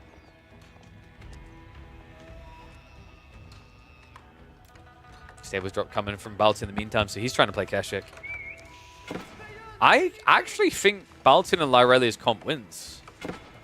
Nams is building mass archers, right? But there's no reason to build archers right now. Both of your opponents are going to build cav. And, you know, French can be powerful in cav fights, but they have their limitations. And limitations in numbers is what's going to matter here, right? Because if you ever end up in a heavy cav fight and you're outnumbered, Keshiks win because of the sustain, right? Over a long period, you're just able to peel back injured, bring them back in, start walloping to heal. So yeah, I actually think that Nams needs to, for a start, add in a Desert Raider. Desert Raiders are insanely impactful here. Actually, I'd probably argue you only build Desert Raiders. Archers is kind of a bait, but that is one of the cool things about Ibids that players have gotten better and better at utilizing in recent weeks, is actually the fact that these archery ranges of stables have Desert Raiders in them. It gives you an extra layer of flexibility that other civs don't have with their comps.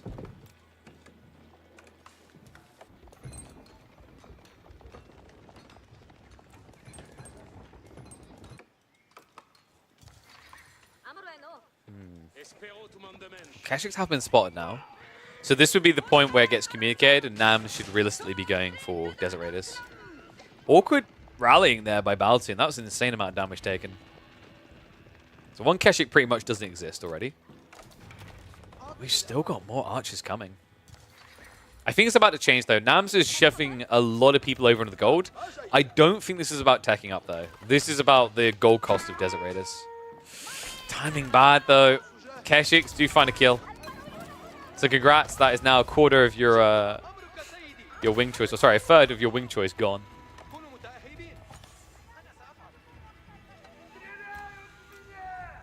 Alright, in the meantime. Also now just kind of slipping some extra coins in the pocket. Remember, you do get 10% of the food you gather is gold. And that adds up on these deer. Basically, each deer is worth 35, right?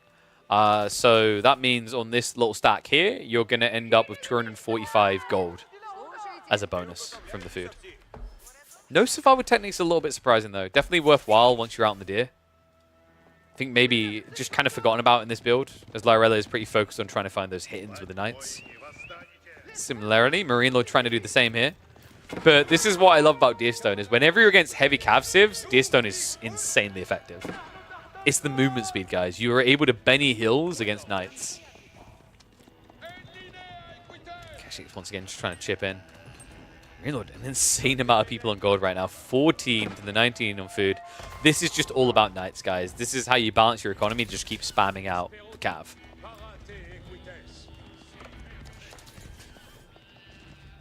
You've tried Industry Wing Castlade for the TC. It's not a bad idea. Just I think it's weird because it's like you require your opponent to be docile. Because if you're going for the Industry Wing in Castle Age, you either have A, played a very long feudal, and if you've done that, why did you not go for the 4 villages, right? The alternative is you Castle Rushed. You Castle Rush to build a TC on a delay. But if you're Castle Rushing, you want to go for Relics, because in Rushed Ages, Relics are more valuable than second TC, right?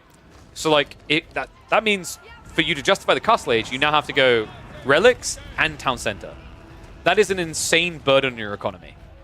And any good player will punish you for doing those two things simultaneously. So you have to have such a big advantage already to get away with that. Am I seeing that right? Marina went Pro Scouts. Oh, that's sick. Double Cav Civ, right? So what do? You keep your economy safe at home.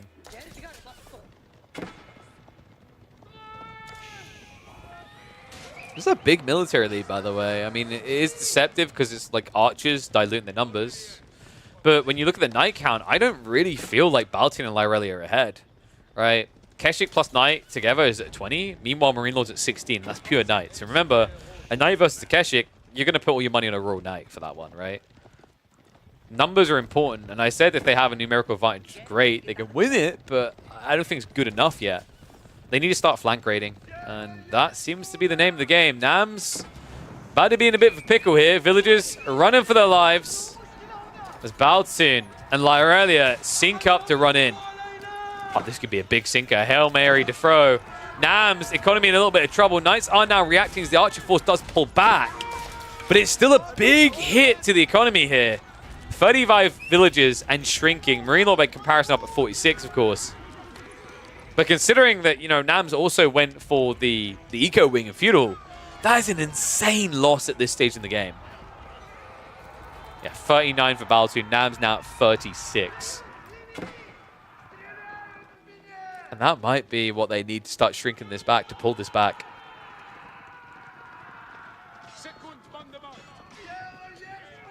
must continue to trek up. I'm wondering, like, Marine Lord, will the pro scouts play?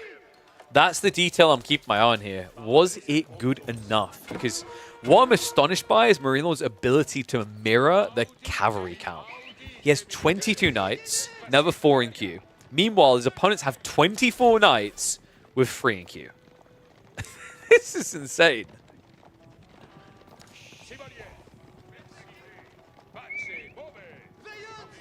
I think this is like the only place Marine Lord can't be, is out of all the locations you can try to target on the map, you should probably never be targeting the Mongols' main base. Because if they've got some spearmen and they have the deer stone, which they do, they can always just block you out and actually punish you for it. I actually think Lyrelli is the better target. I mean, you've got a decent number of knights, right? So even wooden fortresses shouldn't last that long. He's a little bit split on the count right now, though. Only 10 cav units able to ride in, the rest having to defend here. Nams, when are they going to be able to take over? When can Marine Lord pass the baton here? We have now got spin production underway, and I'm a little bit surprised it took this long. But I think they were paranoid that they were being bluffed here, right? Like there was a switch up coming. And I kind of get it, right? Because if your opponent does snake archers on you and they have similar count, you lose. The reason you lose is because that Khan Hunter that gives the plus 0.5 range across to the Mongol units.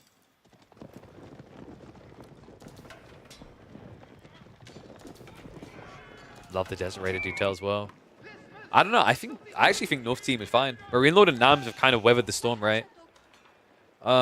If I'm green and yellow, I'm thinking tack. And I'm thinking soon. There it is. Confirmation. Lyrelia has what she needs. Raids are slowing it down, but there it is. High Trade House now on the... Oh, God. Is that good? I mean, it's not terrible. It's definitely not great. The problem is you're against French Knights, so you can't like run out here, for example, and plop it between the two or something to that chord. You know, even if you had one that would give you like 300 gold in a corner, you wouldn't run out against Mass Knights. So tech up on the way, but I mean, Marine Lord, if he hears this and just mirrors it with 33 Knights, this would be the easiest overrun with a Royal Institute play you'll see all day. Similarly, I wouldn't be surprised if Nams is getting close to that point where they want to maybe tech up as well. I mean, Archer's pretty effective for Ibids once you reach Castle Age. And yes, Abbey of Trinity is only really worth it when you're rushing Castle. 15 minutes into a game isn't really rushing Castle. They did at least buff it now, so like the discount applies to all monasteries, but I don't think it's good enough. Rotai now on the way. Baltin. Whoa, this is a double castle play, but look at the punishment coming in. Marine Lord strikes while the iron's hot. Nice run by it. Several villages go down. I mean, we're talking about, what 10 eco loss there for Lyrelia at the beginning of an age up when she doesn't have much economy to work with anyway. And now dive into the main. Town center being targeted here with this many torches out. They could break it right here and right now. Baltin. The Kurultai is still not up yet. This Keshik army isn't a real threat. And that one Desert Raider could ruin them all. They don't have any range units to deal with it. TC was their one hope, but with only 4 villages in, it's not enough fire. And the second wave starts to dive in. Eco at home getting idled up. And attention now being shifted to the west side. I am sensing a swift loss of a game approaching here. Half of the army of the North team is Knights. French Knights at that. And although they may not be vetted up, they are still pretty bloody competent at this stage. Keshik's charge in. Baltin. He doesn't have the tech upgrade yet. It just came in. Veterancy is in. The Spearmen are holding back though. The Knights surge in. This seems like too much. The Spearmen are getting such good trades against the veteran Keshiks. The age up seems to be almost a non-factor. Marine Lord is going to be able to plow through this fight. Him and Nams able to get the dub, and that should be the GG right there. A 2-1 win for the Frenchman and the lady from Philippines.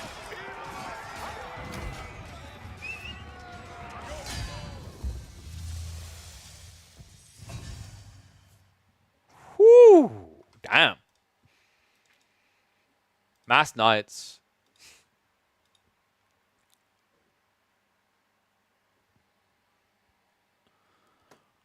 Last nights. What else do you need?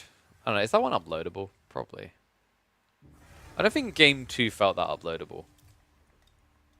I don't know. Game 1 was kind of intriguing.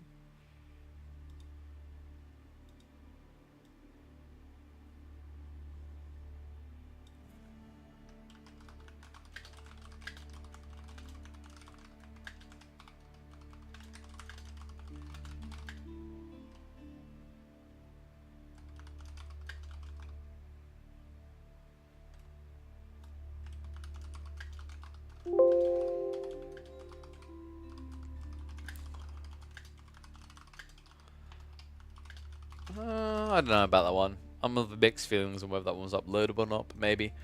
So, let's have a look-sees here. Is French trade and TC a thing? I think it's like, dude, you're dipping your hand in the pocket too much, right? Once again, it's similar to that idea of like Ibids rushing Castlage to build a TC when you know they're going to want relics as well. It's like, dude, like check your greed at the door. There is a limit to what you can get away with.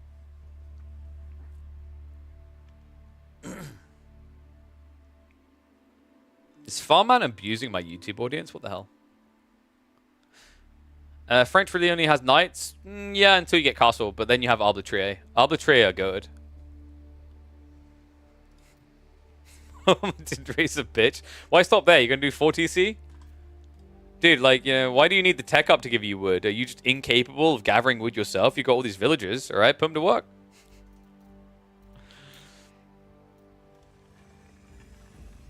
Alright, whoopsie, I accidentally clicked on the wrong game. Do you guys want more of the team games, or do you want some pub ladder games now? Let me mark that series off, because that is... So we could do... Let me check. What can we do next? We could do Beastie versus Kiljardi. Beastie versus Kiljardi. Puppy Paw versus Baltoon. Anatan versus Kiljardi. I think those are the ones we haven't done. Louis versus Baltoon is another option as well. Choices. Alright, I'll do a quick poll for 1 minute so you guys can decide. I mean, 1v1s will simply be from ladder, whereas team games is tournament play. So, I figure most people would prefer the team game tournaments there. Maybe... What could we do? I think... I'm intrigued by the Beastie Kiljardi one, actually. I would have loved to have caught the Beastie Anatan one, but it's too many games back in the replays. I'm pretty sure it's too many games. I'll check Anatan's data, but I'm pretty sure it is.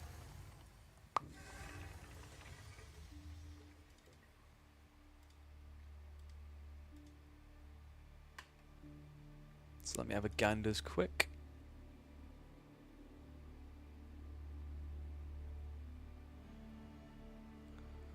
Oh, wait. Did they have a double... like 1-0 advantage in double Elam for King of Dry Arabia? Ooh. I don't know. I'm a Dota snob. I hate game advantages in tournament formats. I think they're terrible. It feels underwhelming. It's like the stakes have already been like...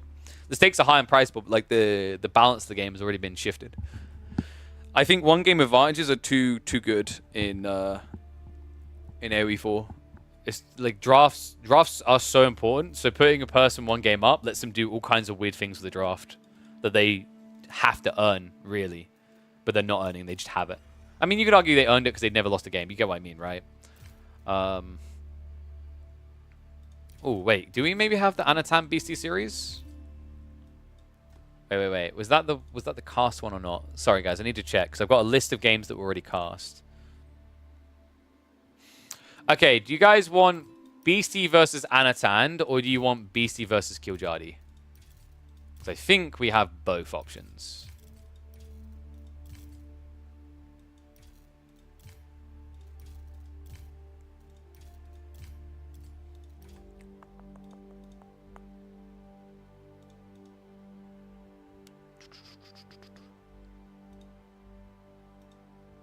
Oh wait, I didn't check the results. Yeah, it was team games. I knew it would be. BC versus Killjardy? Alright. We can do BC versus Killjardy. We've checked out a bunch of Anatan. Like, did we do 1 or 2 series? I can't remember now.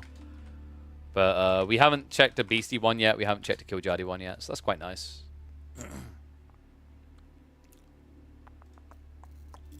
So let me check Killjardy's data. I just want to get players to the point where they don't even bother to private their data anymore. Just because it becomes too tedious. It's like, dude, they have Smurfs already. If they want to have secret games, they've literally got their Smurfs for that. They can just leave all their data open now. So, having a look now.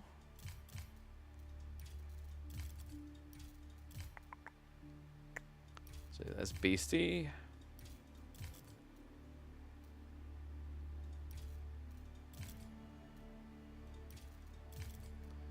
So, we've got Beastie and Pepino Pig versus Killjardy and Deep Shine.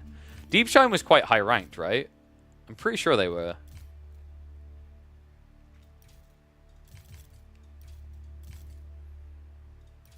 Alright, we're starting on Cliffside. Let me reset the score.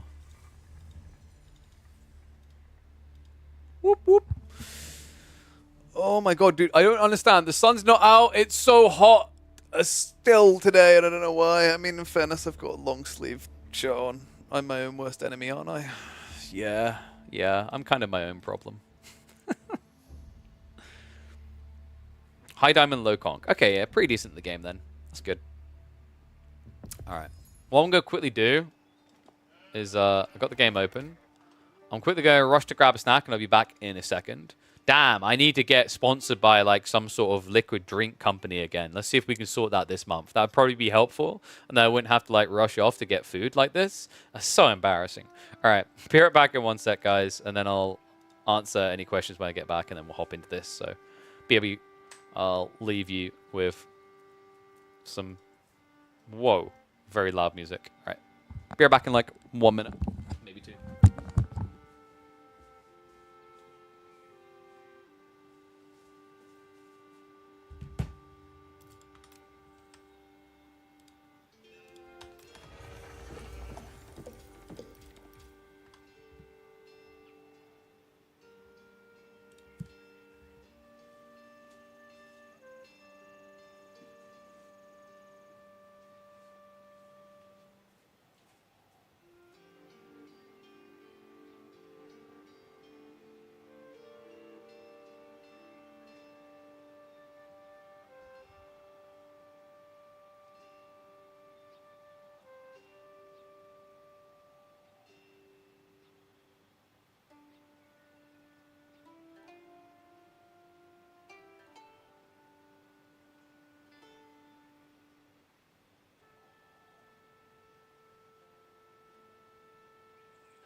All right, guys. Let's get ready to kick this one off. I'm just going to finish eating this very, very, very healthy chocolate bar, and then we'll get ready.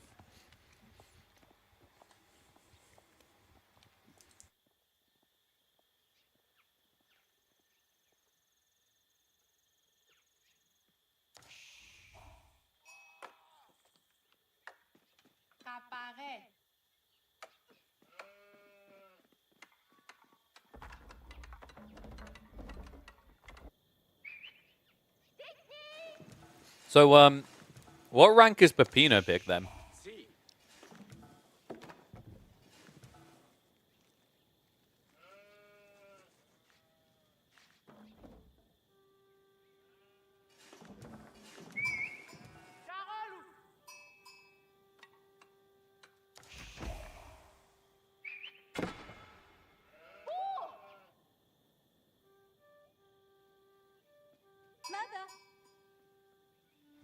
Check your manners at the door, Vernal.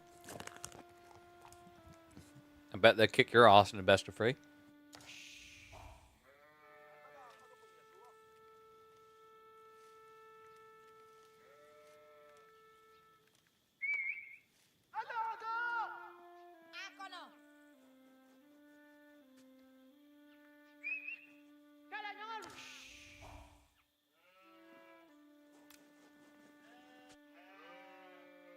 All right. I am rejuvenated, and we are ready to rock and roll. Hype it up!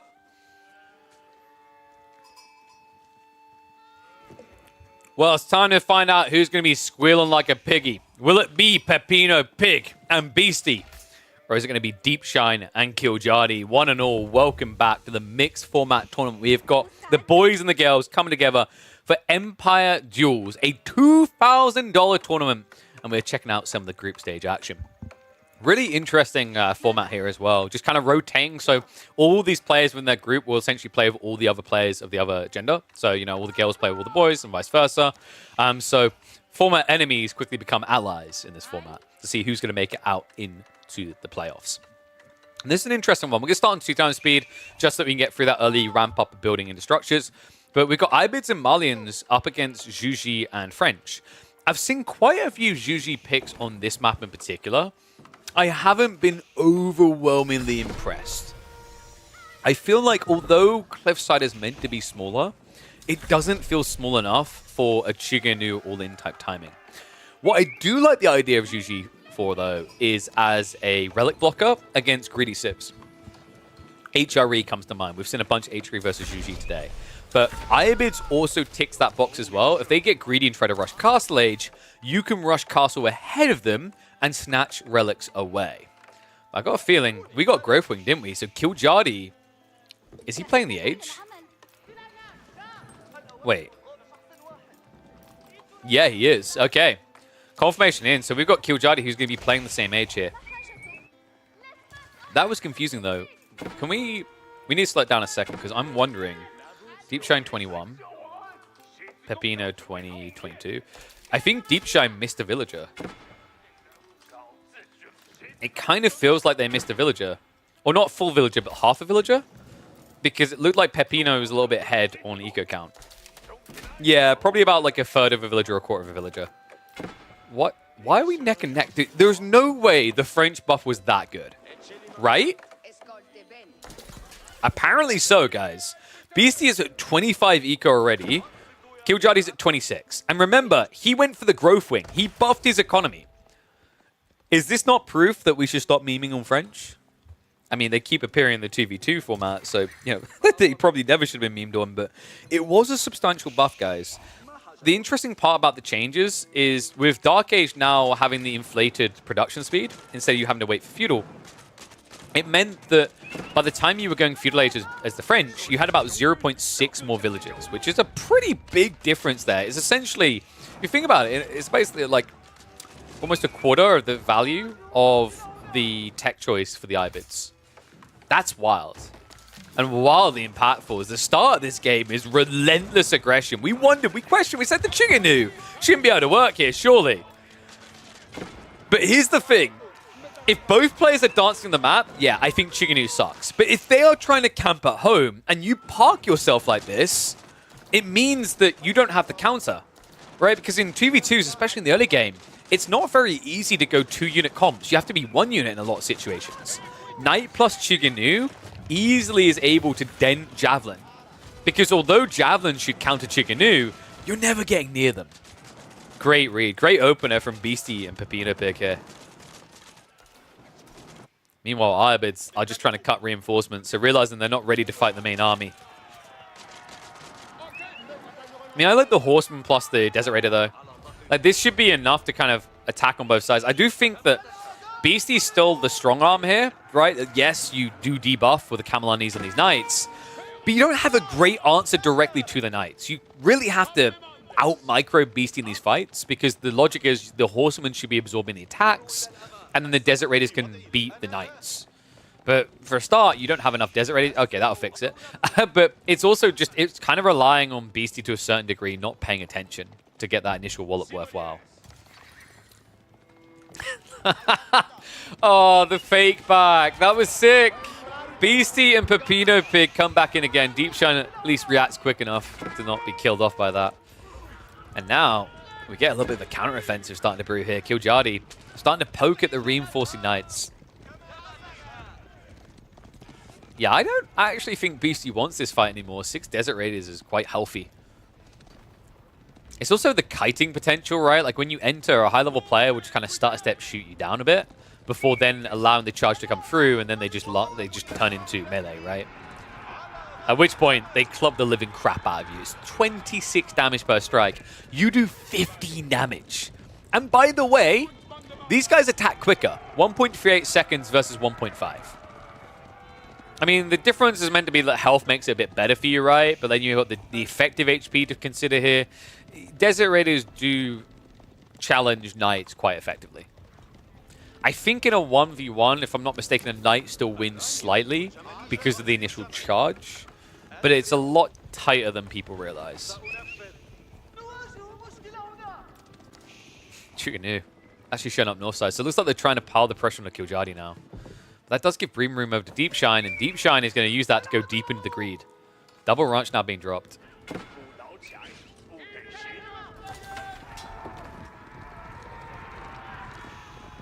Remember, in these fights, your goal is basically to absorb the charge blows of the Horsemen. Because like they're more cost-effective to replace, right? The reality is like the Lance charge does the most damage, right? And the Desert Raider has 120 health, has some melee armor. But a Horseman with no melee armor has 125 health. But the difference is 50% higher for Desert Raiders. These Horsemen, definitely worth their weight in gold, even though they cost none when they find a target like that. Chuganu, a little bit overextended there. No Blacksmith's Text is problematic here, though. Killjadi, I'm a little bit surprised that he neglected Undermesh when he knew he was up against Mass Jugnu. Almost seemed like he thought he'd be able to get away with a gradual age up here. And he's definitely sitting on a decent chunk of food. Gold is now getting committed, though, so Undermesh finally on the way. We do already have Steeled Arrow, so critical he does get that before engaging again. The Deep Shine caught out on the base. I don't know about this from Deep Shine, man. I get this desperate ploy, this feel like you need to go and back your teammate up, but timing's everything, right? And I know it's going to feel bad to have to say this, but like you have to essentially wait for them to dive Killjadi's base before making that move. If they're pulling away from his base, you're too close together to get away with being caught in the midland, right? But like if they're up here and they try to contest you here, it's still then technically a defender's advantage for Killjadi. Yeah, really content with Beastie and Pepino's position in this game. It looks really good for them. We never talked about the Meditation Garden. It's quite the walloper. 50 gold and 75 stone, which means as this game treks later, Pepino has a very casual, natural transition into TCs. Yeah, this rate is going to be into a keep drop once they reach Castle Age.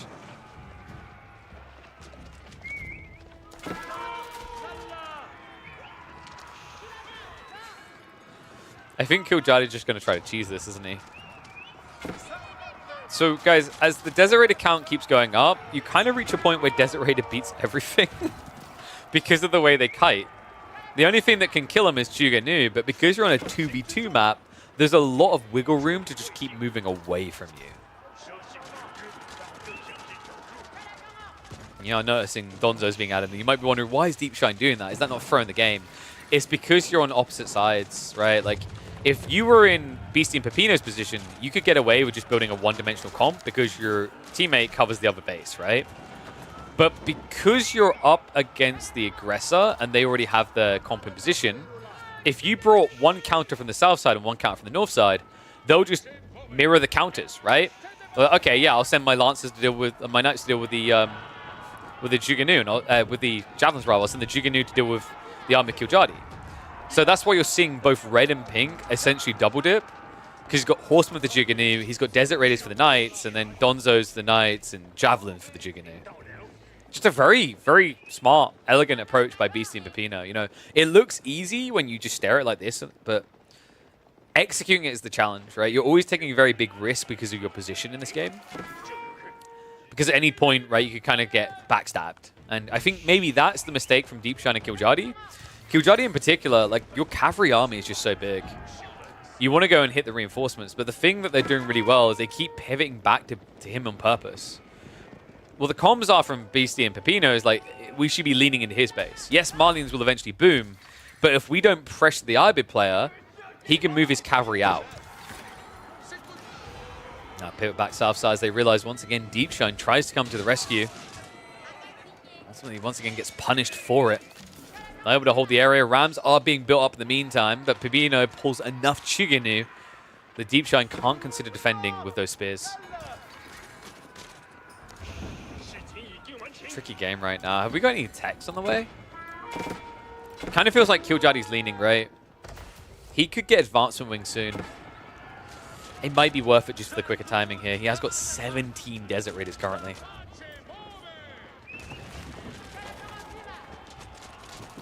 Knights will start to charge through. I think at this stage, you could even consider just brute forcing this, and indeed he does. Beastie goes to the surround.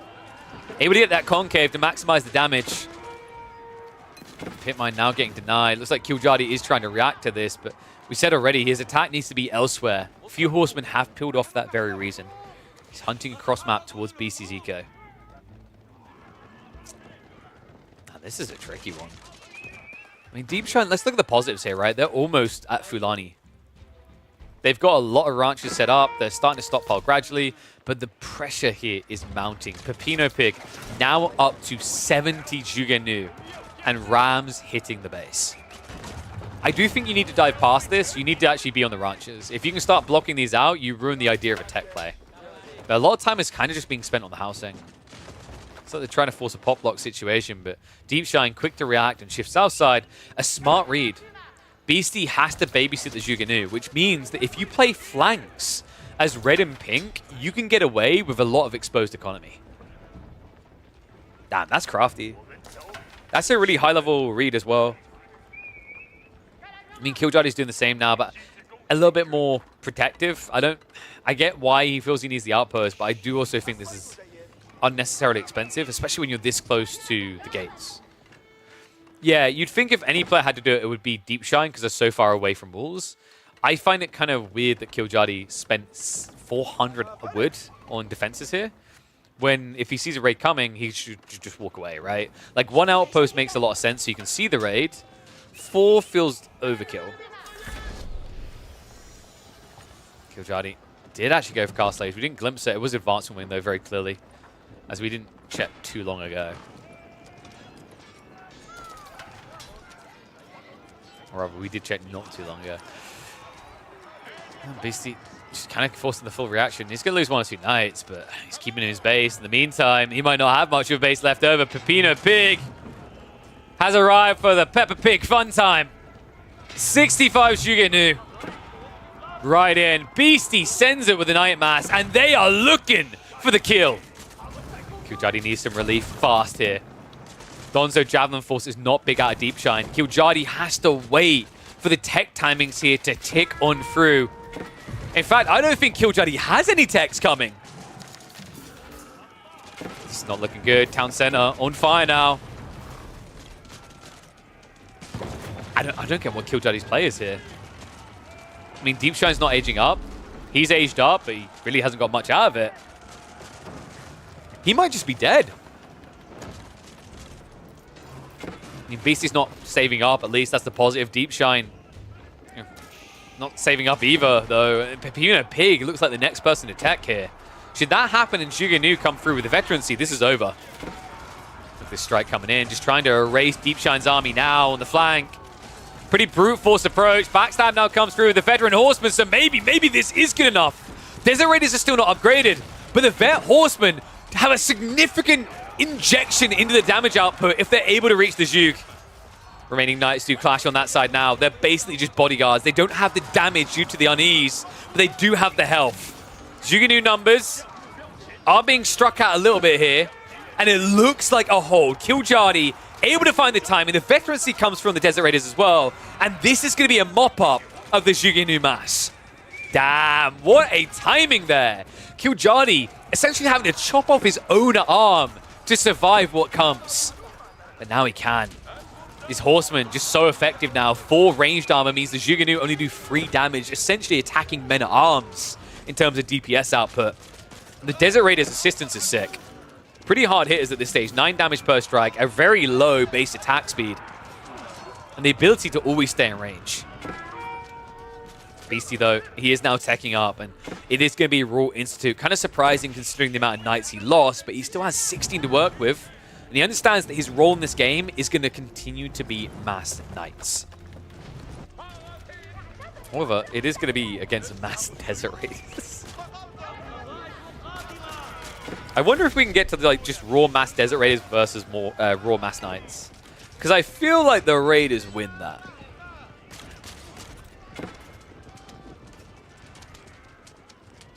Grand Fulani Corral is also now on the way, so it's going to be the east side team to tech up twice first.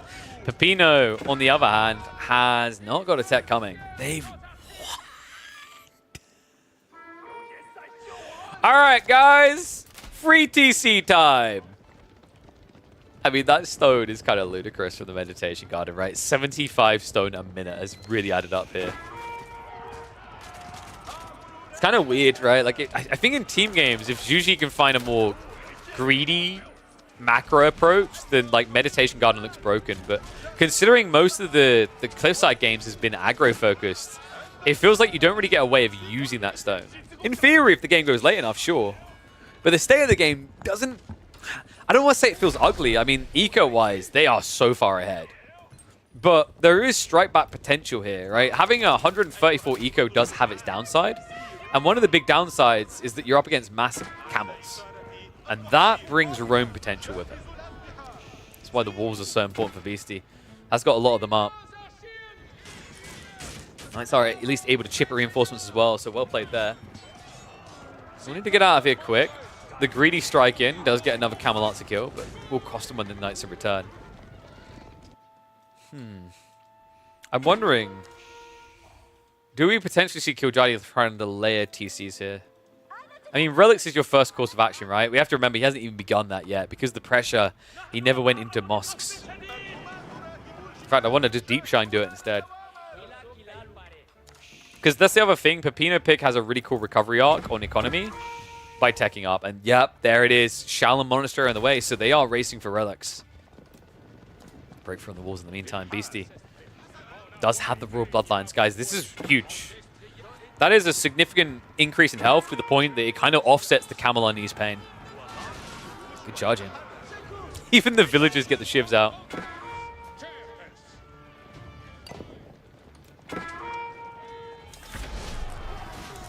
Killjadi? Oh, he actually goes in for the melee form here. Interesting. Not a fight that it seems Beastie can win. So there you go, guys. Desert Raid is good enough to fight back here. 6 melee armor. I mean, the damage offset here as well. Like, you're hitting for 15 damage. That's the base of the Desert Raiders. Then they double that damage output. No wonder you're able to contest even when your opponent has double the health. Good starvation point here, right? Beastie needs that food. He doesn't have a farm transition ready to go. Stone gathering is underway. This was meant to be, what, probably a 2 TC boom? Or delay? I might have to turn into a keep drop just to keep him alive. Pepino, meanwhile, is basically gathering enough stone to build a wonder. We're up to 1,200 now, passively, by the way. They have not built an extra TC. They haven't really built anything yet, but that's about to change. Jiangnan Tower just got dropped. So we should be looking at, what, an extra 2 TCs and then probably a granary transition afterwards. Meantime, Pepino coming to the aid on the north side. Able to punish Deep Shine for showing up in the wrong neighborhood. We have got pings going off everywhere, though, so Pepino definitely starting to feel the pressure across the map.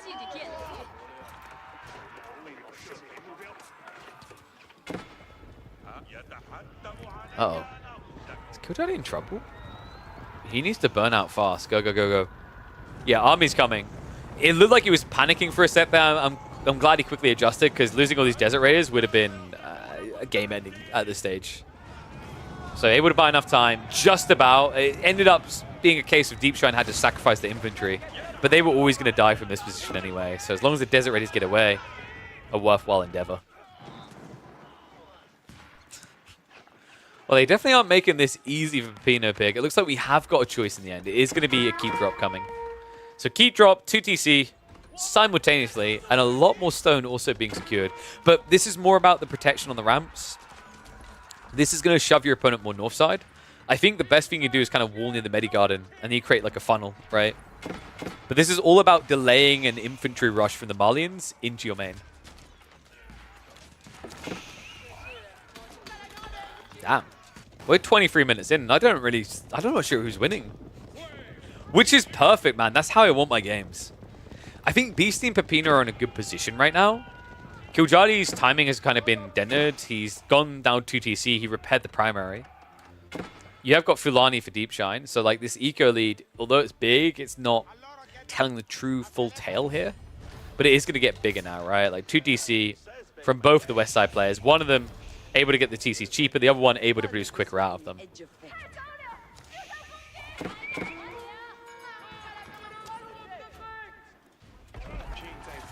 Pepino. Oh, my God! The greedy walls! Pepino Pig. Like a pig to the slaughterhouse there. 10 plus villagers going down, but luckily some of them are at least able to get out of there before the gap closes. Granary transition is on the way behind this, but such unnecessary greed out of Pepino. It felt like they could have just walled a little bit shorter and got a similar effect. Now instead, a strike back as Deep Shine moves in for a keep drop to start posturing aggressively towards Orange's base.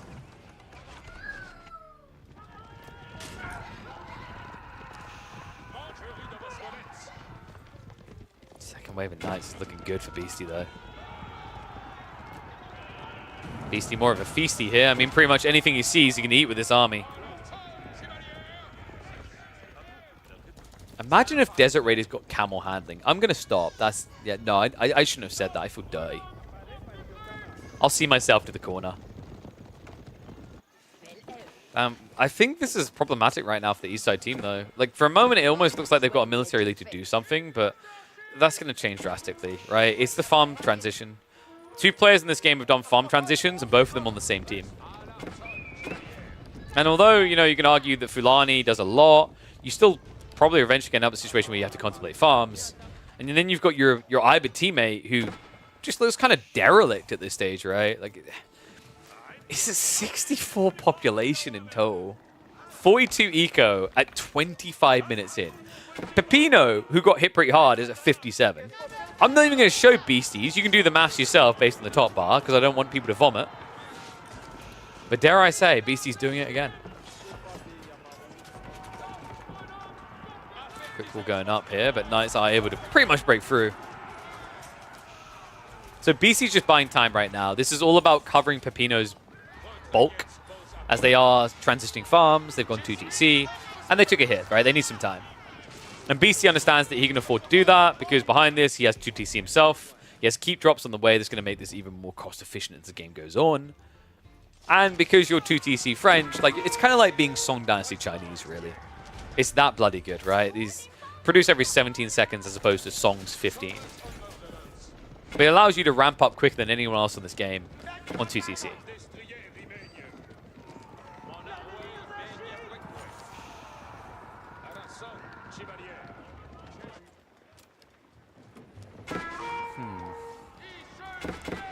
I'm wondering, actually, maybe Pepino needs more static defenses.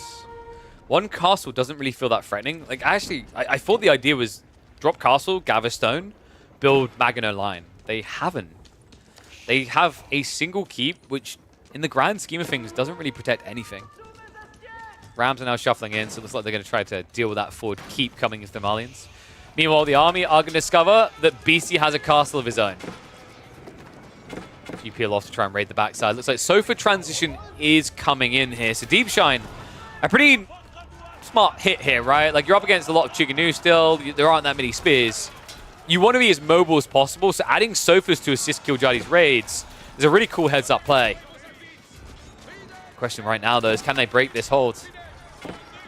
Castle drop proving problematic. Not easy to dive either. And Deep Shine and Killjadi. It's a good initial hit. It is at least going to erase a big bulk of the night count, but I don't think they can break in here. They're going to have to back out.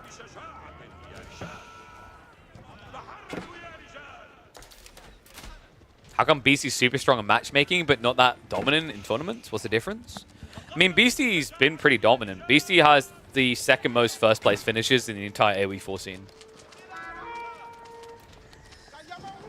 I think you've got to stop thinking that it's Beastie sucking and think it's more competition catching up. Puppy Paw and Wham are on another level in 2024. The other thing as well is, like, actually, when you change the format, Beastie will look weaker. And what I mean by that is Beastie plays off of perfecting existing builds. He's even said this himself. He's not an what's the term? Iterator and innovator. He's not an innovator, he's an iterator. Right? Wham and Puppy Paw are more of iterators. Innovators. So, like, the difference is an innovator will find new builds, like a Mister. An iterator will perfect a build, like a Beastie. Now, when you think about things like Red Bull Wallalow, which I think is what a lot of people are trying to lean into, with El Renado, you had entirely new things to worry about there. For example, Socotra was an innovator's map, not an iterator's map. There wasn't enough time to do all the iterations to discover all the builds. So, like, these new builds coming through, these new maps, discovering things, that's where, I think you're going to see BC be a little bit weaker than maybe like a Wham or a Puppy Paw. But when you go back to something that's well-versed, well-practiced, trained a lot, that's where BC's veterancy, his experience, his wisdom, his extra hours, his commitment to grinding it out proves to pull him ahead. And you can even see that in the King of Dry Arabia tournament.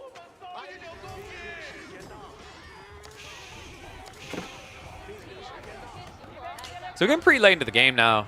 And the lead is inflated, right? We're now 50 ahead for the West Side team. Imperial seems inevitable, and we've got to start asking the question, who's better? Iabids, Malians, French, Juji? I think Juji's really solid in team games for Imp+. French is also very impactful in team games because there's so much gold on the map. Usually Imp French in 1v1s has to transition to Arbitrie because they just don't have enough money on the map. That's not usually the case when you add 5, 6, 8, 10 extra veins to the game.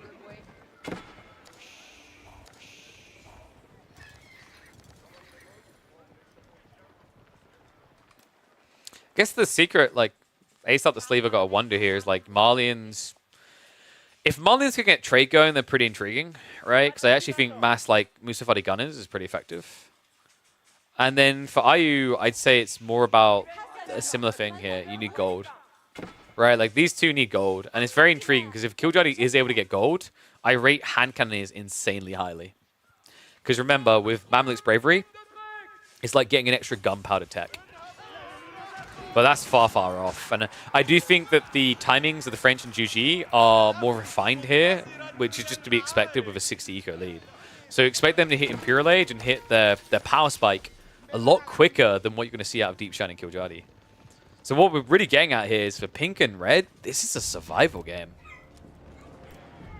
Mass Musafadi around the back. Oh, sorry, Mass Malians around the back.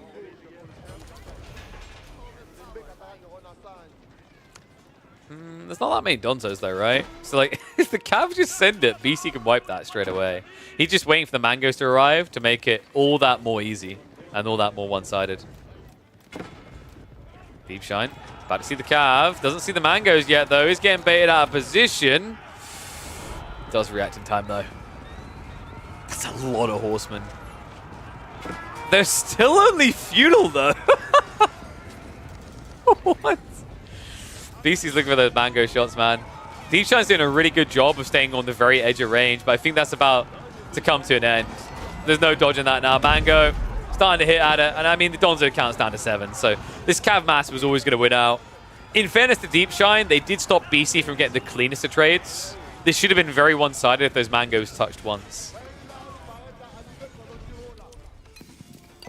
Late game most definitely is encroaching now. Beastie surely has the veterancy on the way for those horsemen, I hope. Meanwhile, south side, it looks like the cavalry raid is going to just be chased away. Mass spears from the Juji should be good enough. We have got some relics now starting to be plugged. So, how many in total? they went Shallow Monastery, but then they didn't really grab anything, right? It's kind of crazy. We're 32 minutes into the game, and there's still, I think, 4 relics left on the map. Malian player has at least started to play for those as well, and we should be seeing some come home soon for Killjadi in theory. It's kind of crazy to think that we have an IB player in this game. We're 32 minutes in, and they have a grand total of 0 relics. But remember, guys, this guy lost his primary TC very early on in Castle Age.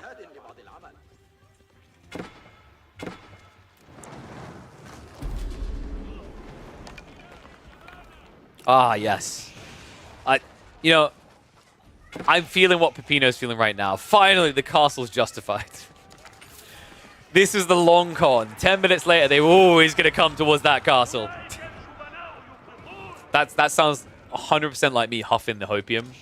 That I convinced myself I made the right choice. Yeah, it was kind of a tricky keep, right? But we talked about the Magano line effect. That's now there. And it even involves a little bit of French assistance. So full castles in this area, really smart. There's a lot of resources that everyone wants here.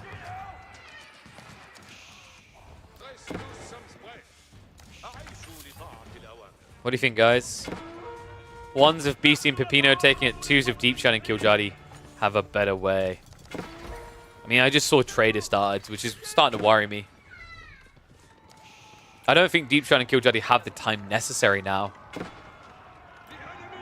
They need to raid, right? But it just feels like they're being mirrored out whenever they make these moves. A few so far are leaking in here or there, but no big GG wave flooding over the farmlands, right? BC. I think we're moving into Imperial soon. Resources are starting to be stockpiled. Peppino Pig also now going to be mirroring that. I mean, this is a pop difference that's undeniable, right? Like, Deepshine and Killjadi are basically at half a max pop. It's a 2x advantage. This game feels over.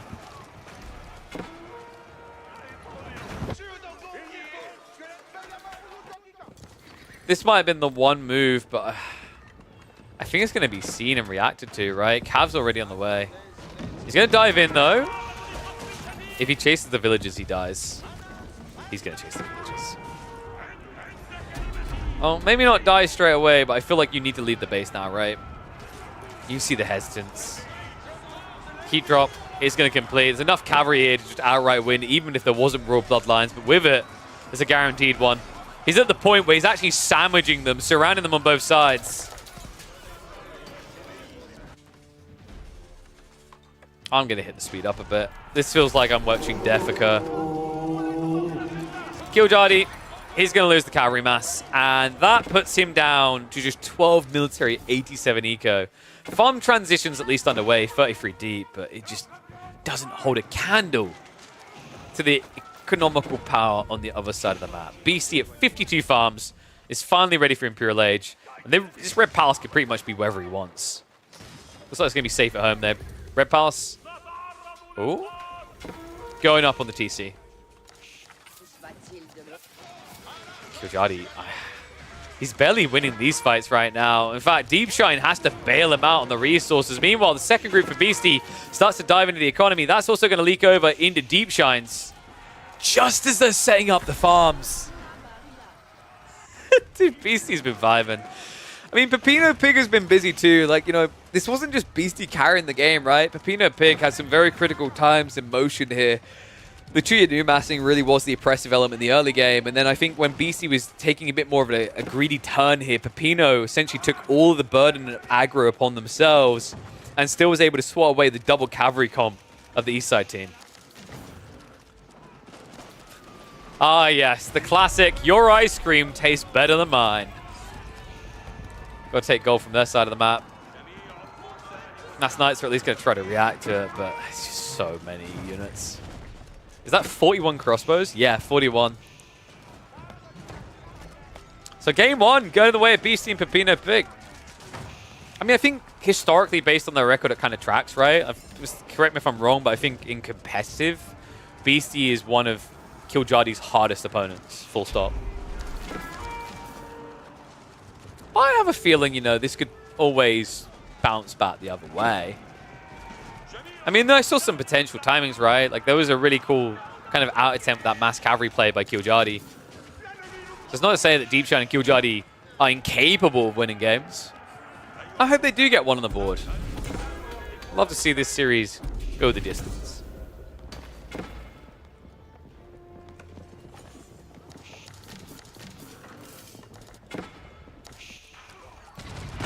Speed up again. Cannons are starting to move in. Castle's dropping. I mean, sure, tech up complete for Deepshine, but Killjardy's imp age, I just don't think it's that impactful that quickly. Camel Lancers are going to be forced to engage again, but you can already see the Elite Knight upgrades already in, and he already has Royal Bloodlines as well. It just feels like the type of game that's going to drag you into the abyss, right? 260 eco to 140. Military count, a 5x advantage. And game one, guaranteed in the hands of the Beast of the Pig.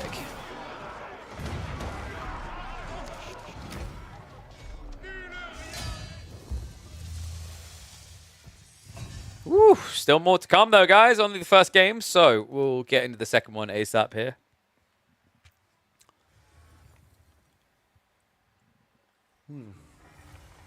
That game did kind of feel mostly over for the last 10 minutes, I want to say. I always feel that's a bit of a challenge that AoE4 has more than most, right?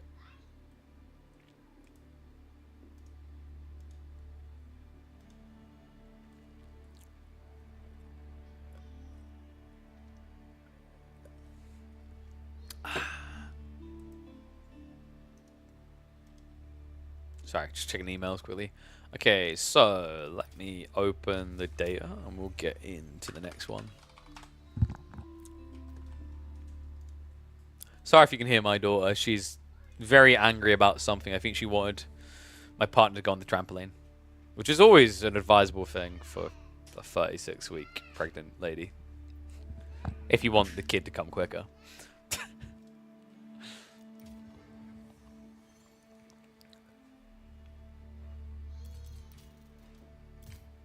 So, Cliffside opener. Next up, we've got... is it Prairie? Oh, sorry, Himiyama. Himiyama. Ooh, French Byzantines versus Rus English.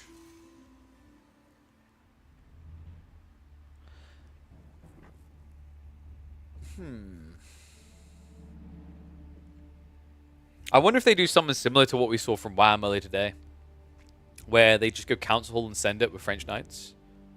That's pretty sick here. I mean, French Knights are better than Rus Knights, and the English Lombos counter Limitane. You can't mass Lombos, you can't mass Javelins as Byzantines if you're under pressure. I don't know, man. We might have a 3-game series here, guys. Can we agree it's just so weird to look at like French players' perspective at the start of the game now? Like, that looks weird, right? Even in the normal minimap, that looks weird, right?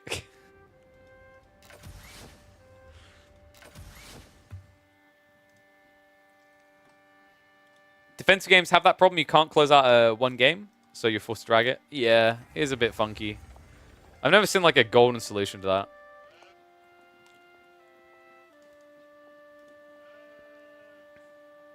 I think we're all caught up in chat though. Oh, by the way, guys, reminder, we're probably going to be live, obviously today, Tuesday, and Thursday is the currently planned days for this week. We'll see about Friday, potentially. It depends. It's all about finding enough games to cast. I'm thinking maybe we do an Age of Mythology stream tomorrow, cast some Age of Myth games. Just because I think we've done a decent chunk of the tournament action here. And then maybe we'll see if there's some residual on Thursday, or if there's some show matches that get played by then. It just, I mean, I'm trying to keep it interesting for you guys and interesting for me, right? Like, if we cast AoE4 every day, I think it has limitations unless it's new things.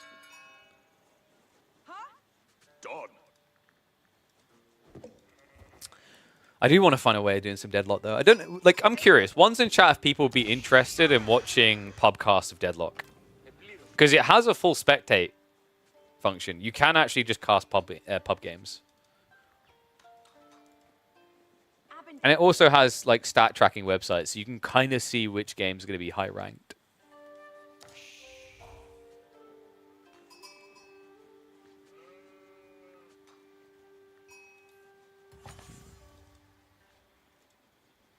You're going to cast the Age of Mythology Red Bull Warlord qualifiers. I will be hosting it. So, it's my goddamn show. They all got to do what I say. Got to babysit the kiddos. Deadlock's fun to play. Don't know about watching it, though. I mean, there's only one way to find out, right? I want to try to organize some tournaments. I'm going to talk to a few potential sponsors and see if I can get them to pull together a prize pool. Maybe like $1,000 or $2,000 or something. I don't know. Game's hype as all hell, man. Challenge is going to be getting good observers for it. All right, should we get ready with this? So we kick off game number 2 on Himayama between Beastie and Pepino Pig and Deep Shine and Kiljardi. Deep Shine and Kiljardi on the south side here playing as the Byzantines and the French.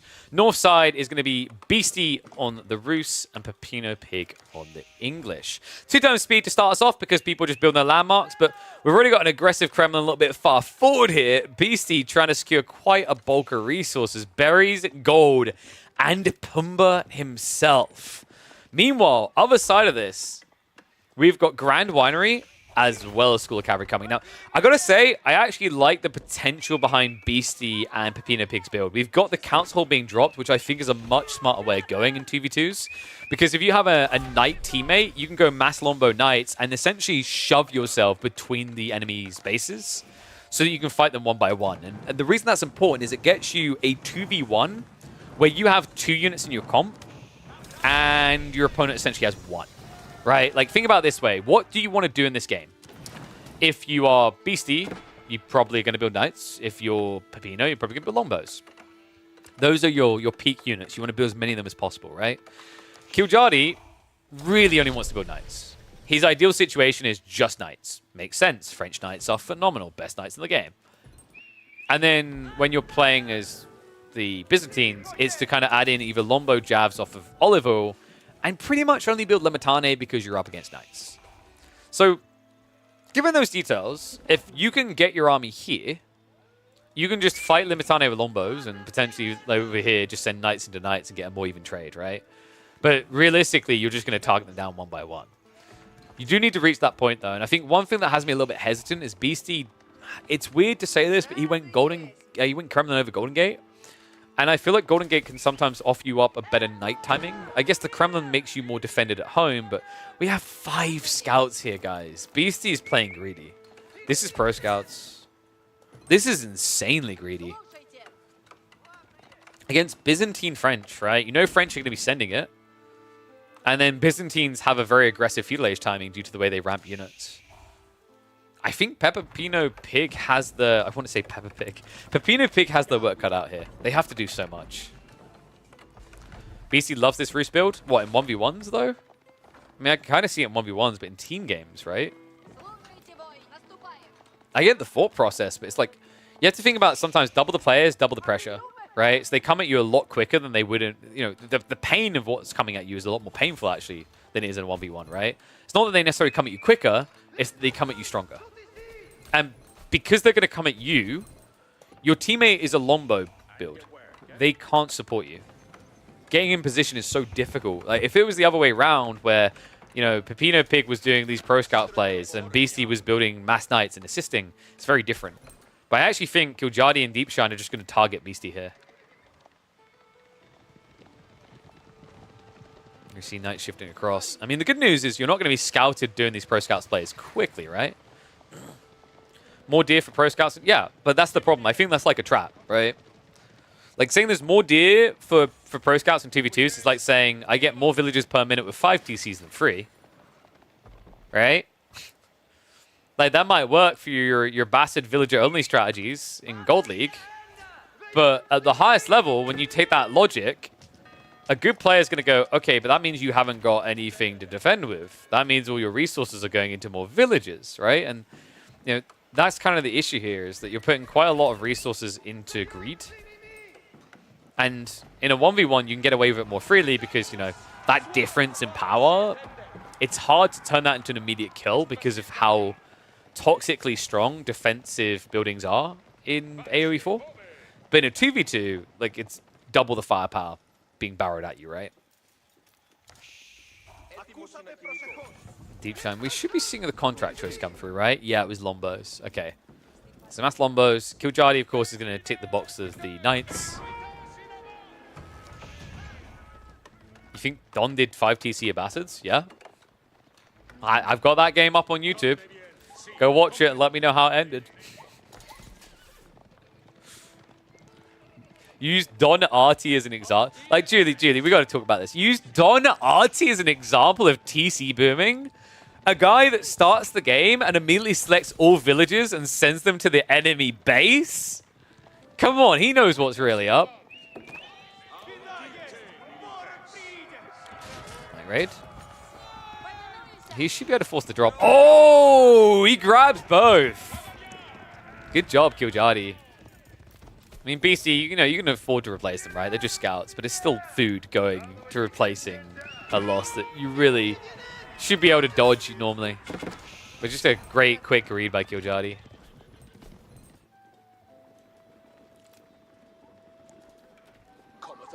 I don't know, man. I'm thinking Pepino Pig's got the work cut out in this one. I'm already seeing Deep Shine starting to arrive as well. The Kremlin can only do so much also. Beastie. It's not like you've got 2 TC either, right? So, like, you know, it's good you're getting all these pro scout plays, but you're not getting an increased gathering rate drastically, right? Because you haven't got an extra TC giving you more villagers to gather with. Meanwhile, for the Byzantines, they've just got the Sistan effect, which is buffing their entire economy by 14%. It's pretty insane, actually. Considering the gamma rate differences, the olive oil as well, you know, like, you can look across the map and say, fine, you can have your pro scouts. I don't need it. You do need to stop being AFK, though. Deep Shine a little bit distracted right now. Didn't realize the berries had ran out. 14% of you heard the HRE. Okay, I'm going to blow people's mind here. HRE get a 40% buff around Narcan, whereas Byzantines, no matter how wide they spread, they're probably going to be buffing their entire economy by the system buff, right? But what you need to remember is it's not just 14%. Because on your food sources, you're getting at least 20% more, right? As a base with the farms, you'll at least get 20%. So, you know, you're getting the 20% more. So add another 14% to 20%, right? That's 22%. So then you're talking about, like, it's actually a 36% buff. But then Grand Winery actually gives 60% more. So actually you get 32% as berries, right? So actually add, like, to 14%, add 32%. Oh, sorry, 32%, add 14. God, we need a chalkboard for this.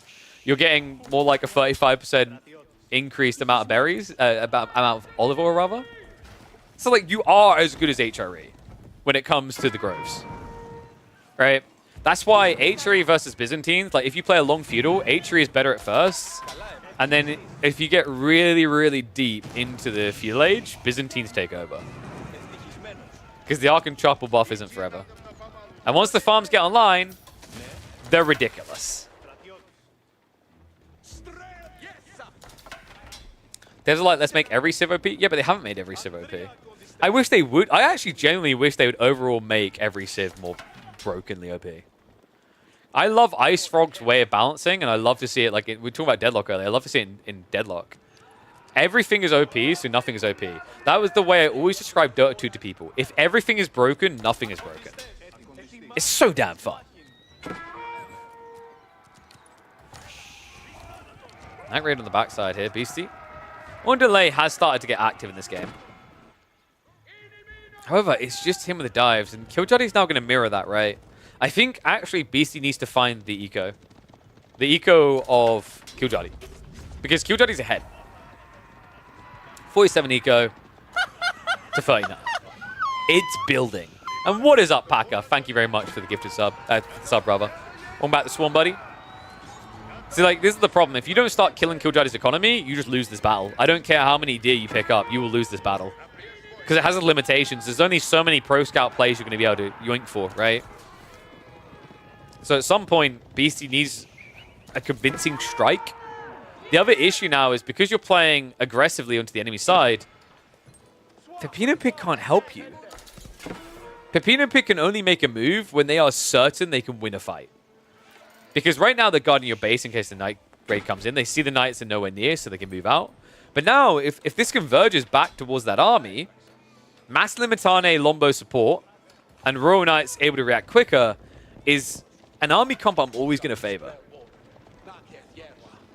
They might have the perfect timing, though. Check this. Kiljadi. Oh, this is sick. Beastie. He's baying him right now. 24 Knights chasing after A is not desirable here.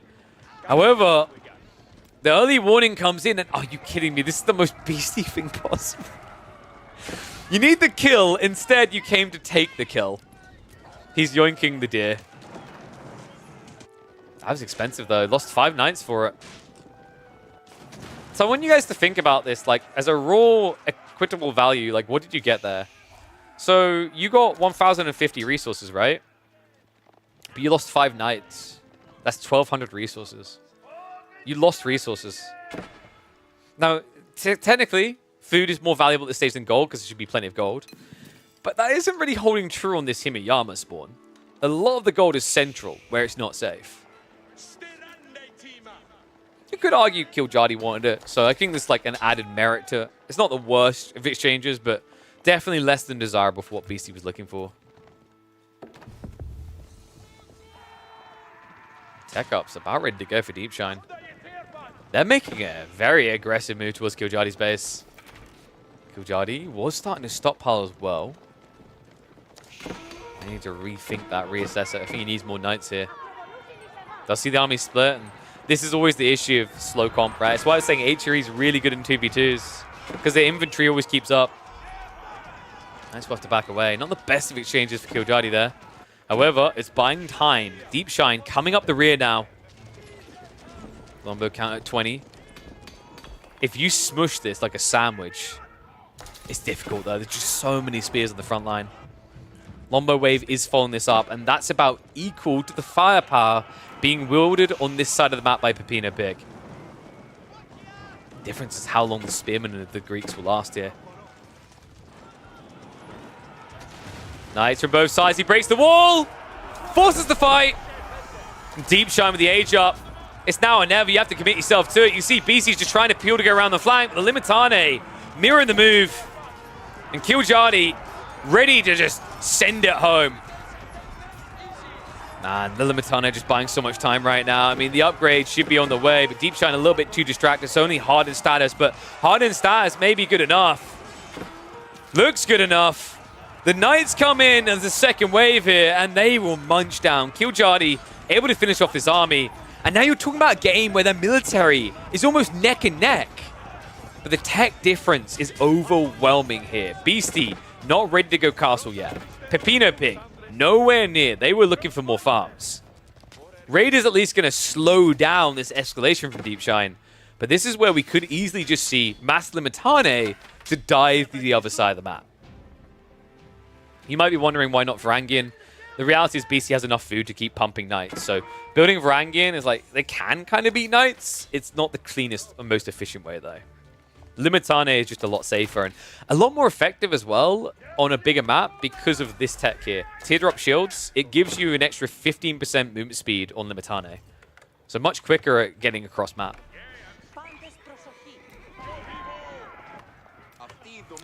You know, I think they've done it.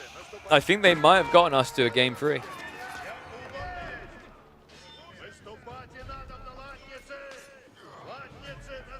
How could this backfire now?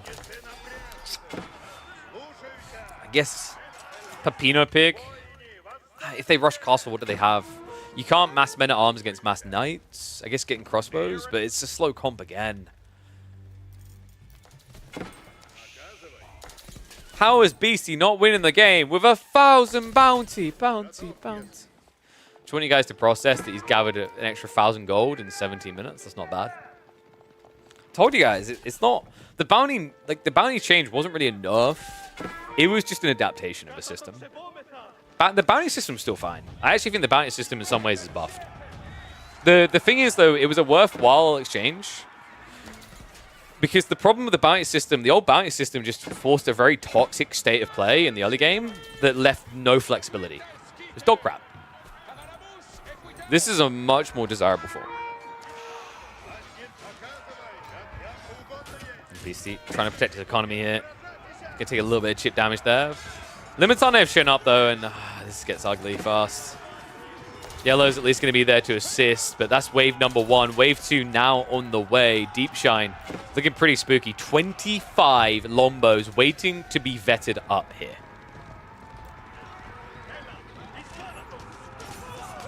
Limitane definitely packing a wallop though with that veterancy. BC's just trying to brute force it, right? He's trying to break into those Lombos before their upgrades come in. Speaking of upgrades, Killjadi. That is a gluttonous choice. Guildhall being prepped by the Finn.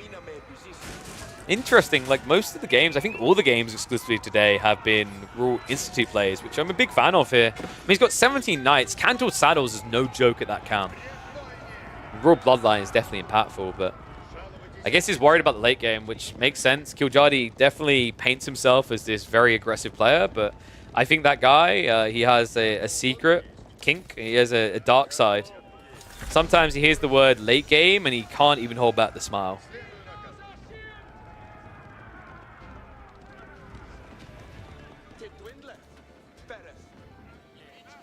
The holiday in Yorkshire is rainy and cold. People holiday in Yorkshire? I mean, if you want rainy and cold, there is the entirety of my country.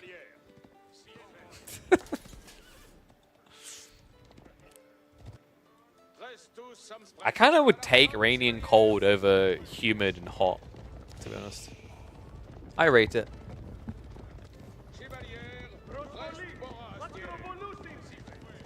I can understand why Dumu moved to Sweden, you know. Very nice and cold there. I think that's why he shaved his head as well, you know. It lets him absorb the maximum density of coldness. High Trade House coming in. Get your numbers in, folks. I have to be fast, though, because I've got a feeling they will look to punish this. King's Palace coming in as well. So Pepino leaning into greed. This timing's strong, though. Varangian count already up to 8. We've got 14 as Limitane still. Lombo count is at 35. Reminder that the English player only has 24, and those are still only age 2. Ay. This might be the final stand. We'll keep an eye on the High Trade House 70. So it looks like 140 gold High Trade House here. Burning begins on the Kremlin. Knights are going to charge in here. They're already vetted up. No boys fortitude, so the Green Knights aren't tankier. And the Varangian are given access to the fight. That should be it. I mean, the Varangian alone, I think, is the biggest scare factor here. But the Lombos, they start targeting that backside, which they are now doing. This could swiftly be over. No Knights left over Beastie. It's pretty much his entire army that's been disposed of.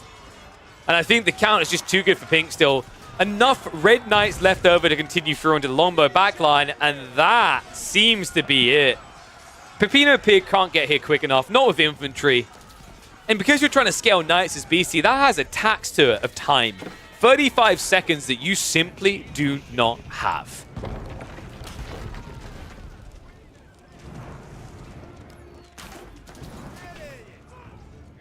High Trace House only 140 though. I want to remind you guys that he's on tier 3 bounty.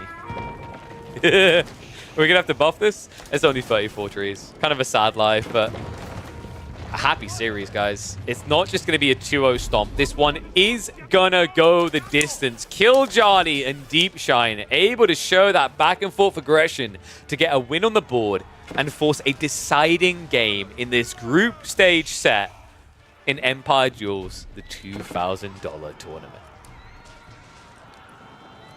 I think they're just processing the loss. Cool game, though. I mean, you know, it's an interesting approach. I think the pro scouts and 1v1s, I can understand the value, the power of it. But at high level, especially in 2v2s, I think this strike comes in a bit too fast. A bit too fierce. GG comes out. We are going to a game 3. Whoop, whoop.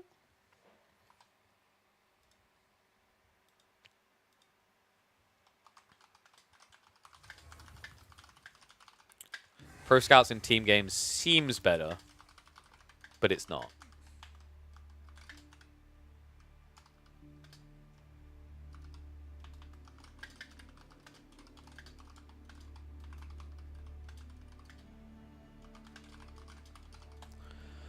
All right, there we go. So, let me get that game up now. We'll see where we're heading. How'd they pick teammates? It's a round robin format, so everyone plays with everyone of the opposite sex. So all the boys will play with all the gals. How many AOM players get invited to Spain? Only 2. It will be 2. So Beastie, I've heard rumors, is going to try to maybe qualify for that.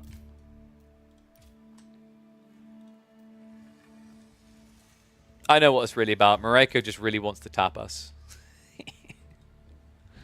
I mean, it's tasty. Can't blame her.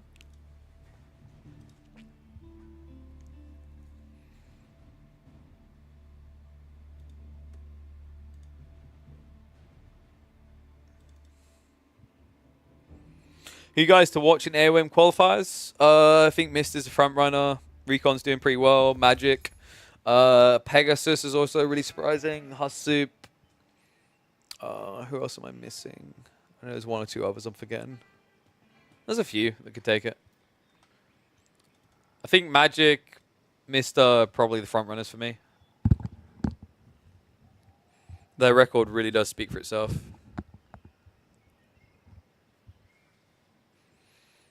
Alright, should we get ready for another?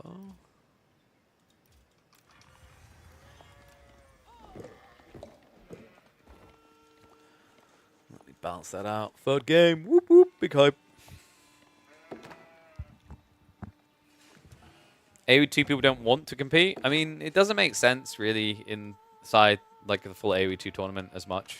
I mean, you could, right? But it'd be kind of a phone in, and it's like, I guess it's not as bad when it's a phone in and when it's like 16 players like with Legacy, where we had some, I think, trying to be in both. But it's like grand finals, so, you know, I mean, impressive if you get there, but if you don't put in the time, I guess it is just free money. It's just realistically, like, I don't know. I think some of them will have a punt at it. They'll play the qualifier. But I don't think there's any expectations of any of the AoE2 people to make it through to the main event for Age of Mythology. I'd be very surprised.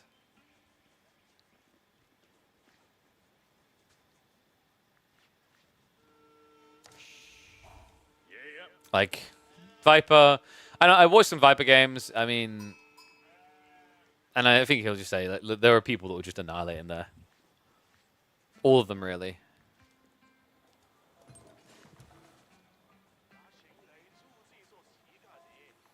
What mechanics do you think are the big difference between Beastie will need to pick up AOM? It's like it's not as much just like mechanics, right? It's playing the situations out. Like, no game is truly the same, but like you have to have a deep understanding of each faction and all of the the situations you can come up into. Like, you'll very rarely ever have a situation that's exactly the same as previous situations, but knowing as a general standpoint how to react to certain plays within like seconds is very critical, right? And Beastie's gonna have a very big challenge getting all of those locked in before the qualifiers. Because he's up against people that have months, if not years of experience. Like, obviously, Age of Mythology Retold is a very different game to the previous Myth. It's like a bunch of things have been changed, but there's a lot of familiar things as well. I think Magic and Mister are statistically the most likely. But there are a few people who have discovered cheesy builds that could prove to be big upsets in the format. I am curious to see if we're going to get anything other than Greek or Norse, because I've got a feeling that it's going to be mainly Greek and Norse from a lot of players. Magic will probably be the one holdout there, because he plays Egypt as his main. But, like, I don't think... I don't expect an Atlantean main to make it. Atlanteans has to by far be the least played faction. It's like, yeah, I'm expecting Greek to be the most played, followed by Norse. I actually think it might end up being a Greek and a Norse player that qualify. Kronos Rush is supposedly good. I think I've seen that like once. It didn't look too bad, but Kronos Rush is nothing compared to Minotaur Rush. The Minotaur Rush is dirty. Like, I don't know. I keep seeing that, and I'm like, this might get nerfed. It's like they're kind of leaving time to solve for it, but I'm not sure if it's going to get solved. All right, should we get ready to go? Let's hit the speed up.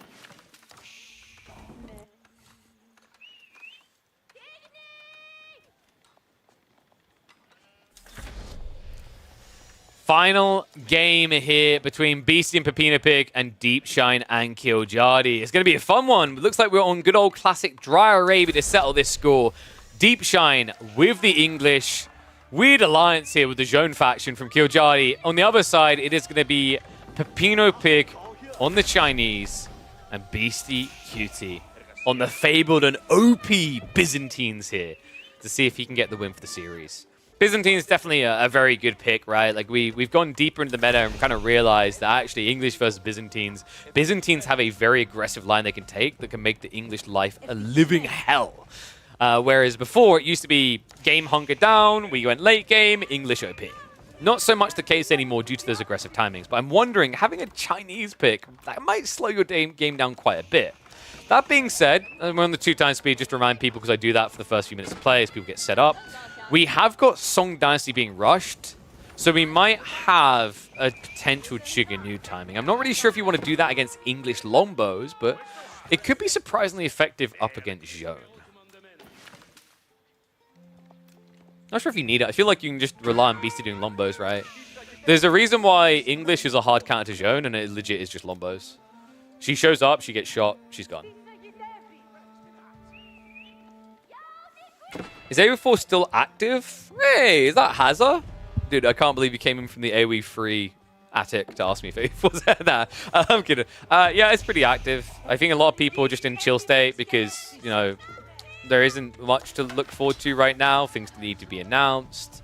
The Red Bull Wallow Age of Empires 4 tournaments qualifiers have already completed, so people know what's happening there. And there's only small tournaments in between. But yeah, I think it will get active again. So Killjadi and Deep Shine taking a very aggressive foot here. Outposts are already up. Positioning is pretty decent here with the arrow slits, which you can get pretty much for free because you get stone when you build structures as Byzantines. He's fairly well insulated. Would have been nice to have gotten another outpost up here. In fact, you can see Beastie originally tried, but the Lombo timing was too aggressive. We have now got Javelins as a counter to this, though. Javelins is also really cool against range zone because that's also a direct counter. Like, you can do Lombos. I think Lombos works better if you think your opponent's going melee form. If you know they're going range form, Jabs is kind of cooler here. And it's all about trying to hit that timing before the Lombo mass gets too big, right? Because you know Deep Shine's probably pumping non-stop. After all, I gotta say, in the majority of English games we've seen here in the TV2, Council Hall has, funnily enough, been the meta. What's Pepino Pig's plan? This has to be Chukanu, right? I mean, they rush Song, so they have the Barbican to protect themselves. Sheep count isn't great, right? No, they only have 5. I mean, Beastie's only got 9. Killjadi got 5. Deep Shine has none. Are there just a bunch of sheep missing, or did they... Oh, we're 7 minutes in, right? Like, yeah. Okay, so it looks like overall Pepino done pretty well then. Beastie doesn't need it as much because he can kind of gradually go olive groves in a more efficient way. But he's still sitting on 8, which is nice.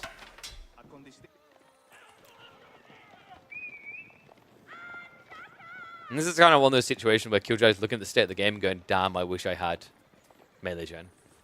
Melee Gen is so nice against mass spears. You get so much damage done, right? Like, it just feels like you're being fed. It's awkward the way this is divided, by the way. I think this is really good for BC and Pepino. Killjadi's just being chased away by mass spears. The spears are meant to be countered by the Lombos, but they're on the absolute opposite side of the map right now. Post is at least going to go down, but BC... starting to get a few Limitana together. I wouldn't be surprised if we see him drop in archery range. It sounds kind of weird, but might be necessary here.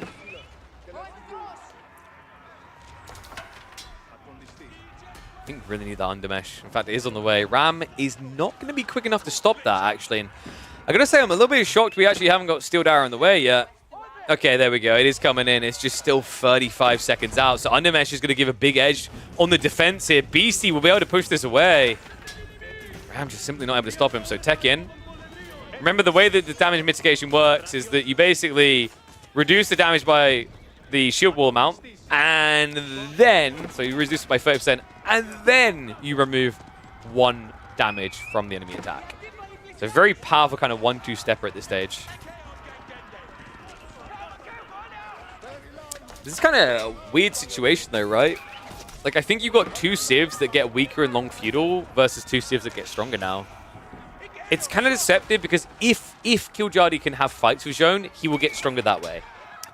But outside that, it's just one-sided, right? The systems will escalate over time, the olive groves will increase and become very efficient, and then you've got Song Dynasty, right? Pepino Pig is already up to 41 eco, meanwhile Killjadi down at 33.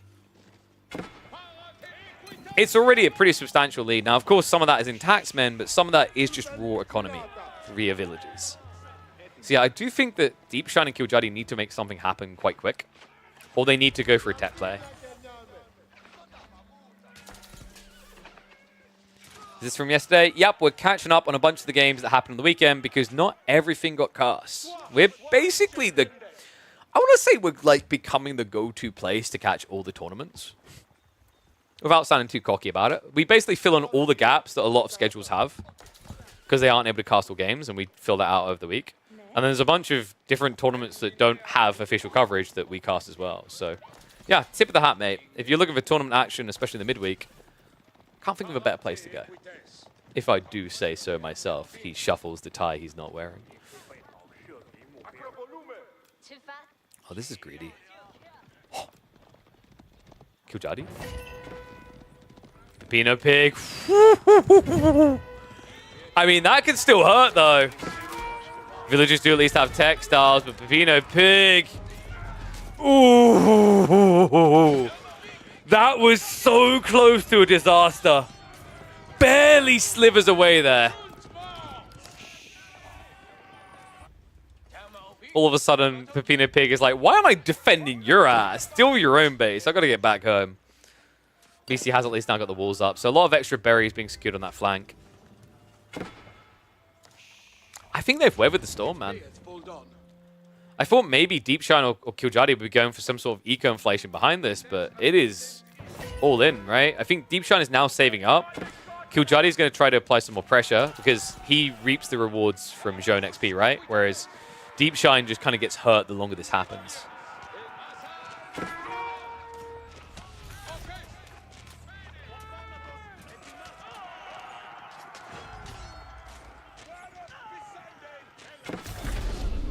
Oh, look at that.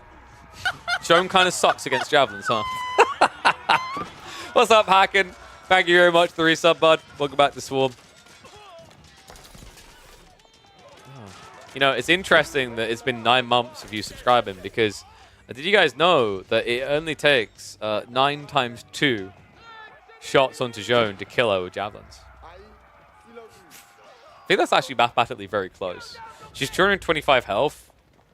She has like no ranged armor. And she takes 13 damage. Oof.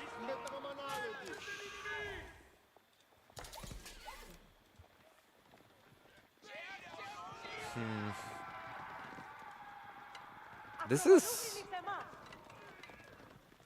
That has to be the out, right? Deepshine has to be on the way out. Yeah, Castle's getting close. I think you just pull the trigger. Like, even this ram play just feels a bit questionable. I just don't think you're going to do much damage. I mean, I guess you could justify it by breaking down the walls and then going raiding. JD's a teenage girl, right? How tanky should she be? Yeah, but JD is a teenage girl who's drank 4 liters of JD, all right? She feels no pain, she gives no dams, and she's going to beat the crap out of you. Just not in this game. Some people are like, we need to nerf the rate of XP gain for Zhone in team games. I'm like, okay, but we need to increase her firepower. Come on, let's be fair about this. Give her a level 5. Level 5 is just she becomes a flying unit. Just Zhone with a jetpack. A Zhone pack. A Zhut pack? A Zhut pack. Yeah, there we go. That's the word. King's Pass now coming in.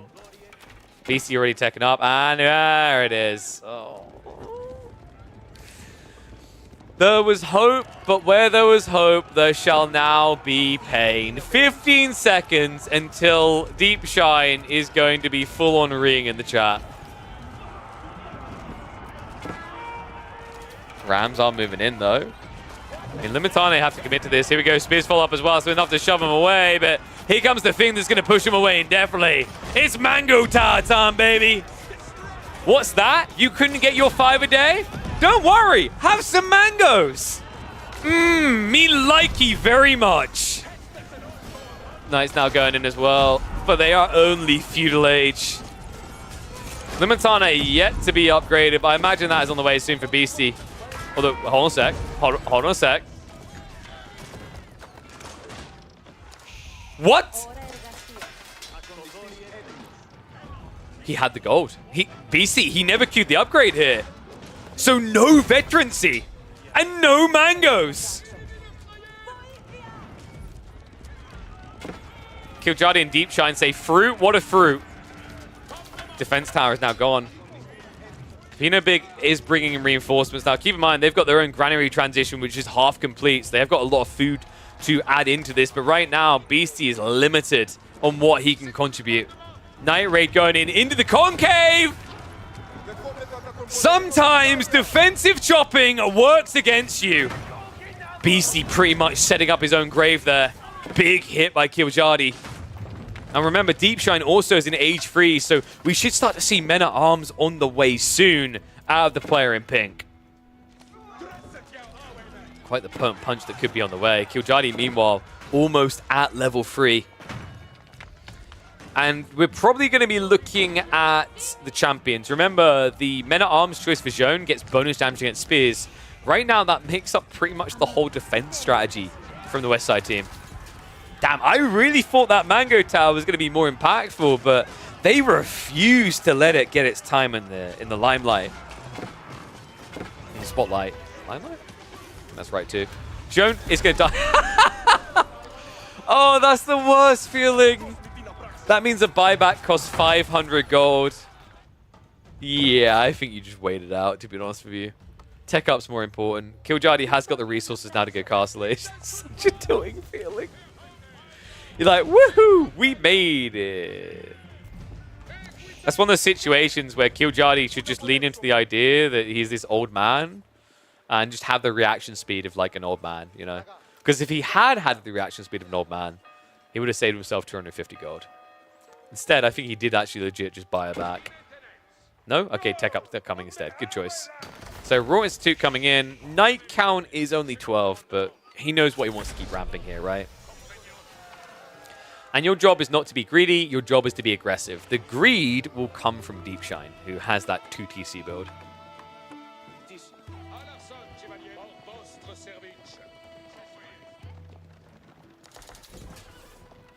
This is quite the recovery arc required right now by Beastie and Peppino.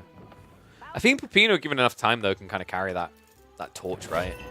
Like, second granary is in. Their economy is getting pretty stacked at this stage. I think Beastie, is that a keep drop? It is. Okay, so we have the stabilization point, but Wombos are on the way. Mango Tower's going to buy some time, but Beastie's greedy positioning on this is going to be noticed. Jeff Limitane need to get in on this. Spearman on the way as well. Knight's starting to get pinched. The villagers are getting targeted down by Deep Shine. However, the aggro has to switch over. Spearman able to force this back. And that does mean Beastie is starting to weather the storm a little here. I mean, sure, he took some eco damage. It definitely hurt, right? He's sitting down at 43 eco. Killjardy, by comparison, 55. But with assistants, you kind of bridge the problem. You do, however, need them for that. Currently, we're still only on 1 assistant after the losses. So Beastie, long route to recovery, but someone else might be able to pad the way. Peppino Pig just teched up. We're talking about 71 eco. We're talking about double granary here. I wouldn't be surprised if we potentially, like 21 minutes, see a second TC. For now, though, Peppino Pig needs to get more troops out. Killjardy now looking to punish as well. He's going to begin knocking at the door. Royal Bloodlines is about to tick in as well. Good timing to do this. Meantime, the proxy base is going to start to get dented a little.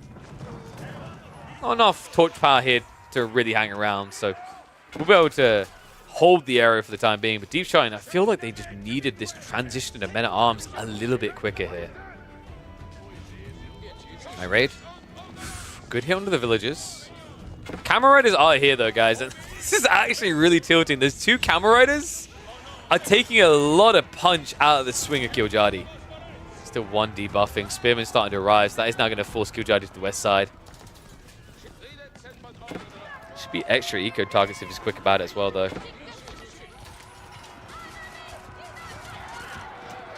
You know, I'm really not convinced about who's winning this game yet. We don't have Monks coming out from the east side team, which I think is a big mistake. BC is now playing for the relics. And that's how you reboom your economy, right?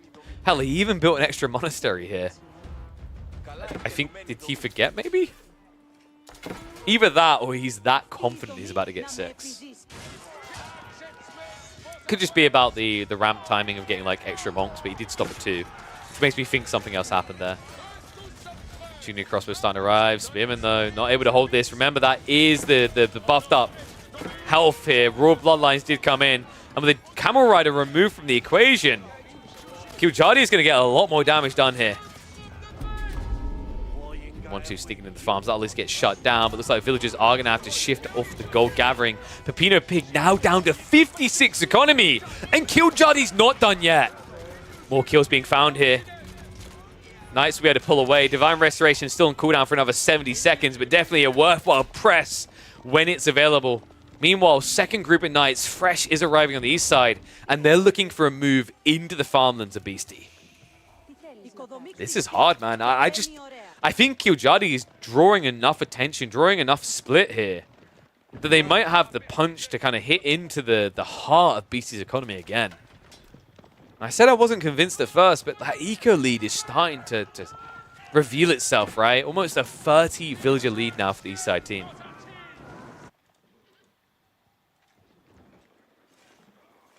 Only one relic home so far. Kiljadi doesn't have a quick way out here, but who needs one? Oh no. Not like this. I mean, he can just run by and straight back to the economy again. Need to be careful with Joan. Divine Restoration available again in 20 seconds. And I mean, the Chivalry has kind of done a decent amount here. Might not even be worth using that Divine Restoration now. That does reveal what they're up to, so he now knows it's a play for the relics. It looks like Kiljadi himself is also now targeting that as a win condition.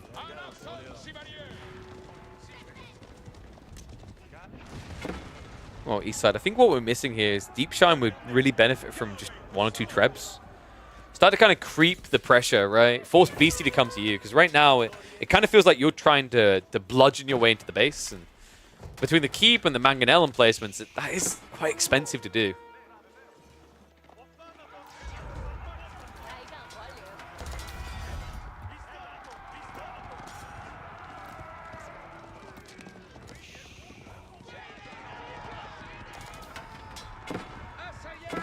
Nice. I mean, I think Kiljadi's been pretty on point here. It's like they've already got this eco lead, but it's just the eco inefficiency that you're starting to see for Beastie and Pepino, right? With all the idle time. Now the clash on the forward. Keep drop coming in from Beastie. This one might cost him a little bit, though. Lombo's starting to move in. The castle looks destined to go up, but without a blood tax first, doesn't seem right. Half the villagers go down. Now going to have to reset, though, and I think we come back to the idea of just a trebuchet approach now. If Deep Shine just drops 1, maybe 2 Siege Workshops here, ramps up to 4 trebuchets, I don't see a clear and clean answer for Beastie and Pepino. But it does feel like the more they just try to dent this with raw biomass, the harder they're making their life. And there we go. Double Siege Workshop now on the way for Deep Shine. Kiljadi's just been doing so much work with this. So with double the military just idled up chasing you, right? Even it's Sean's champions in the corner. Oh, that's actually brilliant. No one needs to know that we smuggled these in here.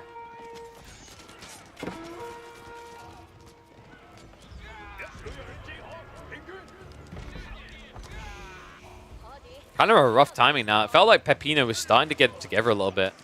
But those eco hits really have shown some scars, right? It's a 64 eco for the Chinese, 81 now for the English. And that means that you're at such an eco lead, you can actually start to afford these siege weapons that would usually be quite pricey. Double trebuchet now wheeling up for the English. The clock's ticking. Beastie and Pepino now running fast out of time here.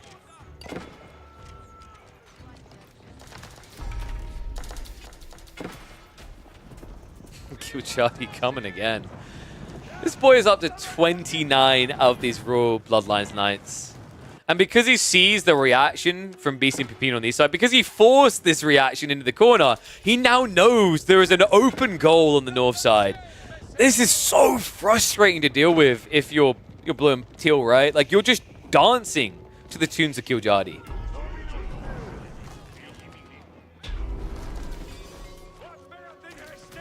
BC now just trying to recover eco, right? Second TC coming in. Knights are going to have a field down that west side. That also means that Pepino's going to have to defend their own base, which means now the Trebuchet play can't be counted. Like, this is just very beautifully elegant. Like, it's 2 steps ahead every time out of Deep Shine and Killjadi. And BC Pepino, I think they came to play an RTS. They didn't realize that this was going to be a fireman simulator because they've pretty much just been running around for the last 10 minutes putting out fires. Now they're going to get put down. Killjadi, even without a guild hall, he will not be stopped. Red Palace now on the way.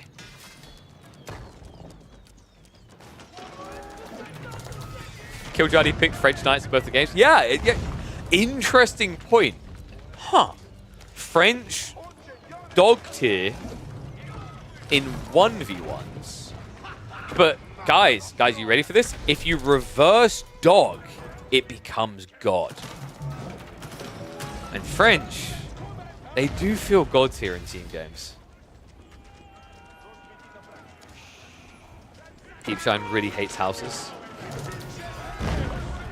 Luckily, Treb's going to save them from that awkward situation.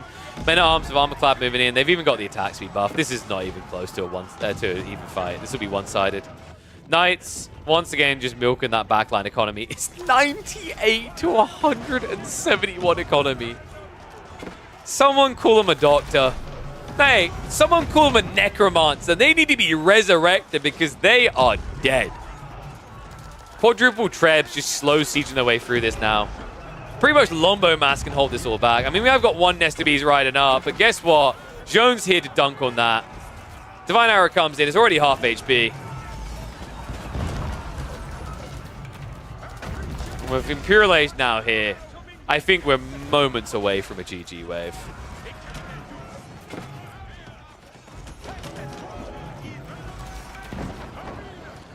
Oh, I mean, Pepino had the right idea getting Nest of Bees now, right? But too little too late. At this point, they're just processing the loss. Unexpected result, though. I said in 1v1s, Killjadi's win record against BC, I don't think it's that good in competitive play. But it turns out in team games, he may have the edge. A 2-1 scoreline. And much needed points for Killjadi, because I think BC was in Plowtown Central through the group stage at this point. Looking very cozy to make playoffs. Killjadi finally able to nibble at the heels a little here.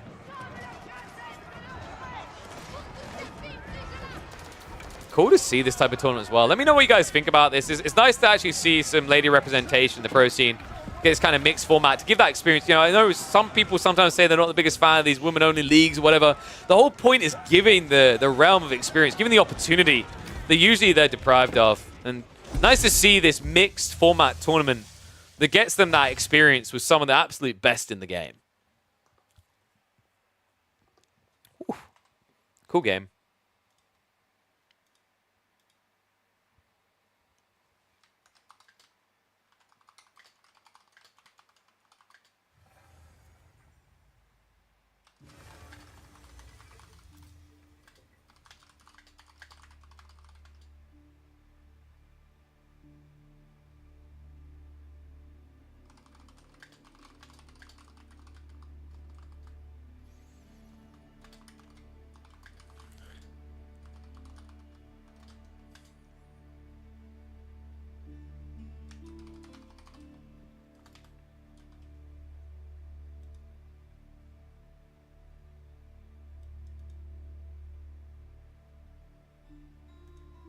Alright, there we go. Type out that thumbnail. Levelada del Ano IV. What is that? I've never seen that before. What the hell is that badge?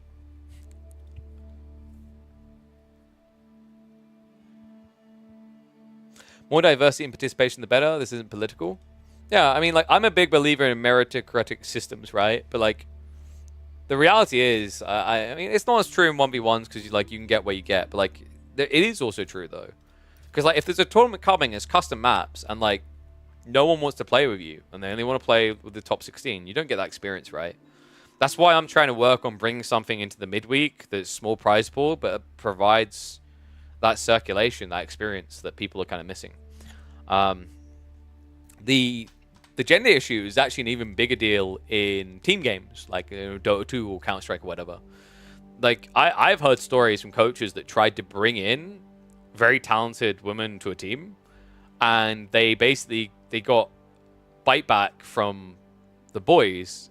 And I'm not even lying when I say that this is the reason, right?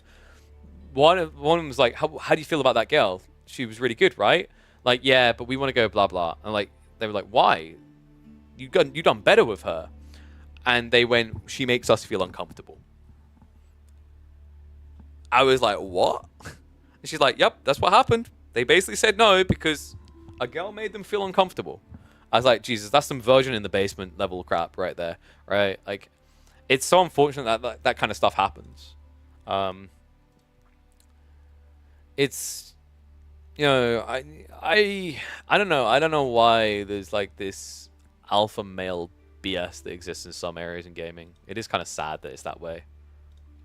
I don't think that's representative of everyone, but it's like, the problem is when even when there's a minority that acts that way, it just creates like an almost hard to see barrier for people trying to move in, which is unfortunate.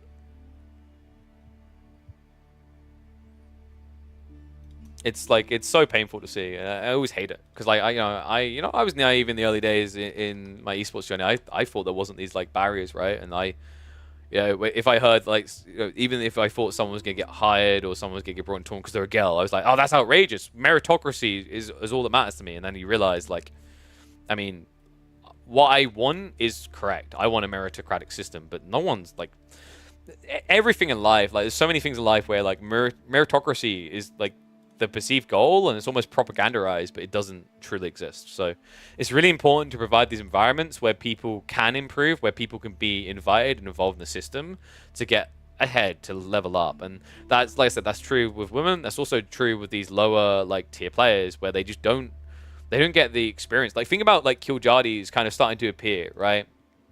Like, I'm making Killjadi and women comparisons. Just put a wig on him and imagine it for a sec. But like, the Killjadi comparison, right, is like Killjadi wasn't really able to get these deep runs, wasn't able to get this experience against these better players, but as he did, he developed into a better player. It is an undeniable truth. It's one of the most basic logics of, like, for example, chess. One of the classic statements in chess is you only get better by playing a better player. That is so true. So like, you need to give people these environments where they can play against their peers, and then they can actually like have injections into the other realm. So I think like women leagues are very important in these different games, but then also what you need cross leagues where you, just like what Warman organized here, bring men and women together and see how they play together. Because if you have one existing in its own bubble, it becomes problematic, right? The sad reality that I think a lot of people don't realize, though, it's just very kind of like, subtly hidden. Because it's like, if you aren't a woman, you probably haven't experienced it. A lot of us haven't experienced it. Is like, if they aren't kept in that bubble, it's what they get exposed to that is cringe as all hell. And it hurts me deeply that like some people are that way. That it melts my heart even more because like I want us to get to a point where like, whether someone's a boy or a girl doesn't matter. Right? It's what they do. That's really what it should always be. But there are just some degens out there that make it about things they shouldn't. And the reason that's so close to my heart is like, I have a daughter now that I want to be able to invite her into the gaming world as she grows up. And it's like sad because some of my things that were in my grassroots, like Call of Duty is a perfect example. It's like, I've heard the way that people get taught, like girls get talked to on Call of Duty. Right? I've heard the way that girls get talked to on Dota 2. It's horrible. So it's like, it is on all of us, really. And some people might not feel it, but it really is. If we want it to change, we want people to be invited. I mean, it's weird the way, like, I hear it sometimes as well. Like, even from a content creator perspective, right? I hear the classic one is like, girls have an easier time getting to like 100, 200 CCV, concurrent viewers, right? I'm like, that's true. girls also have a harder time getting to like shroud size. So it's like you could argue they get a shortcut to the mid size, but they have a 10 times harder battle getting to the large size, right? As a gaming content creator. But then like also the other thing that I think I said about that is like the argument you hear out of people is like, yeah, people only want to like tune into them because they're hot or what. I think the joke, like to get through them from a different angle, I think the joke I made is like, if the majority of like viewers is guys, then yeah, like a girl playing games, a girl creating content is a bloody unique factor because it's like it's a Wiener fest. There's guys everywhere. It's like if you're maybe more inviting to girls, I don't know, maybe you'd be able to hit the gym a little bit and someone would be calling their hair and wanting to check you out for a change, right? But like, I don't want it to ever be about that type of crap. It's like the dumb part is like if there's an argument that girls get tuned into because they're a rarity and there's lots of boys, why would you not want to make the space more inclusive so there's more girls and then you can counterweight that logic, right? Right? Like, I don't know, man. But it's just like, it's the people who have these issues, it's just bitter resentment, right? Like, I remember a few years ago, I had like this frustration with like, you know, when someone told me that someone's getting hired for whatever reason, and my frustration was like, I believed in meritocracy, right? And like, this is outrageous. Like, no. But then the reality is like, you know, you can be outraged about X and Y and Z, but then you think about it another way, right? Like, what if I'm just getting hired because I have a dick? There, I said it. The thing that most people won't. I'm gonna peel back the veneer for you guys. In my line of work, there is an underlying and not so spoken of bias towards women being hired as hosts / interviewers and men being hired as casters. And it makes no sense. Like, I'll give you part of the line because I've literally had this as feedback for like organizer years ago. Part of the logic is like, we just think the girl looks more presentable and an interview is going to be on like camera more often, right? Whereas, you know, like, and it kind of fit. I always say like, you know, if you're a caster, you can be more ugly. Logic being is like you're behind the camera a lot of the time. It's your voice that matters.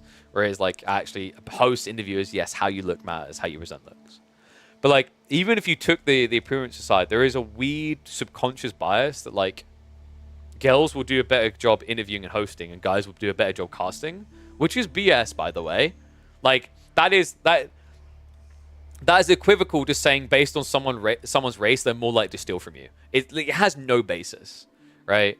So like, I have listened to some women casters out there that are incredible, absolutely incredible. Pansy comes to mind. Pansy is phenomenal. Vicky Key, I absolutely love her work. She's incredible, right? And then by comparison, I'm not going to like crap on someone in return, but like there are male casters where it's like, well, yeah, just because they're male, they're not good. And you know, it goes vice versa, where there's like some male hosts, male interviewers that are incredible, some of the best in the business. But like, I don't know. I think it comes back to what was it called? I guess it's confirmation bias to a certain degree. It's confirmation bias, and it's what's the other term? I guess it's like stereotypes. I think confirmation bias covers that. I think we need to shake that from our system, though, right? It's like judge people on their abilities, not on. I don't want to say something trivial because, like, you know, it's part of your identity, but like, you get what I mean. It shouldn't be about non-factors. It's like that's why I think these type of tournaments are important. I hope Mareka's going to do more of them. She's already shown a lot of support, right? She's done the 2v2 Women's Cup before. She's now got the dual Empire Duels like mixed format. I think these type of tournaments are really important, and they mean more than is initially apparent, right? I could show you guys my demographic for male-female breakdown, but I don't think you want to realize just how many guys turned up to the party. You know what I mean? Because I'm pretty sure I checked my YouTube and it was 0.1% female. I'm going to check it now. I like to think that we have our childish jokes occasionally, but I don't think I'm polarizing to women. So I'm going to like dodge me being the problem and think that I think it's just generally a gaming issue, but also like a wider community issue that like RTSs historically have not been inviting to women. So like, I like to think I'm overall inviting. I mean, yeah, here we go. Zoe, like, oh, let me put Zoe up on a platform. Zoe, right, I'm inviting, right? I'm not the problem, right? Right? Right? Yeah, I'm checking my audience now. My audience is... You ready for this? Male, 99.9%. Female, 0.1%. My live has 0.2% females. Oh, I'm higher than the average. I think part of it, like, I do actually think part of it is like genre gravitation. Is like, I don't know if it's because RTS was more old gen, and I'd say it would be fair to say, like, in the early days, especially of gaming was a guy's ecosystem. It's why we've developed this almost machoistic situation where women aren't as welcome by some, right? And I think because of that, you have this like situation where, because RTS is more of a legacy genre, you on average have less women in this space than you have in Apex and Call of Duty, right? And newer gen genres, Fortnite, etc. Right? So like, I'm wondering, like, you know, there's another reason why this is kind of important is like trying to get people to come play RTSs. I think it's also an even bigger challenge because RTSs lean around a 1v1 demographic anyway. It's a purist game. And the problem with purist games is it's even more difficult to get new people into purist games. Whereas like the one-up of trying to get a girl to come play is like, you know, whether it's with their partner or their group of friends or whatever, you can do it more easily in like a Dota 2 or a Deadlock or an Overwatch, right? Because it's team play. I also think the RTSs are really gatekeepy because they're so complex. And that's not to say that women can't like learn them or whatever, right? But it's like, if the gaming industry, like if women is a more recent addition to the gaming industry than men were, the men are like the ones that have been playing for 20 plus years. Like on average, you have more males that have been playing for 20 plus years than women, right? So given that notion, when you have a hard barrier to entry, you're more de-incentivized to, I think, even try. And that's not to mean, like, you know, they aren't capable, because I think we, like, Faye is freaking fantastic at these games, right? As an example. But it's like, if that barrier is harder, and you have all these other superficial barriers around them, all these really serious barriers, like the, you know, the unnecessary aggression by some sad, like, minority of pathetic gamers who sit in a basement jerking off to, like, you know, their favorite celebrity and crying about their mummy and daddy issues, who tell a woman to get back in the kitchen online when it's safe to say it, but would never say anything bad to a woman in the light of day, right? If those are the people, like, the threat factor, it's like, it's no surprise it's harder to get people into a 1v1 purist environment that's harder to enter, and you don't even have the cokes of, like, let's play with my friend, right? Like, yo, let's party up. Because, like, party... team games, I know there's a team tournament, but, like, the team experience in AoE 4 sucks. If we're being totally real. That's a problem.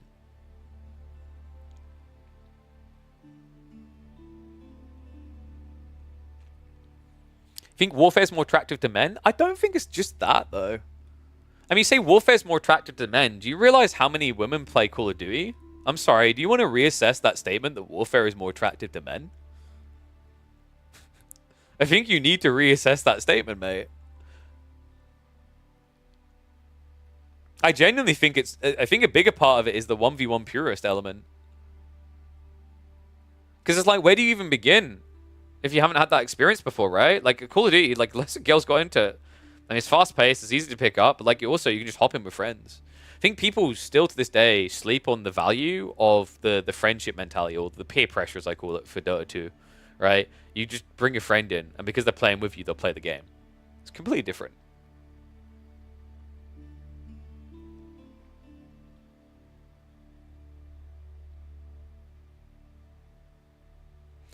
Not nerd, but most of the women I talk to mostly watch really charismatic and charming. You're not off-putting, but you're also not Doug. Whoa! Whoa! Did I just... I'm actually heartbroken, man. I can't believe you've done that to me. I love Doug, but... Excuse me? I bring Memeology 101. I think you just like making Doug suffer. You're that person baiting him into saying the word he's not meant to say on the day, aren't you, Zoe? I knew it. I goddamn knew it. They're interrogated, harassed, and bullied out. Yeah, so like, this is like the weird thing, right? Is there's this really, really weird dynamic in video games with women who want to play games, where you are such a unicorn that you simultaneously get mollycoddled and harassed. Right? I've seen this play out a lot. Right? Like, obviously, I don't know if it always feels that way, but it looks that way. Where it's like, we must protect her. And it's like, we must shit on her. Right? So it's like, it must be so weirdly polarizing. And some people right now, like, well, it balances out then, KP, right? Like, you know, you got the... No, dude, like, I think that makes it worse. Like, you want to be invited in, but you just want to be able to enjoy the games. You know what I mean? That must be so horrible.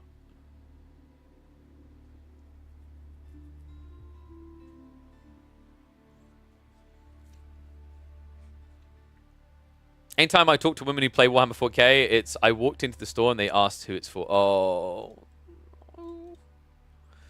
It's the condescending nature, right? It's like you can't play. You know, I think the classic example, and like this is what I mean about confirmation biases and you know, like subconscious stereotypes and subconscious like treatment. Think about it like this, guys, and this is like a wake up call because I think a lot of people don't realize when they even do this, right? Imagine you are playing a new game, right? Or like you're not playing a new game, but someone you bring is playing a new game, right? Think about the way that you teach your male friend the new game, and then the way you teach your woman friend the new game, right? And how much more hand-holdy or whatever it might be. You know what I mean? And it's like, that's what I mean where there are these subconscious treatments we have that we don't realize.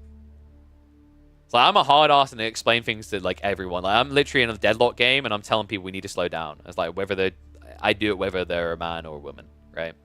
But like some people are like, hey, do you want to do like? And it's just like, dude, they don't need that.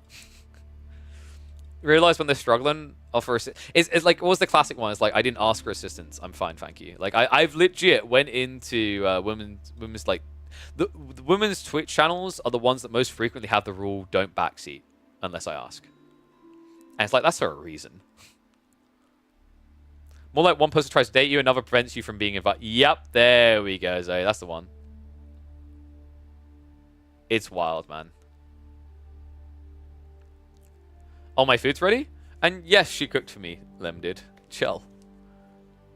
My partner is the primary carer, and I'm the primary earner. It's just, that be the way.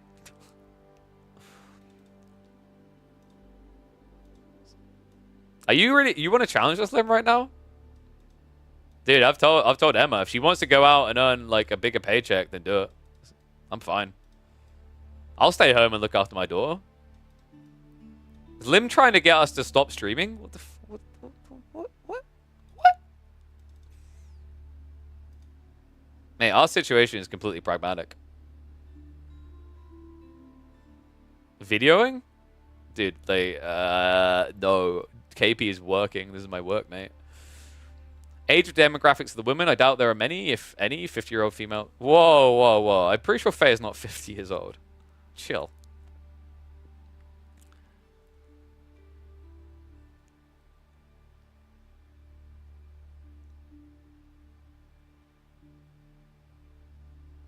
Exactly. Like I think people drastically misunderstand like feminism as like punch the groin and go, yeah, men suck. No, dude, like feminism is genuinely wanting people to have the choices and then make their choices. Right? I've tried to encourage Emma to like go out and seek a career, whatever she wants, right? But like it would actually be anti-feminist if I went, you must go out and be successful. It's the 21st century, right? It's like feminism is about providing a choice. I think a lot of people misunderstand what feminism is. Like, feminism has in a lot of ways been warped into this, like, anti-dick and ball sentiment by the more extreme. You know what I mean? I consider myself a feminist because, like I've said, I always want the meritocratic logic. I want everyone to, if they want a shot at it, they should be allowed a shot at it. Yeah, that is feminism. Really, maybe someone could hold me to a technical definition, but that's how I view feminism: is like equal playing field. Boom. But we are going to get ready to round down because we've got food coming soon. We'll just finish up this chatter because I think it's an interesting discussion. You know me, I like having these discussions. But no, hopefully that provided a little bit of insight, a little bit of explanation, and you know, maybe I don't know. My hope is that it wakes up just a few people. It's like I said, I don't think we've got people that are being absolute degens to women online or whatever.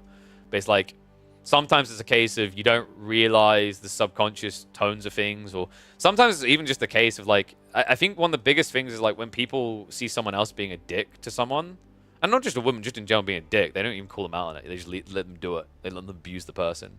It's like, just have a voice, man. Don't be white knighty. But like, hey, you're a dick. I think that's underrated. Who said women don't have the option? Women literally couldn't work for a long time. Yeah. There's still a lot of things, guys. Like, you'd be surprised the subconscious undertones. Like, you know how there's that whole thing where, like, you know, equal rights means you can't, like, discriminate against a black person or a woman or all these other things? You don't genuinely think just because those laws exist, it doesn't happen, right? It says you can't discriminate against them. That doesn't mean you can't discriminate for the alternate party. Right? Like, I remember talking to, when I had a crazy wake-up call, right? When I had that IT job, I remember talking to the guy, like, you know, who was training us. And he was talking about how when he had a previous job, he had this candidate come in and she was incredible. She ticked every single box imaginable. Incredible worker. And he brought it to his boss. He went, I think we should hire her. And the boss went straight away, no. I went, huh? And he went, she used to have a higher salary. She's coming to a lower salary. It's very obvious she's getting ready to go on maternity leave. He's like, oh. So they didn't hire her. They found out later, yeah, she was pregnant. And that she was going to go on maternity leave. Now, I know what someone's going to say. That's just logical business. Yeah, of course you don't want to hire someone who's about to go on maternity leave because it is kind of gaming a system. Yes. But my point is that legally, you're not allowed to do that. Legally, you could be sued for that. But if you try to prove it, they'd immediately just flash the fact that they didn't feel like you gelled well personality-wise, that this other person had an extracurricular activity that you valued higher, right? It's like, you know, there's always that classic thing. Just because someone legally can't do something doesn't mean someone won't find a loophole. World's full of loopholes. Entire systems in this day and age are built on loopholes.